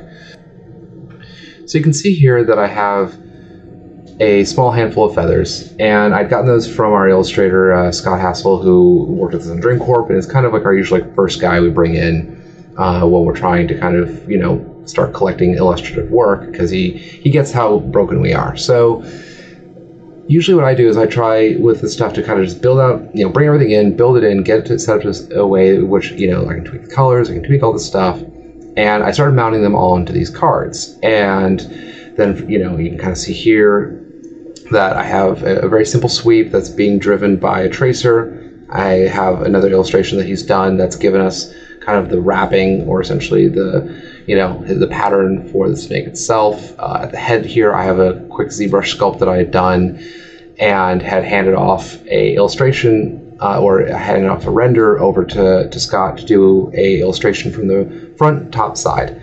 So that way then I could then go take those, project them, take that projection, and kind of get that, devved back into here. You kind of see that the geo is just a bit of a disaster. So I had to go through and basically create these little poly sweeps so that I can mount these feathers to. And they're really simple, nothing too crazy or complicated about them. This is just a simple set of planes, and we're sourcing that into the hair system, and that allows us to kind of just scatter these dynamic feathers essentially without having to worry about feather dynamics, which if you've dealt with that before, it can be a bit of a nightmare, and they definitely don't lend themselves to looking illustrative. So having the asset here really helped us a lot, and I went through and I did all kinds of fun cute stuff like breaking the eyes and got the mouth kind of set up here in this fun way. It really looks kind of like a T-Rex here, doesn't it? I even made this tongue. Really fun little thing. It took me way too long to do in retrospect, and ultimately this whole build here actually didn't even make the final cut, but this was my favorite. I did so many rounds with this thing that this is the one I kind of wanted to show off, because honestly this was my favorite child of the group. Looping back around though, you can kind of see in the diffusion here I'm mixing a couple different elements, and you can see Scott's work is present. This is the resulting bake out of those illustrations that he had done. And so again, just without much, we're already getting a nice illustrated look, because we're just mounting these kind of custom drawings back onto the 3D without having to get in Substance or anything else, because I just didn't have time, nor did I have the resources to do that. I have a little simple poly sweep here that I have run down the back, and that would allow me to then go through and kind of mount on these feathers onto the back and kind of tussle them around a little bit, but you can kind of see it's adding a lot of really fun detail really, really quickly. And again, we're trying to think about this in the way that a illustrator or an artist would think about it. So you're not going to have like a whole lot of rogue stuff. They're going to want to, there's going to be kind of like a method to the madness. So like, really trying to kind of keep these like really like well manicured locations that the feathers would be showing up at, and it all feeling like really intentional again through the whole process. So cool. I have a pretty good build here that I'm happy enough with. Now it comes to animating this, and if you've ever animated a snake, it's not really all that fun when you get into the kind of crazy IK and having to rig that all up, especially if you're doing a custom build. So my favorite cheat in these scenarios is to go through and start plopping in a whole bunch of nulls. I'm going to try to be a good little artist here and try to name this, but I have plenty of projects that I have not. So you can kind of see, kind of go through, and I have these big kind of handles on there, and you'll understand why in a second. I'm just going to kind of drag and place these around. Cool. Let's say that that's a really cool look. Just pretend for a second. I'm grab the tracer. I'm going to go over, grab these nulls, toss them inside. Again, just kind of general good housekeeping. I'm going to say connect all of them. Great. Now we have a nice little constellation going on. I'm going to go through and make it a B-spline, and I'm going to add some extra points to the spline. Now we got a nice kind of organic form that's going on here, but the best part again is that it's kind of a pretty procedural build, so I can kind of just go grab this guy, swing him around. We're not worrying about playing with Beziers or pose morphs to the points. It's, all very tangible and kind of working like a bit like a marionette or like a toy of some kind, which ultimately for someone like me is like the best way to be able to have it. Getting too lost in the rig can get a little bit messy. I'm going to go through and kind of color code this, because again, when you have a scene and you start getting too many of these kind of rig elements showing up, it can get really confusing really fast. So color coding everything together is a really kind of time-saving workflow just to understand, like, am I grabbing the right darn thing? So we go through here, toss them into the null so we can kind of keep track of where everything's supposed to be at. Again, try to do some nice naming conventions that at least make sense to me. And now I have this setup here that I can now think about, well, what if I take it and toss it onto a spline wrap? Find it here fast. There we go. And I can tell you right now, it's probably going to be a little bit off, but let's just kind of see how bad this is. Perfect. Just a little bad. So you can see that we're offset just a little bit off of our source spline, and that's because you can see that arrow that's running through the whole thing is kind of a little shifted up. So I'm going to flip the directionality of it, and I'm going to offset this. Set that. And perfect. Okay, now we're running along the actual rail that we needed. That's great. That works for me. And so you can see, again, not really rocket science. I've got a snake. The snake lives on a wire. Perfect. So now I'm already getting somewhere where I can start now posing this thing and kind of getting myself into a better art direction kind of position where I can just say, well, I want him to be banking like this, or maybe banking like that. There you go. Yeah. And again, everything still works. We haven't reset anything. The geo's still pretty dynamic now because it's just working off the, the mesh or the spline wrap. So if I need to update the geo, it's not really a big deal. And that was, again, just trying to think about this in a way that isn't going to be like a reweighting issue. I'm going to drag my feathers, or actually drag the mesh, the spline wrap over, because I was basically doing a double set here where it was spline wrapping the feathers that were already on a spline wrapped item. So it's kind of like a recursive aspect. So again, keep your nulls in the right hierarchical order to make sure that you're kind of corralling where the areas of effects are happening at. But cool, I have the feathers, they've mounted onto those little sweeps. I have my snake, and I have my feathers, and it's all there now and it's kind of ready for posing and ready for action a little bit. I'm going to go through here real fast, and now I'm going to add some of our stock elements, quote unquote, that we got from our animation team. Kind of tighten this down, so now he's kind of in this kind of bulbous, neck shape kind of thing here. I'm just going to kind of go through and try to just build this material out kind of soup to nuts, so you can kind of just see the process that you go through.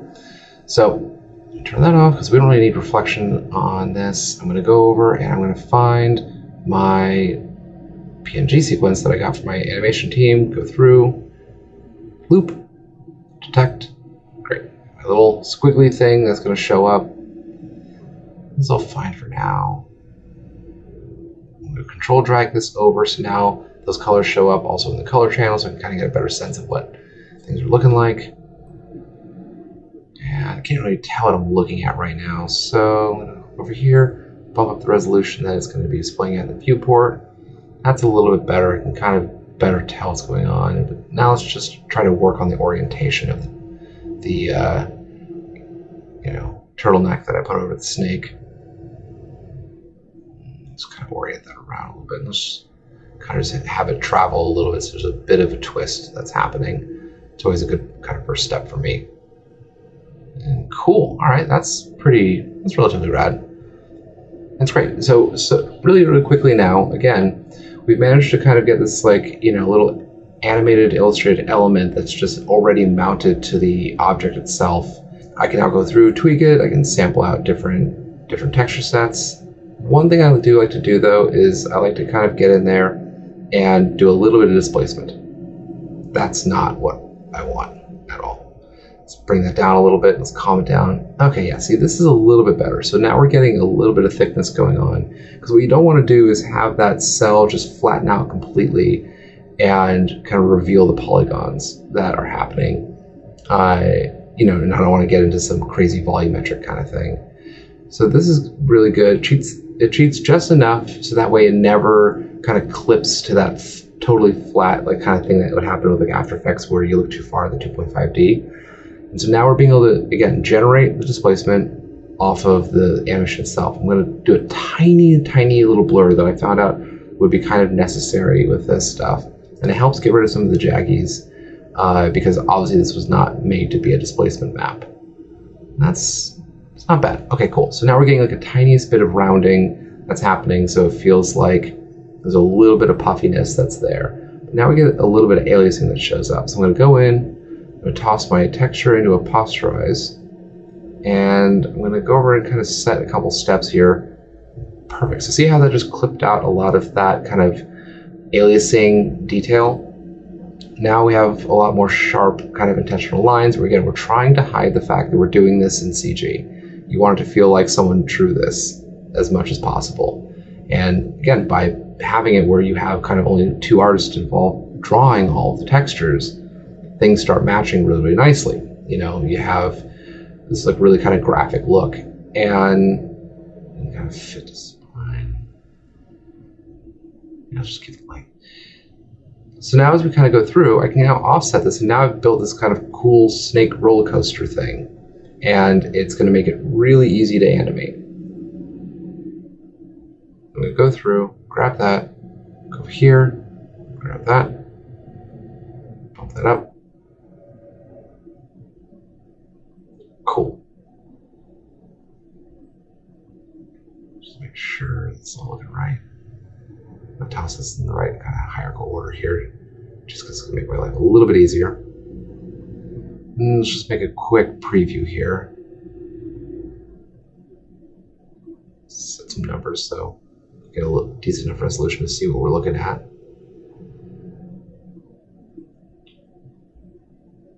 All right, good. Perfect. Now, while this is kind of pressing through, one thing that's a really good call out here is by working to this kind of singular line, we're also getting away from the weird kind of too much detail aspect that you can get into when you're trying to get into rigs, by having just this really clean, simple spline that works to kind of a more graphic nature. So again, we're trying to keep things in these essentialist manners and really just trying to find moments that we can get away from any extra detail that we really don't need to have in there. Or flip the actual texture itself so it's going a different direction.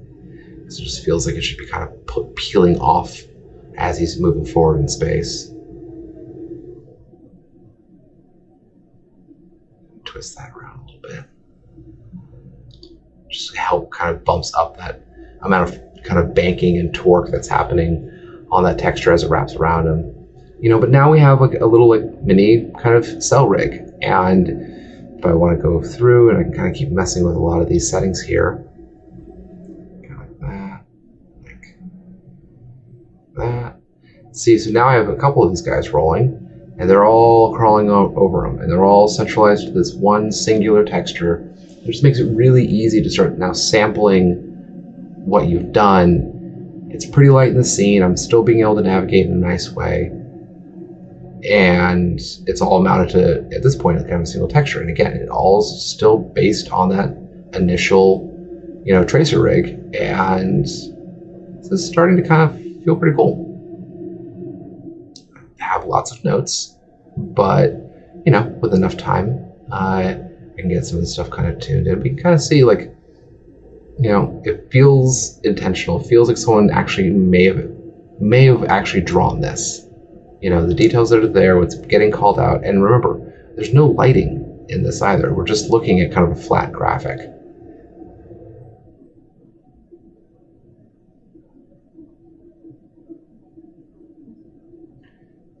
So what I'm doing right now here is I'm tossing in a little displacement effector just to kind of help create a little irregularity with the smoke itself, or this fleshy thing, just so it's not just so perfectly mounted to him. You want to, if you can get a little extra travel, a little extra move around that's happening, just helps kind of sell the cell, you know, a little bit here, where it's not, you just don't want to ever feel the geometry, I think is the biggest thing for me. You don't want to feel where it's coming from too much. Now if I actually like bring in a light, it starts actually kind of creating some new and kind of different opportunities. And I'm not going to rebuild all the materials here. We can kind of see that for like the smoke that I've brought in, kind of tweak a couple of these settings here. So as usual, go over kind of the ordinaire, broaden that out a little bit, go over my luminance, instead of multiply. I'm just going to kind of choose a color here. So like, again, now we're starting to be able to kind of play around a little bit with how, where is lit, what does the kind of the underlit side look like? And yeah, I mean, at this point, it's kind of playtime. But again, it's one element. But we've established a look. We have an understanding of how to approach it. It's easy to deal with. It's not going to kind of rip us to the ground. And I can hand this off now to an artist and give this to them to animate. And the rig isn't so delicate that it's going to just be absurd for them to try to deal with.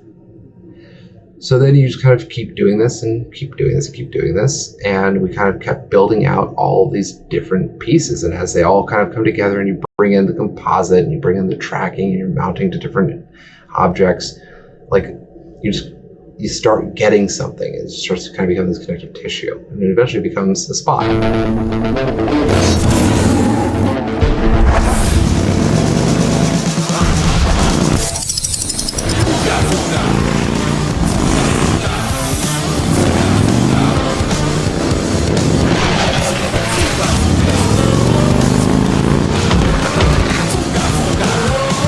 La sangre es la sangre.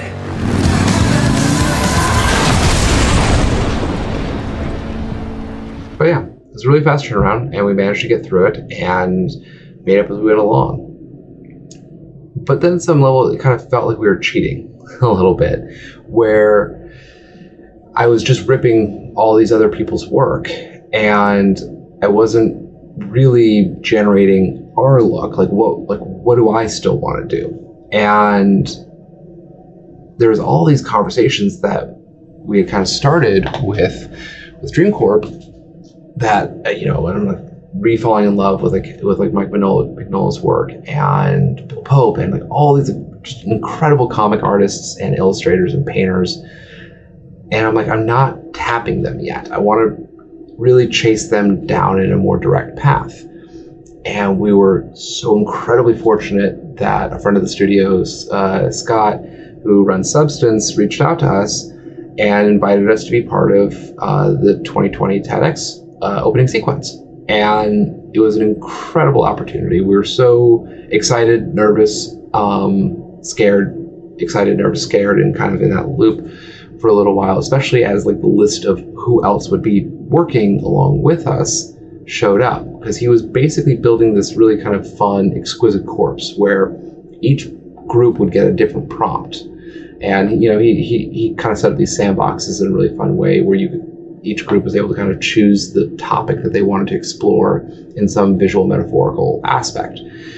So for us, you know, in the middle of, you know, at that point, like, you know, COVID's, you know, kind of rearing its ugly head, and all these things are changing in the world, and everyone's trying to figure out like what to do. The one that jumped out to us was the topic of choice, which felt like a really fun place to be, because it didn't feel as like technically like current as like some of the other topics or things that felt like it would really ask us to be kind of in different, you know, different look styles than where we wanted to be. Choice gave us choice. And so we went through, concepted a bunch of different notions, and really kind of ended up circling in on this idea of like archetypes, of like all the voices in your head and all of the people in you that help make you who you are. And so with that, we were kind of looking at this like tarot style approach of archetypes where you have all of these versions of you that kind of flourish out at different points in time, because we wanted to kind of dig into it a little further with character design. We wanted to explore a little bit of like that kind of core character animation. I had always been doing everything through mocap at that point, so I kind of wanted to go a little more kind of organic on that, where I'm in there and I'm doing like the hand kind of keyframe animation and really trying to drive that through, along with like from, you know, soup to nuts character design, and like really like trying to be intentional and thoughtful of like, what are we going to make? We don't want to make something that looks like anything that the rest of the group is going to be doing, but we also want to feel like we're showing up, and we, you know, really wanted to like, you know, pay the respect that this project deserved. I mean, Scott's been killing it for years on the TEDx projects, and and having all of these contemporaries showing up who are known for 2D and kind of 3D animation in this kind of illustrative look, we just didn't want to look silly. So it's a good opportunity to kind of get back down to the basics, get back down to kind of like the sketchboard again, and go back into a little bit of the art theory, where we started kind of being like, okay, well, what do we want to look at? And it's going to come down to this character. So of course I rip out all my Vignola, you know, references, and we start pulling out all these like different kind of illustration styles that we've like really, really liked, these like strong, poppy, graphic, and ugly kind of looks to a certain degree. Like they're not like beautiful. They're like, there's a visceral element to all of them. And we knew that we wanted to have a female character. Just felt tonally right at the time to like have like a female protagonist in this. And so that allowed us to kind of like go through and kind of start talking about like shape, form, and the ratio, the kind of the size and shape ratios, color palettes, and things like that.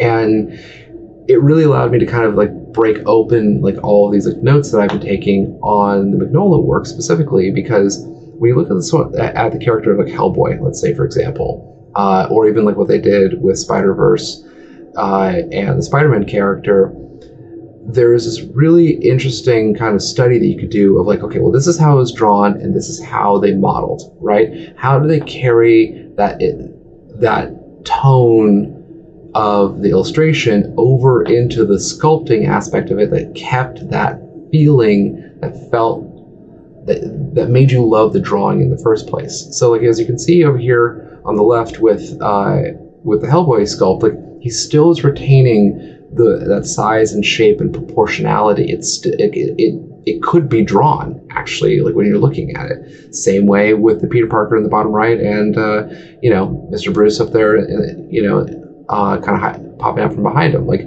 they all retaining the same negative space and kind of contour when you kind of clock it as a shape as the original illustrations do. So when you're thinking about this like volumizing of the character, you want to kind of retain that illustration quality that you would like so much to kind of begin with. And so, you know, understanding like, okay, well, where are my kind of clear guidelines? Where are the weights and mass? Where is the light pooling? So you want to kind of have these like oversimplified areas that can kind of catch light and retain it. And I tried to kind of bring that over into these kind of like really like rough, ugly sketches for this girl that, you know, again, these kind of exaggerated features, these like kind of long limbs, but, you know, not, you know, really wanted to try to kind of like play down the body shape a little bit here and just have it be more about, you know, her and kind of exploring this kind of neutral territory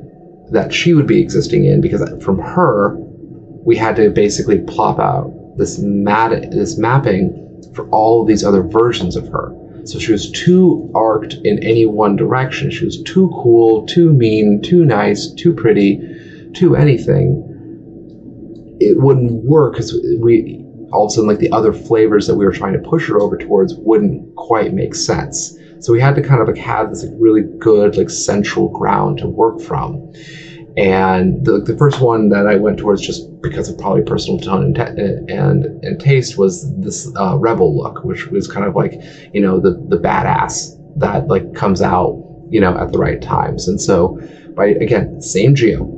The geo was never going to change with her. It was all going to just be about the paint jobs changing. So changed her hairdo, you know, I gave, you know, a little bit, you know, gave her a, you know, a different kind of demeanor on like how the kind of the facial kind of sculpt was looking. So I was doing stuff with pose morphs to kind of change some of the facial configuration, but never like the actual geo proportions themselves. Just, you know, a frown or a smile, how fast like the lighting fall off was working. And it was this really like rewarding process of getting through each one of them. It was so much fun. I mean, it was one of those things where like, I was like, well, I can keep making characters. And Herzl, you know, who was working with me, was like, I think we have enough. And I was like, okay, well, I guess.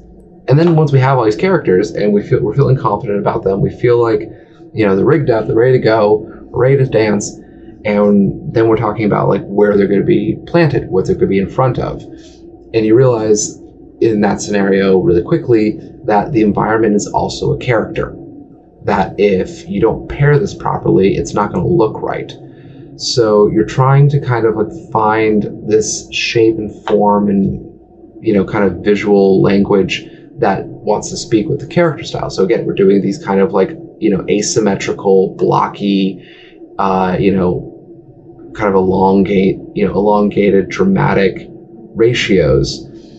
And we're trying to kind of think about that in relationship back over to the characters and like how do these things kind of play across. We're noticing a couple things that are starting to come out for like our really core things that we want, which is simple, recognizable, you know, silhouettes and these kind of broad stroke fills. So I go in, and this is my first time, you know, hopping into Arnold. I want to teach myself the Arnold Toon Shader just to get a sense of it. So I'm going through and I start kind of like trying to sculpt things in that same kind of intentional fashion. You know, we're using hatchings and these different kind of play elements, but we're trying to, again, sculpt the geo in the same fashion that I had sculpted the character. So that way everything felt like it was all kind of part of the same tone. And once we got there, like everything started kind of working together in a really, really nice way. But there's so many things that go into this that could, again, be its own talk altogether. When we talk about things like where the camera is, different camera tricks, ratios, comping tricks, like there's all these tools that we kind of broke out, you know, but it did come down to the core assets and elements themselves all feeling like they spoke together in a really good way. And it made everything else so much easier to do. And just little by little, layer by layer, you kind of worked through and got it all. But I want to, again, go back down to just making sure that the asset itself is kind of speaking in this intentional illustrative style. Because I think that the material sets and how we approach building the palettes is a big part of this. So I'm going to take us again here, kind of from start to finish, on trying to kind of just build out this look. Now, we're not in Arnold this time. We're in standard renderer, and we're just going to use the default cinema package to kind of build this out. And I'm in here, and I'm going to fix the fog so I'm not getting any extra weird roundings.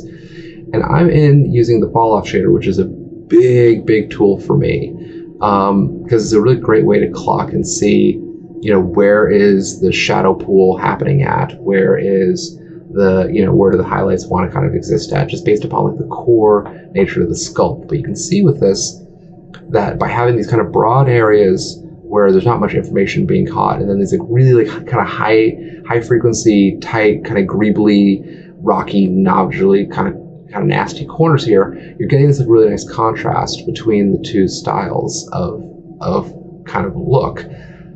And so then I'm going to pop this in front of a color real fast, and it just kind of gives us a nice way to be able to say, okay, I see the shape, I see the highlight, I see the shadow. And now I get to start playing and tuning how much of each I want. Like, where do I want that fall off to kind of happen at? And so I'm working here with just the y-axis. So everything on going kind of downward facing goes to black on this like really sharp fall off. And my usual thing is I just like to have kind of sharp, crisp edges with this, because for me, I feel like it always helps the kind of the intentionality. And I'm in a fusion shader right now, and this is actually a Tim trick from Hello Lux, where if you're in the fusion shader, you can actually be getting like the lifetime in viewport updates. So if you don't have 15 layers to be going through, you just have to kind of two things that you're trying to kind of A/B on top of. You can kind of mix these things together and be able to just keep track of everything and not have any kind of mystical elements of like, oh, on render it looks like a certain way. I can kind of do the look dev in viewport. And you can see here, like, this is already kind of getting a cool look to it. Like, we have kind of the broad strokes and some of this extra information that's showing up. And as I'm kind of dropping that down, now it kind of feels like a secondary read, which is a big thing for me. Like, I like having kind of the first clock of like the shape of something, the general understanding of it, of where its kind of shadows and highlights are, and then having a little bit of extra information for someone to look at if they want to lean in. But we want to be careful with this, because you can see as I'm tightening this up a little bit, it starts getting a little too detailed. You get this kind of moire kind of look, and now it's looking digital again. Like, no artist would spend the time doing that many hatches. Like, you want to kind of keep it a little more clumsy. So I'm just kind of working through here a little bit, and it's okay. It's not bad. We're losing some dimension right now with this, and I just don't think my mapping is right. Oh, no, it's not. All right, so I'm gonna over in UV, swing this over, I'm gonna bring this down. Cool, so now this is how my UV is kind of orienting itself, and you can see like now like the wrapping is kind of a little more predictable for what you think you'd be mapping this as. Cool, that's a little bit better. So now I'm just gonna kind of play around with the scale of the dot shader, kind of work on my fall off here, like how quickly does it go from lightness to darkness, and that kind of hatching style that's going on here.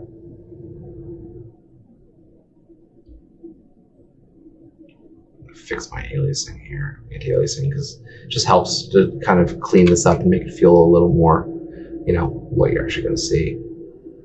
And as I play with kind of my fall-offs, again, this is all just kind of noodling around a little bit, and this is going to be a case-by-case scenario based upon your geo, based upon your lighting setups of like, how aggressively do you need to drive these values? And I'll spend way too long in that one little shader graph there.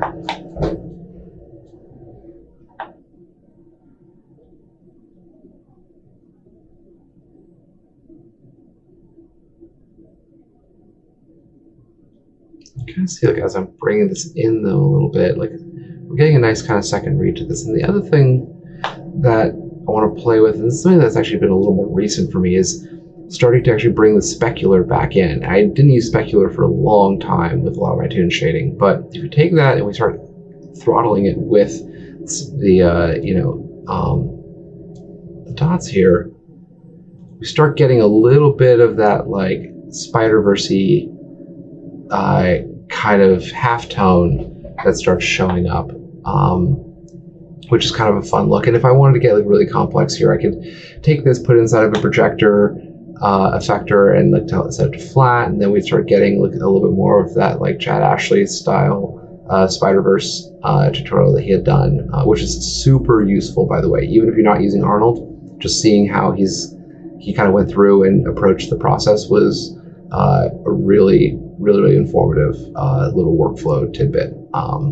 Yeah, just, you know, watch everyone, steal from everyone, and just make sure that you're ripping it off well enough to make it your own.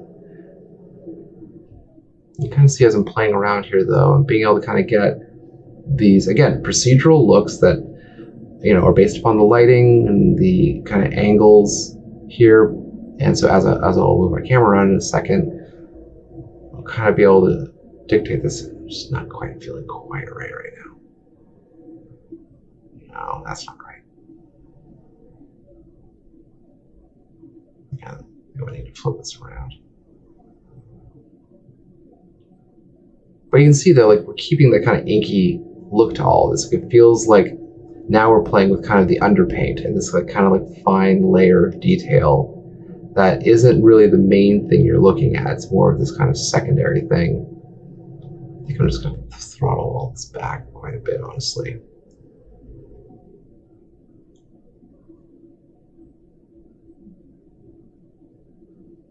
Let's put this back. I think that's better than it was before. Yeah. That's a little better. See, so now we're getting this kind of like nice breakup that's starting to happen around kind of like the shadowy corner areas. And I could keep working on this and tightening it up a little bit more and more and more to make sure that like every single one of those edges is like really firing and like hitting at like the right stride. But you can kind of get a nice sense now where it's like, you know, it feels like the areas that I'm highlighting would be the areas that an artist would highlight, right? This kind of, these broad areas are now pooling and collecting light in a nice way. You know, we're getting these sharp handoffs into shadow. You get a really clear sense of like where the contours are kind of living and existing from. And it just has a really nice kind of graphic feel to it right now. And again, we're still in viewport. We haven't done any comping yet. Man, that dot patterns. I could be here all day working on that.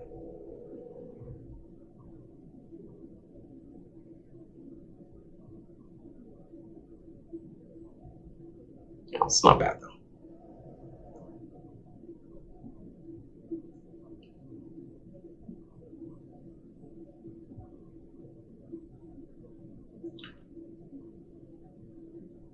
So the next thing I'm going to do here is I feel like I want to up this kind of highlighting aspect.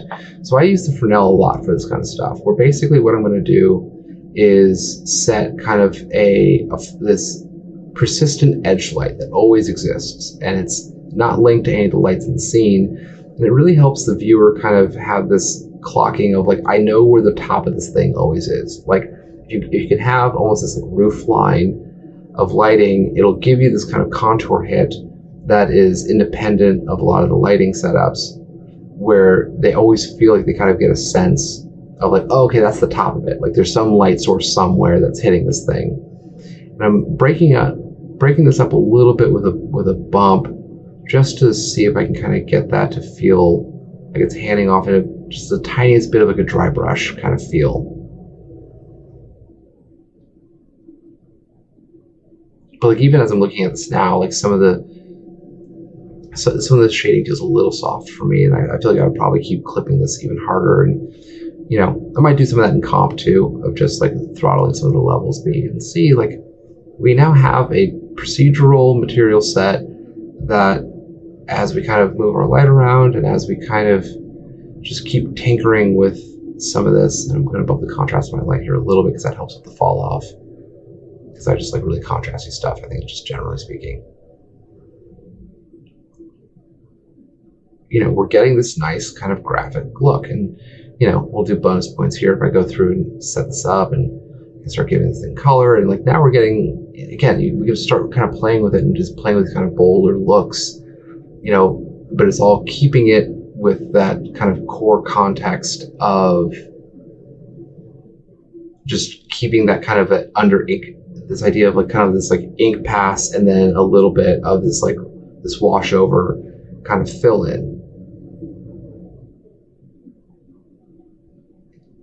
And again, this is just kind of one element that we're playing with.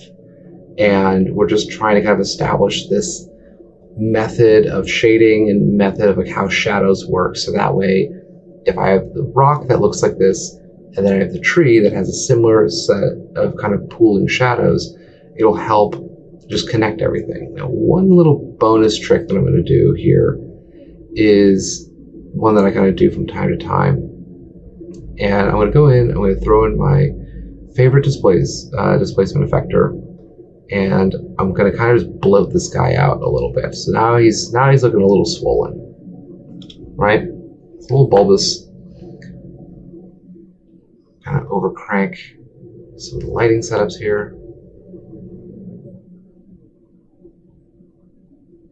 I'm working here now in the Fresnel. So what this is going to do for me is I'm going to say I only want to see the edges of this thing that are kind of extending out and sitting just out and away a little bit from the geo itself.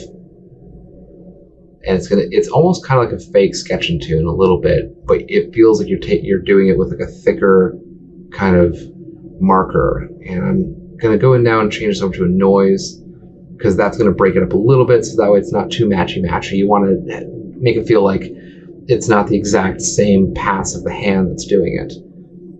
This isn't quite right now. Let's see here.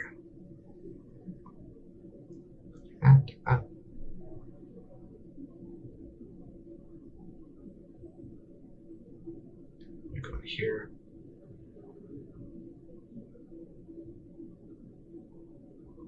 Just here fall off instead, actually, so I can get a little bit of the top and a little bit of this front facing kind of mixing to give me an angle of this thing that's going to be doing this.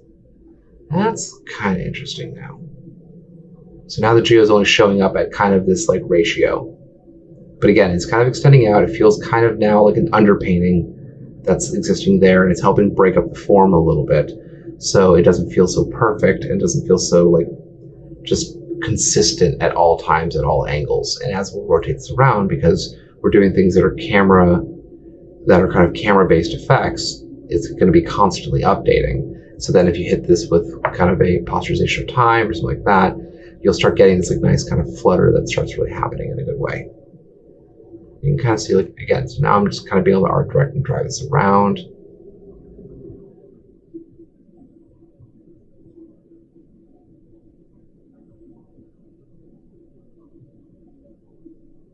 Nice. Okay. Yeah, that's feeling cool.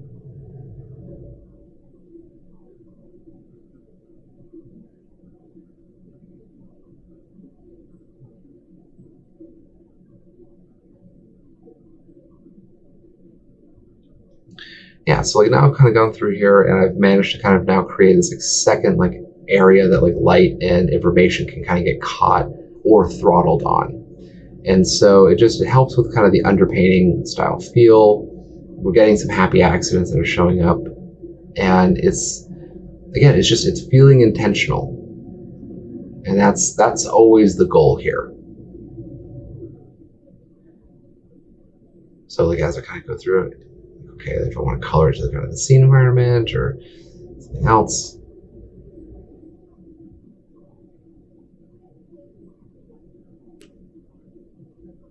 But it's kind of fun. So yeah, so you can kind of see here just how we're being able to kind of drive all this in. Again, we have no plugins that we're using. We're not using any special, texture packs or anything. This is just built-in cinema with its built-in shaders using stuff that's been around for years. And it's just taking a little bit of time to sit and just think about what we're trying to show, how we want it to look, and just kind of keeping that kind of graphic intentionality present and ready inside of the piece itself.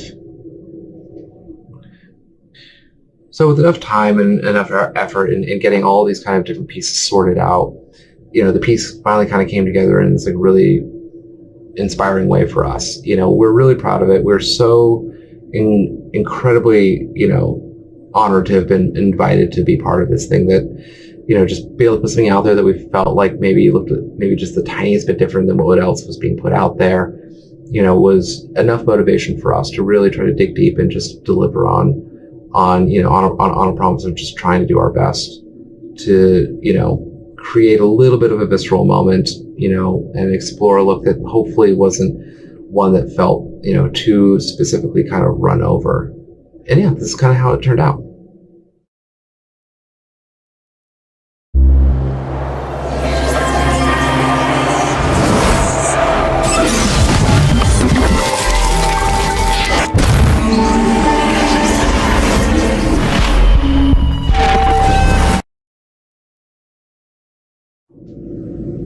So then there's this element of like, yay, we did it. Where do we go from here?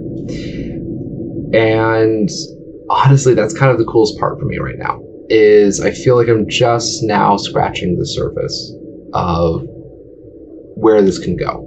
And as things are starting to kind of become a little more predictable in terms of like how these shaders will react, how, what the requirements of the geo are in terms of getting certain kind of looks out of it, the different animation styles and how they play into these things, like all these things are all starting to kind of activate at once. And I wanted to kind of take this then away from a lot of the commercial work for a second, just to have a chance to think, because the Substance project for TEDx was a really amazing moment to kind of get away from product work of like, how does this look with a shoe next to it? How does it look, with a hero actor in it? All these client-facing constraints. And I was like, I just want to keep digging in here and just seeing how this thing works in order to better understand where I think it could go and what it could potentially pair well with. And so,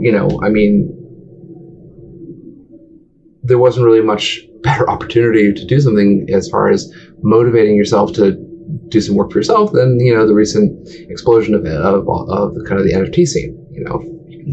You can make something and someone likes something and you get to make a couple bucks off it. It's great motivation to keep making it, right? Or not. But it was a really cool way to say, okay, I'm going to approach this almost in a fine art manner. And I want to start doing little mini paintings. I want to start doing little mini pieces that kind of are exploring these different topics as I kind of continue to kind of grope my way through this and figure out some of the different techniques and where they work and where they fail, and just keep refining this process over and over and over again to a certain degree. And the coolest part about that is that allows me to kind of, by walking away from client-facing work and just doing something that I'm inspired to do for a few seconds, you get to kind of look back around and say, okay, cool. Who are all these artists now that I want to do work that I feel like speaks to their work, or these bodies of work that like you wish you could kind of be like having your work kind of sitting next to a certain degree. And that's the most amazing part, is like all of a sudden like the references have now started kind of flooding back in of like, oh, that's right, I wanted to kind of look at that piece, or wanted to do a double check on like the line quality styles of how this guy tends to build things out. And so you start being able to really kind of dig through and see, all these different kind of functioning theories and approach styles, and have them all still feel like they're now like really within arm's reach. And it's so exciting because, as we've seen thus far here, are we going to use cloners for scales? Are we going to use hair for cables, broken UVs, and the dot shader, to create like interesting line work? Oh, I found a great new artist and I love what they're doing with their proportions and the way that like the shapes fall in and out and some of the kind of ephemeral aspects. And so I'm like, let's just start making something. And so I started with these kind of core sculpts, again, trying to go soup to nuts on it, where I just wanted to kind of just start playing with these animals. I was always a figurative artist.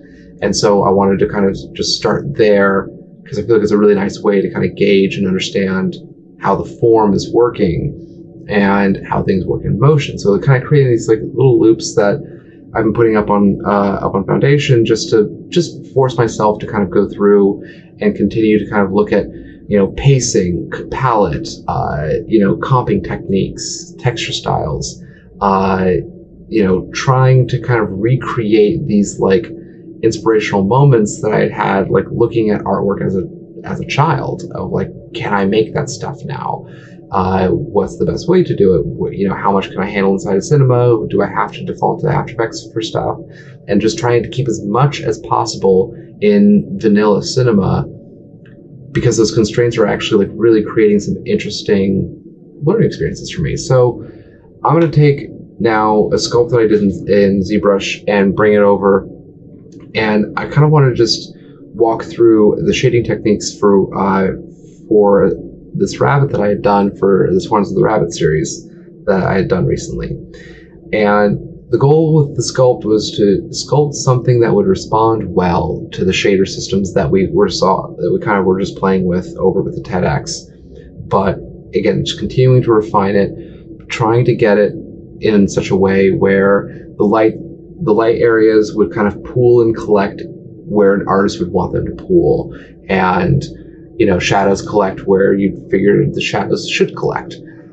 And it was an awesome moment because things kind of started working, and you can see really quickly here, just with a very basic setup, we're already getting a really graphic style, and it's all coming from the geo. So as much as we're talking about matte dev, what you're putting the geo, or what you're putting the materials on as far as the geo goes, really does matter. Like we can see here how like this pooling is already kind of working for us in being able to kind of get these like really kind of graphic looks pretty quickly, but it's not working from all angles quite yet. So this is really where the rest of kind of the the Toon shader systems kind of come into play here. So we're going to go back over to our favorite little dot shader and just kind of take a look at this here. Switch away from camera, go over to lights. Always working with lights because I always want that information from the lighting direction to be kind of guiding how the dots are kind of moving off, because again, you're trying to always create that intentionality. You can kind of see here though that like it's a little too tight, it's a little too perfect, and no one would spend the time shading those areas in that ratio.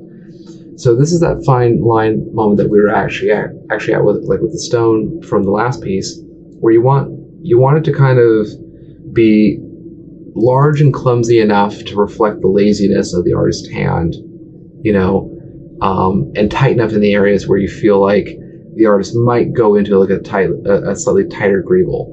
Because one thing with this that we're trying to do, especially with this kind of dot shader pseudo hatch style setup, is we're trying to infer that there's detail there that I just don't care to draw.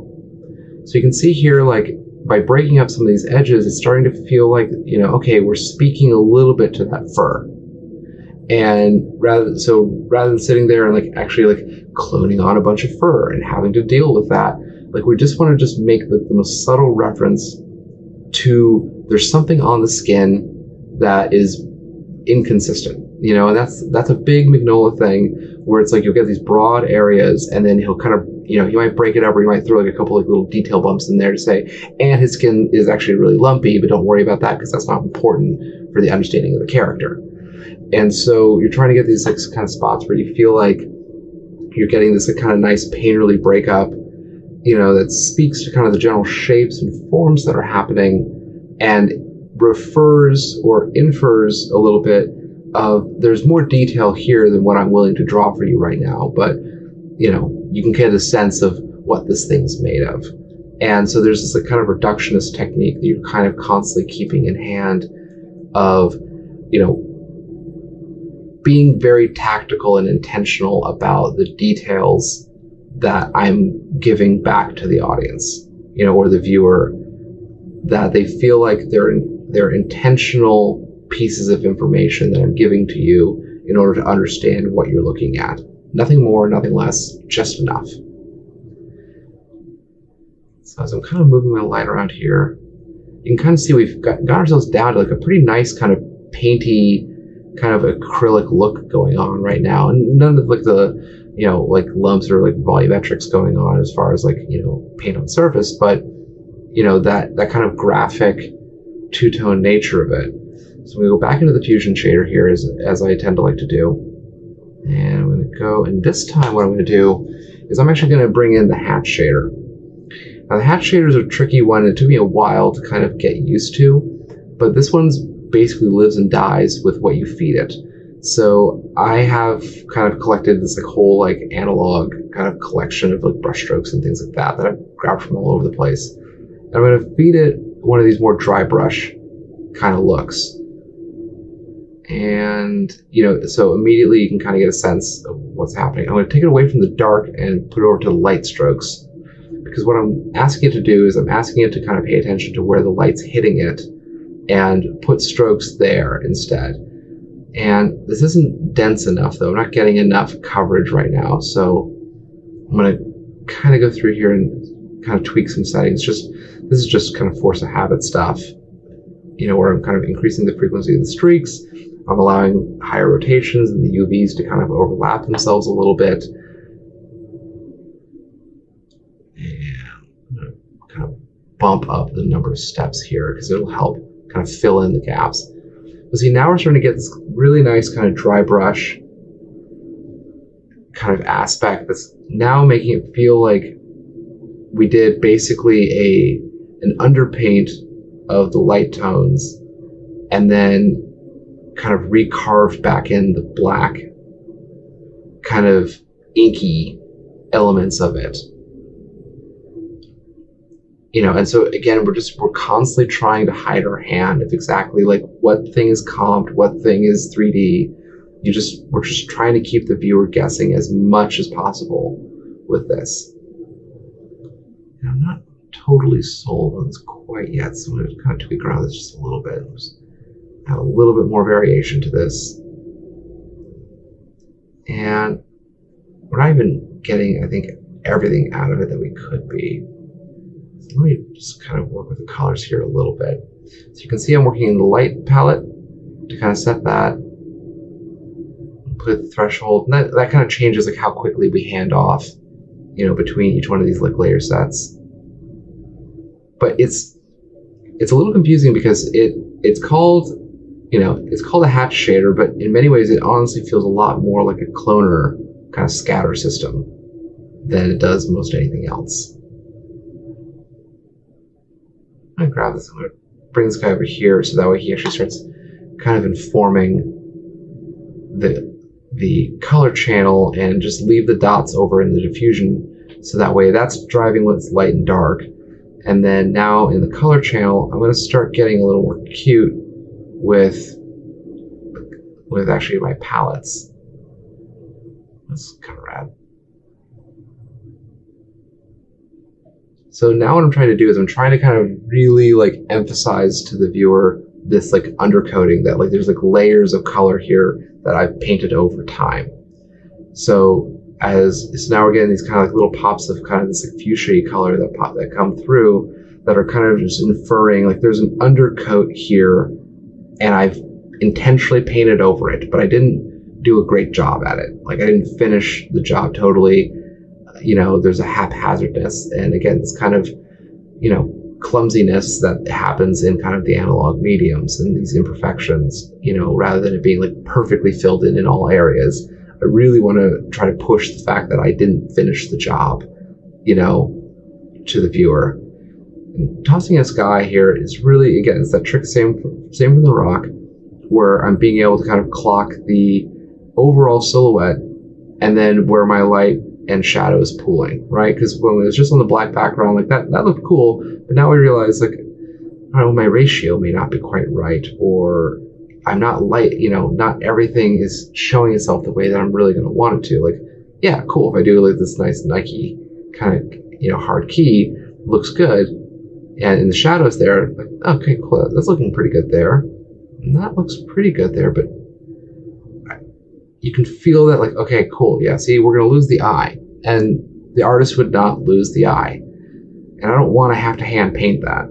So I'm going to go in and I'm going to toss a Fresnel here into the luminance of these little glowy eyes I did.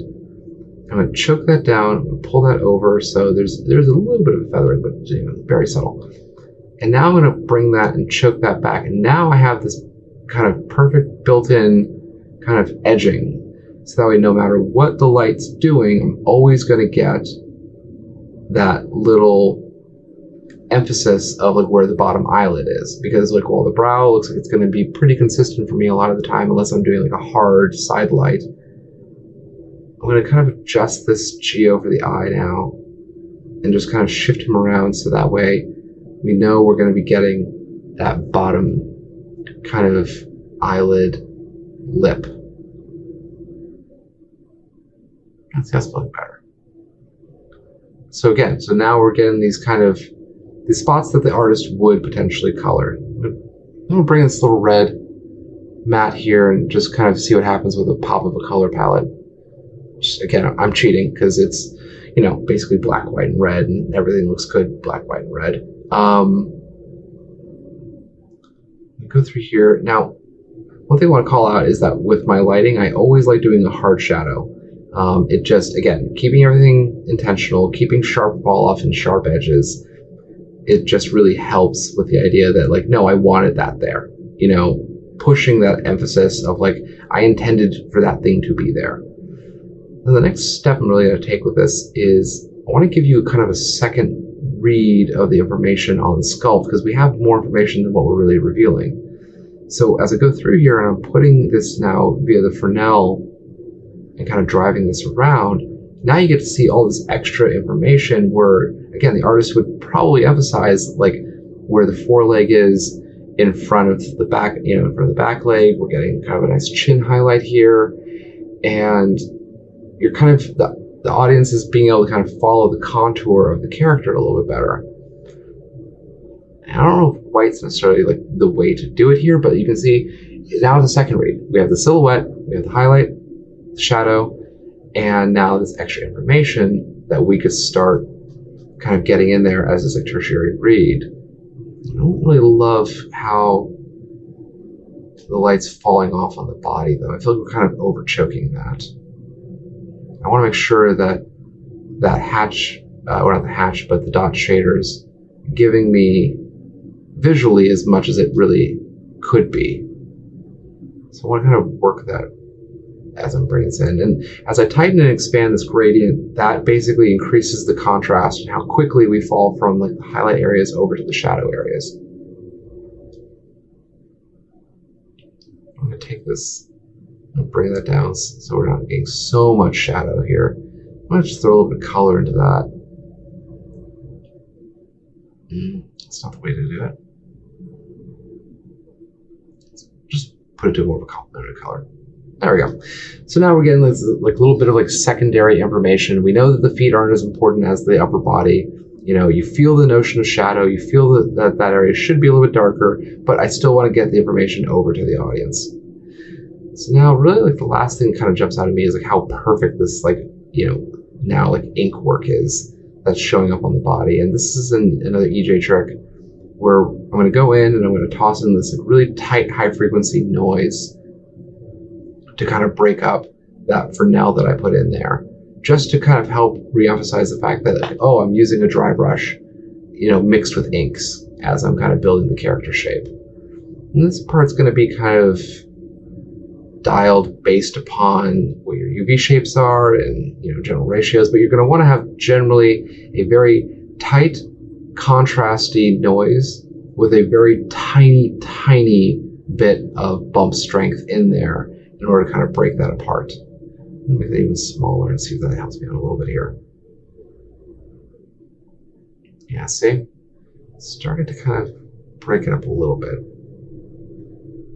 And again, this is more of a detail thing and something that you can kind of drive, but you know, we've given the viewer now a first read, second read, and now third read almost, where it's like I get the general shape, I get the light and shadow, I understand where that is, and then for kind of close-ups and macros, we have this ability now for extra information, so I'm not so scared of like, oh, well, I have to make sure the light's hitting him at just this right angle, because if you can't see this part of the jaw, you don't know what the heck you're looking at. Like, that's now coming through via the Fresnel, and so that's almost like an easy pass a little bit as I come through. And I've color toned this over towards red because I kind of like doing that where I'll match whatever my environment scene style is to the actual highlighting edge. But yeah, that's kind of about it. From there you just do a lot of animation, a lot of comping, don't sleep, and caffeinate yourself all the way through the end. But there's so much in this, and there's so many ways to explore the illustrative look in general. And it's been a fascinating experience for me to kind of go through, and it's been wildly gratifying, mostly because of the fact that it's just, there's not really a single way to do it. It's really about how you like to work. If you're if you like drawing, you can draw, you can scan it, you can bring it in, you can map it, and you can do kind of like the Kit Bash composite style that we did. If you are more of a matte dev person like I am, you can kind of go in and build these kind of procedural shaders, but you're always thinking about how best to hide which software you're in as you're doing it. You just never want to feel any package that you're making the piece in. So like, I don't want to feel the After Effects comping. I don't want to feel the Cinema 4D 3D-ness of it. Doing mixed frame rates is another enormous kind of conversation that we get into with comping, and this idea of like trying to create mixed media projects that feel this certain tension as if they almost want to fall apart, as if they haven't been made exactly precisely right. Like getting away from the pitch perfect, 24p, 30, 60, whatever, and having some stuff running 12, some 16, some 18, and getting these like different setups that like create this like tension with the viewer, that make them feel the analog, feel the creation of this in that kind of way, in the same way that's like even like old cartoons, could kind of do that, where you could kind of feel the edges, or like you could kind of feel where they couldn't quite make it. And sometimes those failures are the things that kind of allow this a little bit of digital analog to kind of exist. And it's been a really, really amazing kind of process to see how these things kind of function, how it's influenced all of the other facets of my kind of art direction and animation experience is now coming back to this like more well-rounded kind of fundamental base. I hope at the end of all this, there's a couple points that might be useful for you moving forward. Thank you so much for joining me, and really excited to see what you all make out there. Thank you so much. Appreciate it.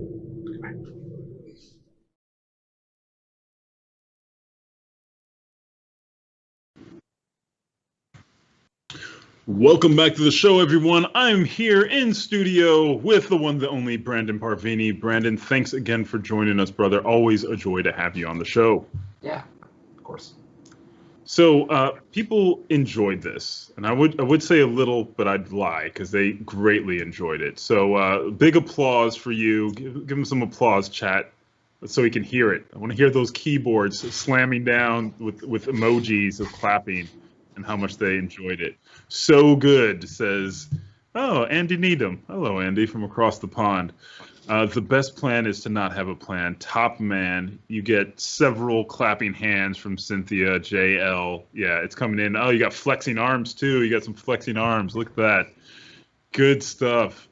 So we do have some questions. If you do have questions for Brandon, there's a lot covered in the presentation. So if you do have questions, go ahead and just at me. That shows up in nice bright orange, and then I can see it, and then I can ask it. So then we can get started.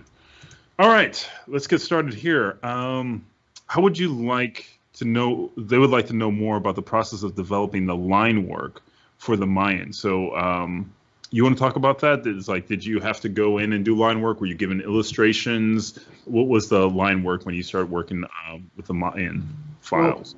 I mean, one thing to specify is like I very rarely ever use the actual like line work from Sketch and Tune. Everything's usually just coming in through the shader because that retains the multiprocessing aspect. So if you have machines with a lot of cores, you can use a lot of cores. You're not dropping down a single thread. But as far as the line work goes for the Mayan stuff, everything that we were getting was essentially getting mounted onto existing geo, right? So I had two different sets of teams for that. One was our cell animation team that we work with a lot, and they were basically providing over to me these PNG sequences. And so the PNG sequences would come over and they would either get mounted onto sweeps or onto hair or some kind of geo in some way, shape, or form that would kind of be crawling over and giving you that nice kind of secondary motion. So you could kind of animate the core object around, and then you get this kind of skittering, crawling feeling over everything else. And so that way I'm getting their line work for free. Then I had Scott Hassel who was doing the other kind of body of work, where what I would do is I would do these isometric renders. So I'd go like front, side, and top, or bottom, and under if I needed it. But generally is just 3 or under, and then I would press those out at a high resolution, send those outputs over to him, and then he'd go into Photoshop and just do his illustration work, kind of just literally drawing over the frontal projection. I would then bring that back in, reproject that back over the actual geometry itself, and then create the UVs and kind of like stick that, So then I now had his work kind of, reblasted back over the geo itself, and now I had something that like when I would move around, it had his drawing on it. It was a great way to be able to, again, not have people who don't know Substance Painter or don't know Body Paint or these other, Mari, and there's so many different packages that you can paint stuff in now, and I just want the illustrator to kind of be in their lane and do what they want to do. So that was me trying to kind of just build a bridge to like allow them to do what they're really good at, which is making cool looking stuff. Very cool. Yeah, let's see here. Somebody was wondering your process for rigging the animals. Was it fully rigged in Cinema? Yeah. Okay. Yeah. So yeah, I mean it's a relatively short answer. So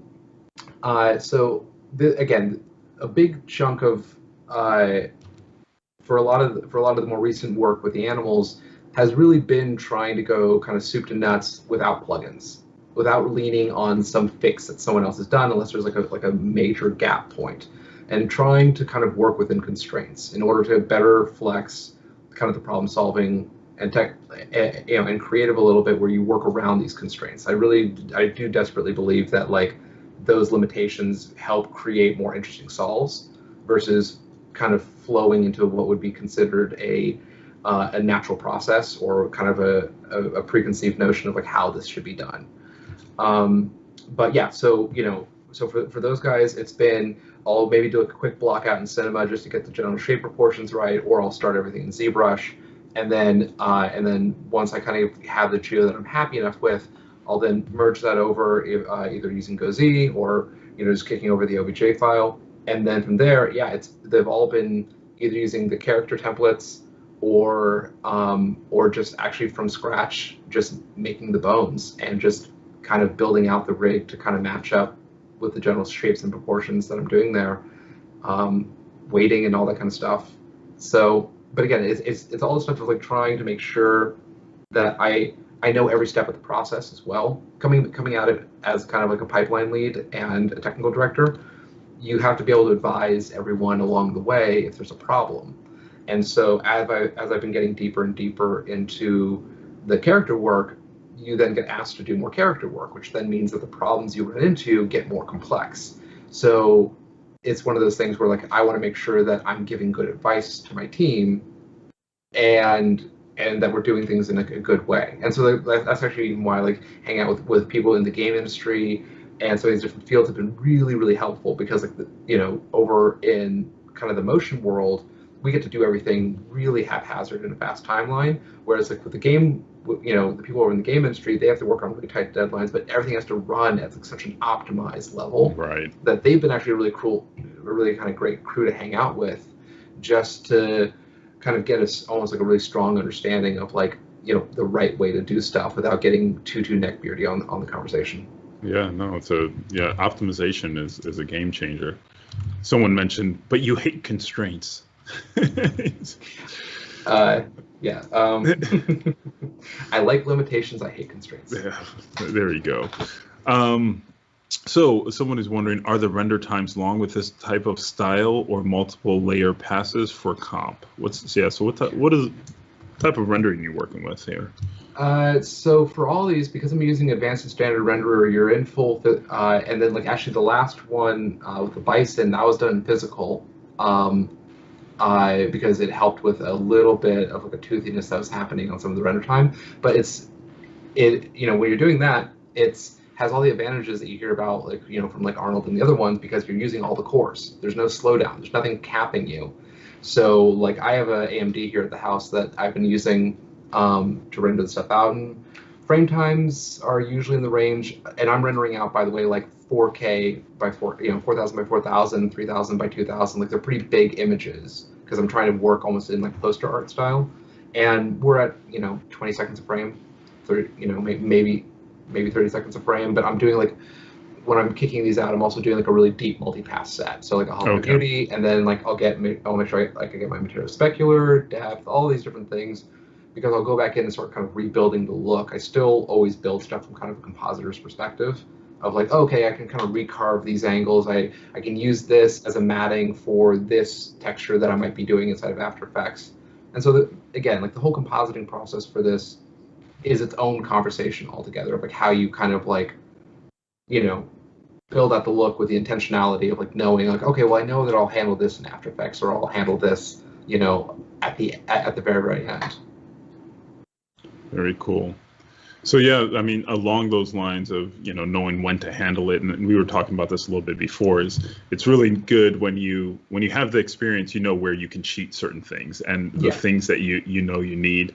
And another statement coming in from online. Someone says, writing notes, quote, just know everything, unquote, rad science. So so just know everything, and it makes it all better. All right, let's see here. Are the animated paint splashes done in C4D or post? So that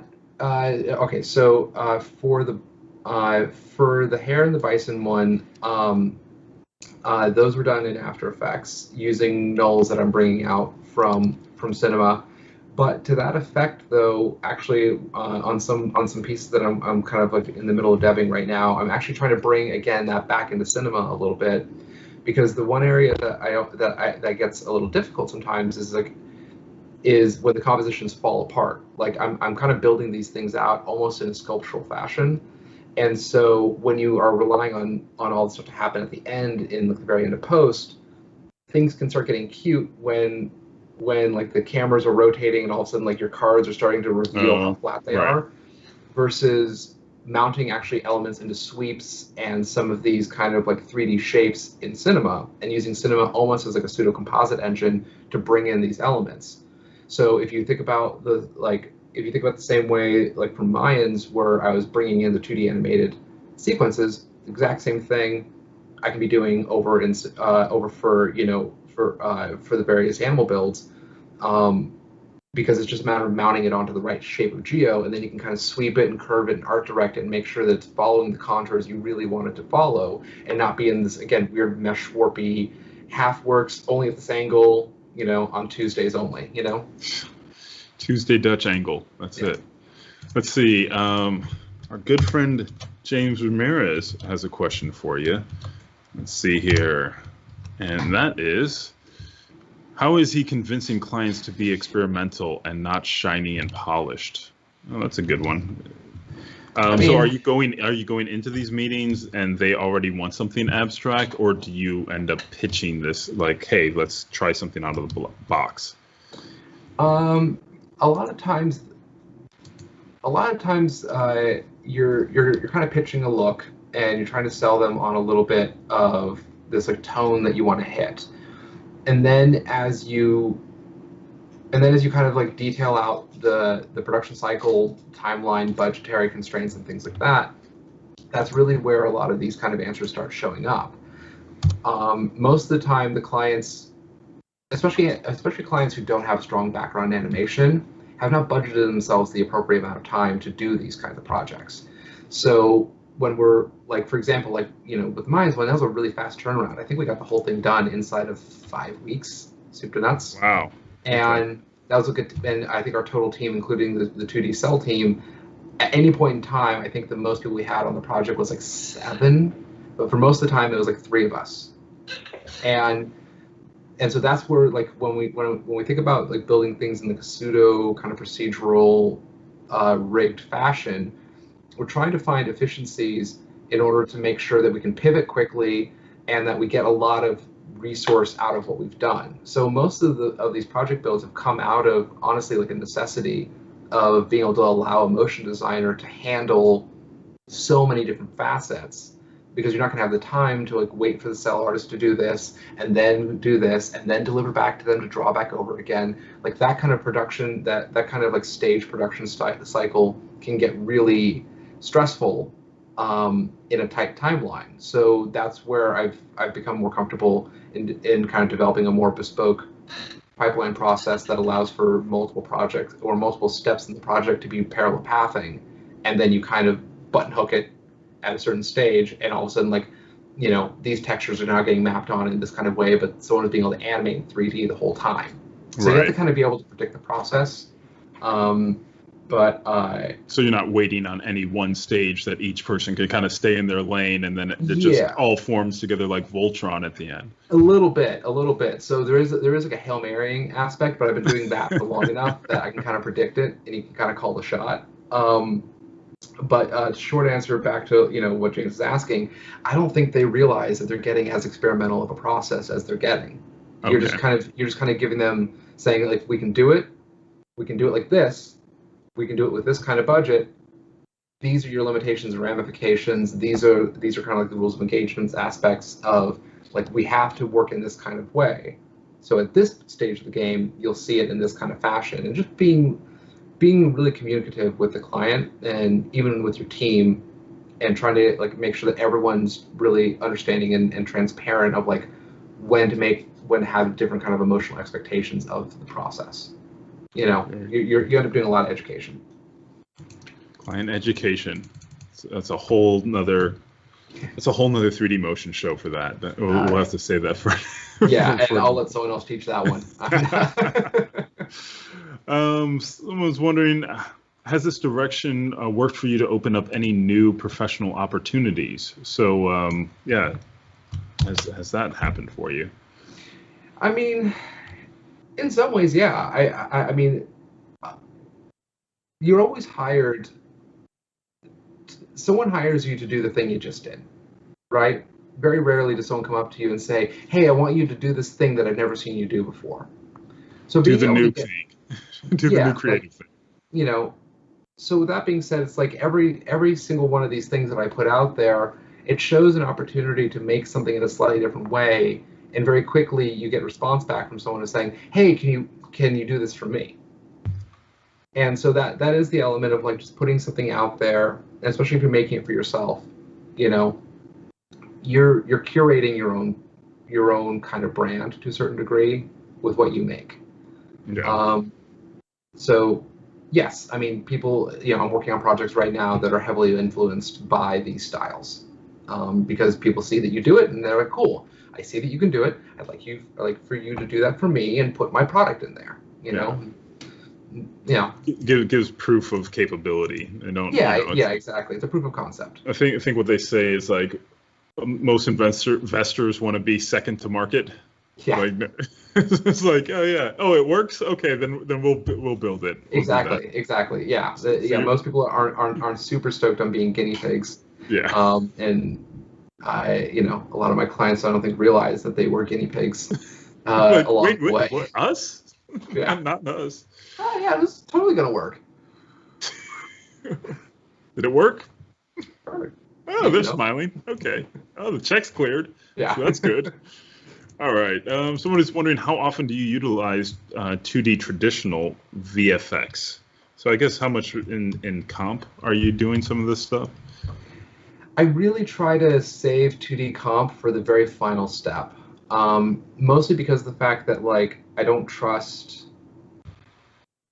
The communication is very difficult for this stuff, and a lot of times cell animators are put through a really difficult process of doing something only for something to change, and then they have to redo it.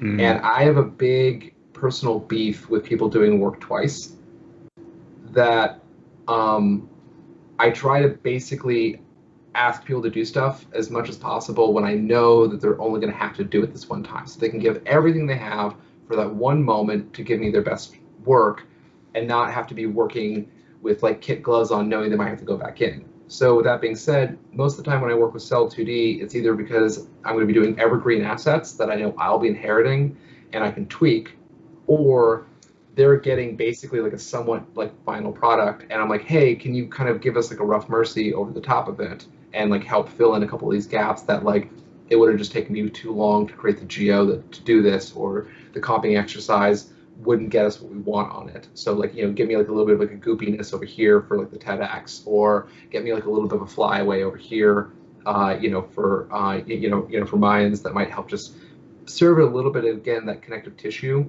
so that way I can keep the viewer guessing which package we were in to get any of it done. Like, you're always trying to kind of hide that hand. Very cool. And last question is, do you have somebody's wondering your advice for someone getting started in 3D. So any advice to a young starter off, creative direction or otherwise, any advice for someone getting started? Getting started, huh? I mean, for me, it's always been about experimentation, and I'm self-taught. I have a fine art background. I just happened to know Adobe as a kid growing up, and then you kind of teach yourself this piece of software, and you learn how to learn. And the one thing I would say at this point though is, especially because there's so many really good resources of how to learn and places to get information, is being able to make sure that you're ingesting information, understanding, and really kind of like getting under the hood, like when you watch, things like on Cineversity, or, there's like so many different places to get good info, and then take it and do something else with it. Make sure that you're kind of getting like a firm grasp of it. You're not just parakeeting the information. And to that point, make sure that you're finding reference and resource and inspiration that is not motion centric. I think that's the biggest thing for me is, and we've seen it throughout the day-to-day of references that had nothing to do with 3D work. The references were film, were all these other places where it starts becoming like a mixed media art, and you ask the engine and you ask the software packages to do something that they weren't necessarily meant to do. And that's where you can start getting some really kind of interesting places to be. I think that'll keep it fresh. I've been doing this since 2005, and I'm still having fun because I'm constantly trying to go somewhere else versus, a safer space or a more treaded path. Yeah, but is what I was told to say. Yeah, but because if you caught any of Martin's, because you just got to say that to artists. Now that's right. that's the amazing thing. So that's great advice. Definitely great advice. And there's a lot more for those of you who are trying to get started. Definitely check out Cineversity. There's tons of tutorials. There's a getting started. We're going to be doing a 6-week training series, so check that out. On the 27th, also, we're going to have a special with Noseman. If you're looking to start recording tutorials and you're interested in getting certified and certification, both from a technical and creative artistic standpoint, you definitely want to check that out. So go to maxon.net and check out all of what we have offering from our training team. If my team's listening, make sure to please plug in all those links so anybody who's hanging out can get a hold of those. And then if you have not done so already, make sure to go to 3dmotionshow.com if you're on any other platform. 3dmotionshow.com, under the video, click sign up so you can get entered to win some of our amazing prizes from our sponsors like Dell, Insidium, Wacom, all the rest. It's all there. So a big thank you to our sponsors for this show, and we will see you guys next month for our rising stars. So this will be new people in the industry. So we will have some rising stars for our next show coming up here in about 4 weeks. So we'll see you then. Brandon, thanks again, brother. Yeah, of course. Thank you so much for having me. It's always a pleasure. Right. Everyone be good to each other. We'll see you next time.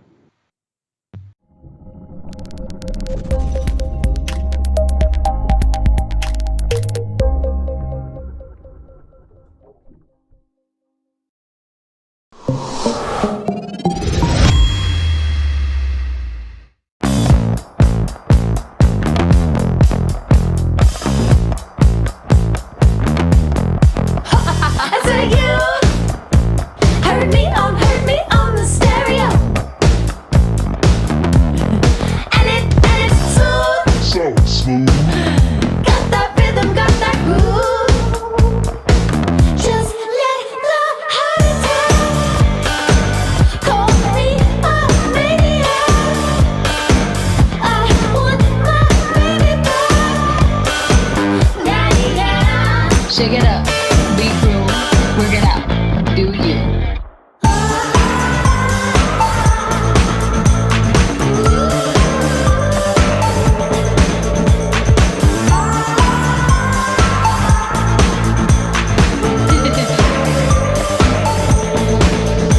I get down, I get show me just what you got.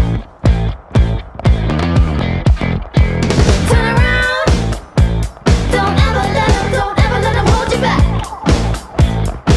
Just let the heart attack.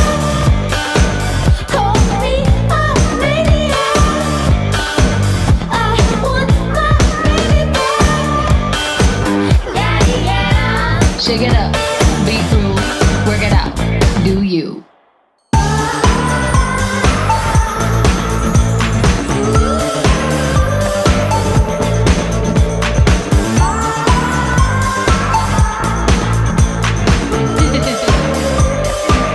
Just let the heart attack. Call me a maniac. I want my baby back. Just let the heart attack. Call me a maniac. I want my baby back. Just let the heart attack.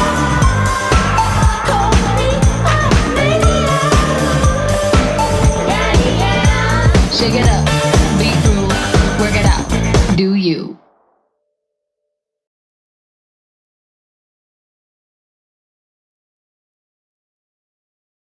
Hi, I'm Hashi. And I'm Seth. And we want to tell you about our new show, VFX and Chill, A live weekly talk show where we break open visual effect shots from film and TV and try to put them back together again. It's completely unscripted. Completely unscripted. And unplanned. So, watch it. VFX and Chill with Hashi and Seth premieres Friday, May 28th at 10 a.m. Pacific on the Red Giant YouTube channel. We're definitely in the same room together.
Join specialist sports production instructor Jason Hare for a series of free webinars designing and creating statistics-based MOGAT templates for use in Adobe Premiere.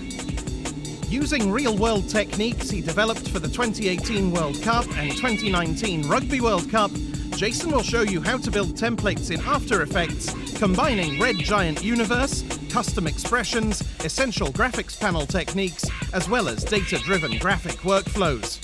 See how to share these templates with Premiere Pro, helping editors achieve more in less time.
MoGraph.com, an online resource for motion graphic artists. Start your week with the MoGraph podcast. Industry news, interviews with your favorite artists, and terrible humor. Watch live shows and interviews from MoGraph events like NAB, SIGGRAPH, Half-Res, and local meetups. This is exactly what I should be doing. Our MoGraph talks feature live demos and motivation from artists all around the world. Sometimes you gotta make stuff that you're not gonna put on your reel, and I'm not here to judge. What if Rick and Morty show up for the countdown at midnight? That's where I peaked in life, in my career. We gotta stop this thing, Rick! It's gonna kill us all! Hear from the people that create your software, design your render engines, and artists that are changing the face of modern motion graphics. You get that render done. Yeah, you better frame what? MoGraph tutorials and online classes will teach you about Cinema 4D, After Effects, as well as other popular software and render engines. Throw in the HDR Studio, take the render settings, pick the HDR, put a reflection, and gorgeous. Join the conversation in our live sessions. Ah, that's so funny! All right, I'm gonna live forever! Subscribe today and get the latest updates on our YouTube and other social media channels. Take all your dreams and just do it! Subscribe to MoGraph.com.